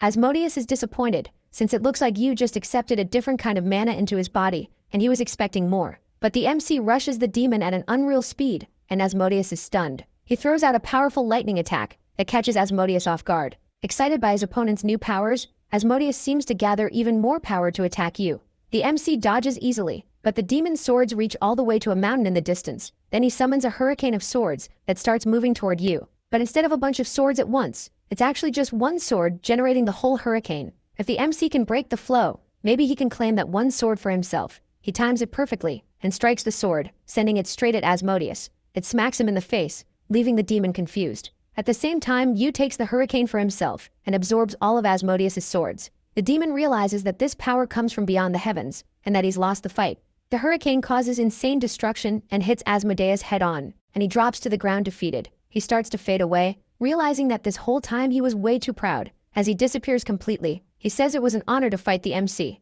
For defeating the former god of swords, Yu becomes the true god of swords and gets promoted to supreme god. Leo, totally wrecked, realizes that now the MC really has become a monster, but he runs over, worried, to help his friend. Leo just tells him to hurry up and get to Olympus. He'll follow right behind as soon as he recovers. So Yu tells him to heal up properly, because he can summon him at any time, since Leo became one of Yu's priests so he could find his sister. And with that, the MC steps through the portal. But the moment he sets foot on Olympus, Hephaestus attacks him, like he's possessed. He calls Yu an evil creature, and tells him to get out of Olympus while attacking him. The MC doesn't get where this resistance from Hephaestus is coming from, since they were friends. But the god recognizes Asmodeus' energy inside Yu, and he's against it. Yu tries to explain, but the god doesn't want to hear any of it, and just keeps attacking. Our MC doesn't have time to waste, so he decides he'll get past Hephaestus by force. The god says he's holding back because of the friendship they used to have, but Yu tells him to move, because he needs to bring Ju back. If he doesn't move, he's gonna get chopped into pieces. Yu attacks and shoves him into a pillar, and Hephaestus is left stunned. He confirms what happened to Ju and seems genuinely shaken by the loss, but then he clenches his fists and says it doesn't matter, because his destiny is to defend this place from the power of forgotten gods. That's his fate, given to him along with his name. Then he summons his masterpiece, the spear Pelia, and hurls it straight at Yu. The MC's annoyed that talking isn't working, and he gives in to the fight. He summons countless swords and sends them at Hephaestus, dealing heavy damage. The god tanks the attack, but Yu's freaking out because he doesn't want to hurt him anymore. Hephaestus summons another one of his masterpieces and attacks the MC, wrecking everything around them. But when the dust settles, the one on the ground is the god, and Yu hesitates to finish him. Hephaestus explains he went that far because his name sealed his destiny. A god who can't fulfill his destiny becomes a forgotten god, so he helps Yu end it all. He apologizes for not being able to abandon his fate, even if he wanted to. but he had to be Hephaestus to the very end. Then the god disappears, hoping you can do what he came there to do. The MC unlocks a bunch of abilities, and now he can tell what his items and gear will do, on top of doubling their effects. He also unlocks some abilities in Excalibur that will even affect his followers. With that heavy goodbye vibe in the air, he heads to the underworld. There's a famous story in Greek mythology, Orpheus. He went to the underworld to bring his beloved wife back, and he convinced Hades by playing his music, but it didn't end happily, and you hopes things will be different. Hades senses his presence and shows up, arrogant as always. He tells you to get out of there immediately, but our MC says he can't leave until Jew is brought back to life. The god looks kinda disgusted that he even had the nerve to ask something like that with so much confidence. Hades, already annoyed, warns you to be careful with what he says next. Yu repeats that he wants to bring Jew back, and makes it clear he doesn't need Hades' permission. That just stresses Hades out even more, and he looks ready to give Yu the same fate as his beloved. So he sends his power to attack the MC, but Yu dodges using Hermes buffed boots. Mixing the boots with his speed ability, Yu closes the distance to Hades insanely fast and strikes. He lands the hit, but Hades doesn't look like he took any damage at all. Regular sword attacks won't affect him. Hades asks if Yu seriously thought he could defeat death itself in its own home. He gathers a ton of power and attacks the MC, who blocks it easily. And when Yu used the boots to fly earlier, it wasn't to dodge, it was to find the entrance. That shocks Hades, but Yu doesn't waste time and keeps stacking different abilities. Combining them with his infinite swords, he attacks Hades, who tries to stop the power before it reaches him. He actually seems to be succeeding, since Yu's swords get surrounded by purple magic. Hades yells that if the gates of hell break, the human world itself will turn into hell. But he's kinda missing the point, because the human world is already basically like that. Still, Yu learned from someone who believed in him, that together, it's possible to defeat even hell. Yu pushes his magic even harder, and finally overpowers Hades, landing a real hit. Blue light flashes everywhere from the impact, and then the MC finds himself in a completely white, empty place. He hears Ju's voice asking if he came all the way there to find her. She says he caused a huge commotion across the entire underworld, but he doesn't care. He tells her they're leaving together. Only, time's up. Samson's petals start swirling around Ju, and she's about to reincarnate again. A long time ago, Gaia asked the girl if she was sure she wanted to keep reincarnating. Forever is packed with unimaginable suffering and pain. But little Ju said she wanted to help Yu not lose himself, and in the present, Ju tells him not to worry. She'll find him in her next life.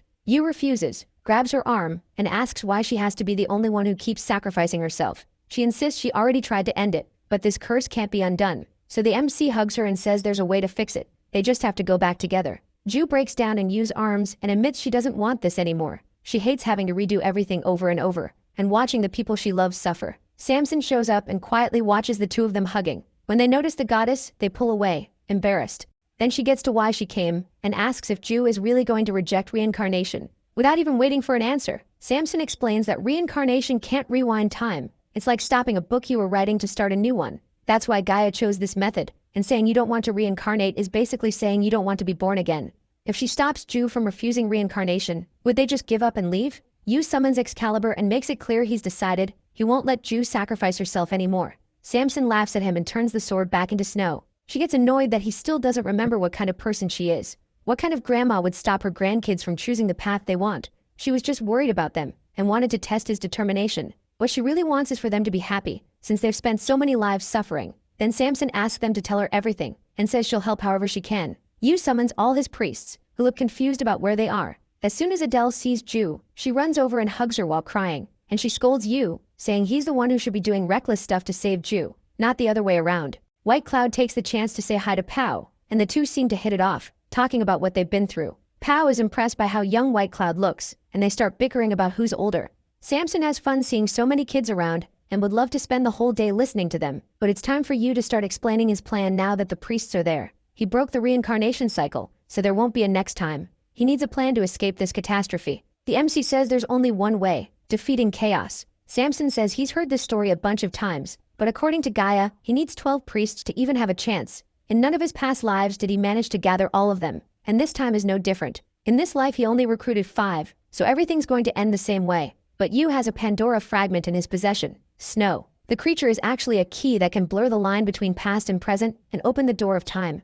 He plans to go through the time door and go back to when Ragnarok began. That way, he can combine the power of his current priests with the ones from the past and finally gather the 12 he needs. Samson asks if he's sure he wants to do this, since time travel will make him a foreign entity in the world. But the MC has already made up his mind and truly believes this is the path he has to take. Then he turns to his priests and asks if they're willing to come with him, and all of them agree to give up reincarnation to fight by his side. With everyone decided, Samson says he'll bless the path they chose one last time.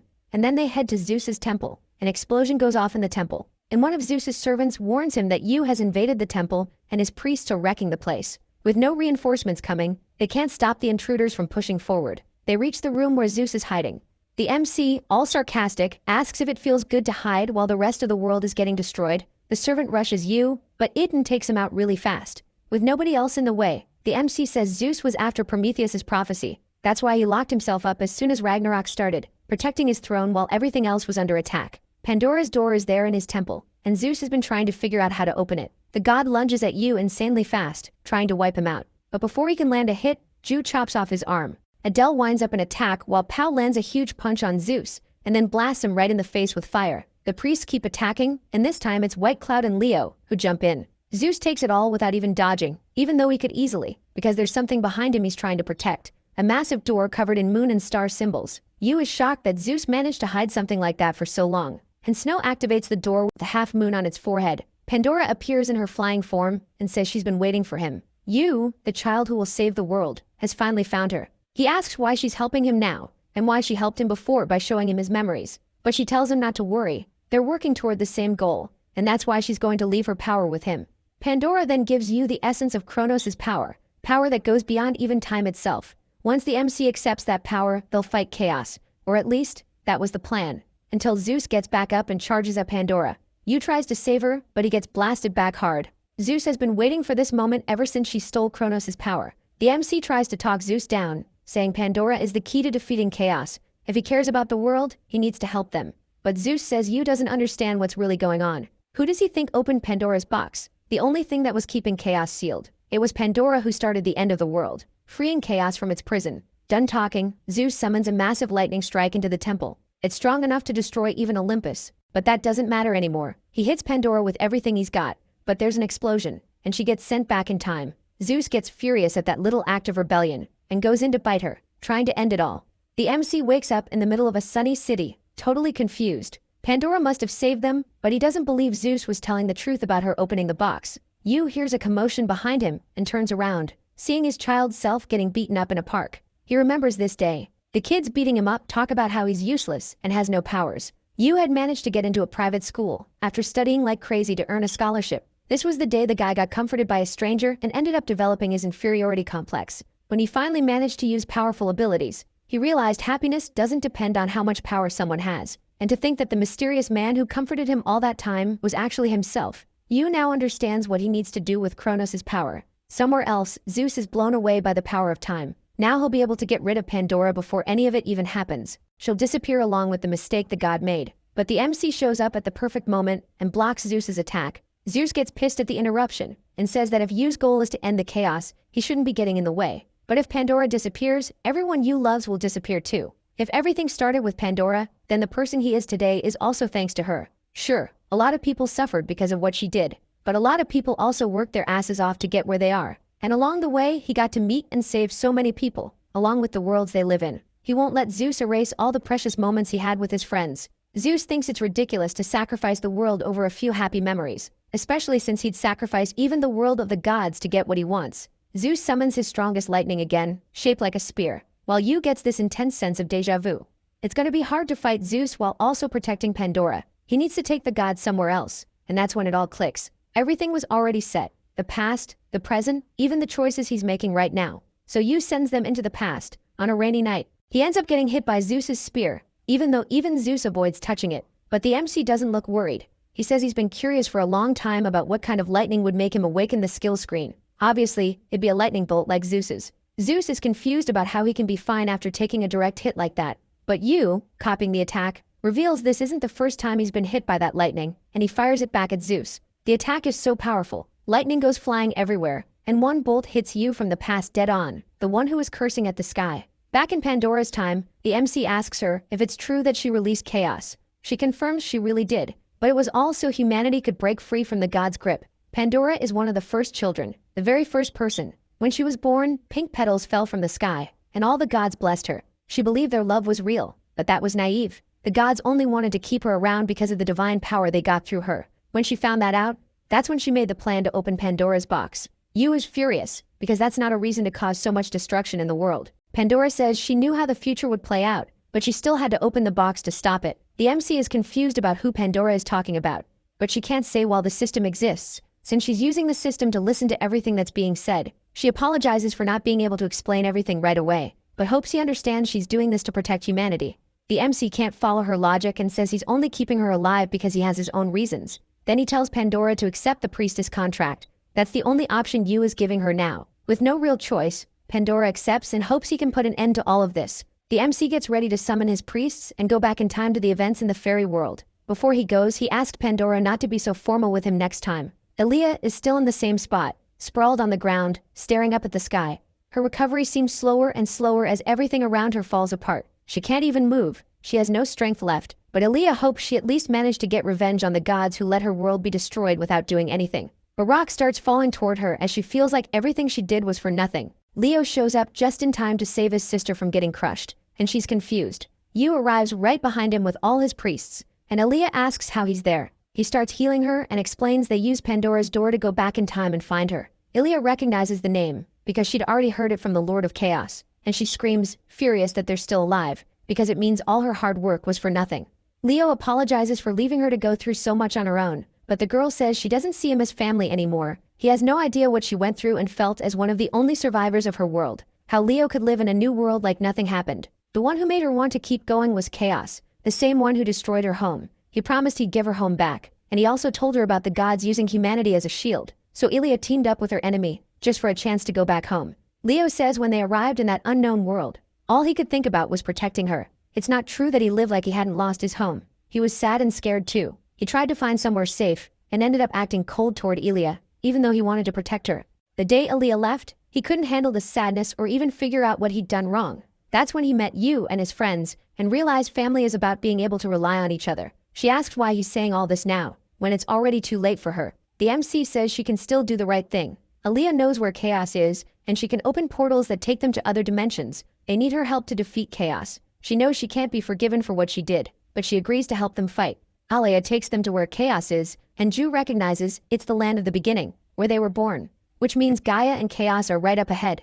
Gaia really believed that locking Chaos away from everything would be enough. Chaos tries to consume the goddess, but Ju's knife hits him just in time. Ju holds her mother, who's not in great shape. Chaos yells at the child of the beginning to stop getting in the way, and charges at them. Then Yu shows up already attacking, protecting them. Chaos realizes the MC used the power to go back in time, and Gaia begs them to defeat him quickly, or everything will be consumed and destroyed. The MC tells Ju to stay out of danger with the goddess and goes after Chaos again. But he attacks and doesn't even leave a scratch. Chaos then starts summoning some forgotten gods that Yu fought in the past. The MC knows that even if he's overpowered, dealing with that many enemies would be really hard. At that moment, his priests rush in to buy time for Yu. He starts saying they can't handle the enemies, but Ilya tells him to trust his priests. Those forgotten gods are weakened versions, and his priests are more than capable of keeping them busy. And the MC also has one of Chaos's right-hand men on his side, so what's he even worried about? Yu charges again, gathering all the power he has and striking Chaos. The attack looks like it worked, and Adele starts to feel hopeful. But Chaos isn't hurt again, and it seems like any attempt to attack him is pointless. In the counterattack, Chaos releases a power that causes a violent earthquake, throwing everyone off balance. He uses the opening to attack Gaia and rip her away from Ju. With his hands finally on the goddess, he consumes her completely. Ju panics and says they won't be able to defeat Chaos without the 12 priests. She thinks this really is the end of everything. Yu meanwhile starts saying goodbye to Snow, thanking his pet for all the hard work. He'll do the rest alone, without any weapon. Ju goes up to the MC and asks what he thinks he's doing. Yu says he's planning to go to where Chaos is and absorb him with his ability. Then he asks Ju to take care of everyone for him, and he rushes at Chaos. Staring up at the creature's massive eye, he activates his non-ability. Chaos laughs, saying there's no way he can absorb him, and tries to consume Yu. But the MC now understands he was born without abilities for exactly this reason, so he could do it, and everything lights up. Yu wakes up in a strange place where it looks like there's only sky. Chaos is right there in front of him, and says he'd been waiting for him. The MC freaks out, understandably, but Chaos tells him to calm down, since there's no way for them to finish each other off in there. Their powers kept getting used up and ended up linking them together like they were the same being. Gaia shows up out of nowhere screaming that Yu has to sacrifice himself to save the world. He needs to defeat Chaos to protect everyone. Chaos gets pissed at the goddess and attacks her from far away to shut her up. He says he won't stop the MC if that's really what he wants, but first there's something he needs to show him. Chaos wants to tell the real story of why Pandora brought him into the world. A long time ago, Gaia messed with the world's natural order by creating the system. From that moment on, all the gods would start using it to buy abilities, and the second they tried those abilities for the first time, they'd get drunk on power and become addicted to them. Chaos disagrees and says that logic is basically treating them like cattle, but Gaia says they'll use the system to control Deus Ex Machina. If it looks like the universe's creators disappeared, the gods will use the system without thinking twice and rule over humans. That's the only way she thinks she can keep the world from falling into chaos. Chaos tells her to stop lying. She just wants them to be dependent on her forever. She agrees and traps him in Pandora's box so he won't mess up her plans. Chaos screams at her to stop, but Gaia is determined to be remembered forever. Back in the present, Yu is overwhelmed by all the info. To keep Chaos from getting in her way, if he ever got freed, Gaia split the world into a bunch of different dimensions. And to get his strength back, Chaos created the Chaos Portals. The MC gets stressed that so many lives were lost just because those two were beefing. In the background, Gaia keeps trying to convince Yu to sacrifice himself, saying she was only trying to protect everyone. Yu asks if, now that he and Chaos are basically one, the universe is made up of the two of them, and Chaos says yes. Then the MC starts releasing a ton of power and says he's going to fix the world so the gods can't interfere anymore. Gaia freaks out,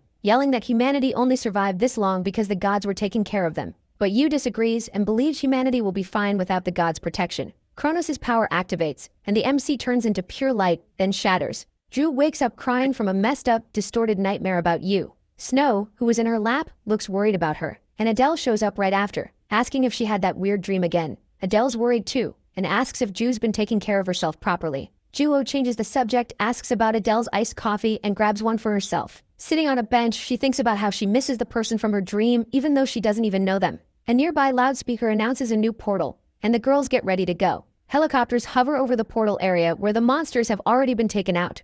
A guard thanks them for their service, and Leo comments that they got there fast and that the others are on their way.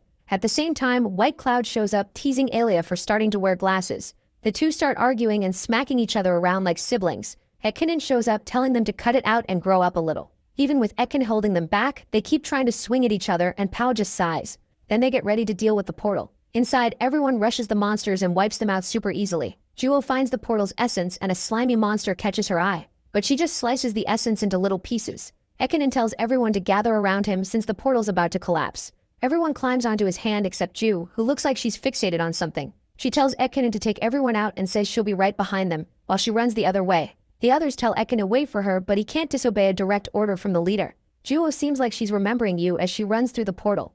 A god can exist as long as someone remembers him. Samson can't take care of the MC, but hopes his last gift will lead Ju to him. Juo stops in front of the same slimy creature from before and calls out to Yu. It says some warped stuff about the world being better off without him, but she says she could never give up on him. It must have been hard being alone all this time, but Juo promises she won't leave him alone anymore, and she asks him not to leave her either. Pink petals start coming out of the creature, and it transforms into Yu. Juo hugs him tight and says she missed him so much. Our MC is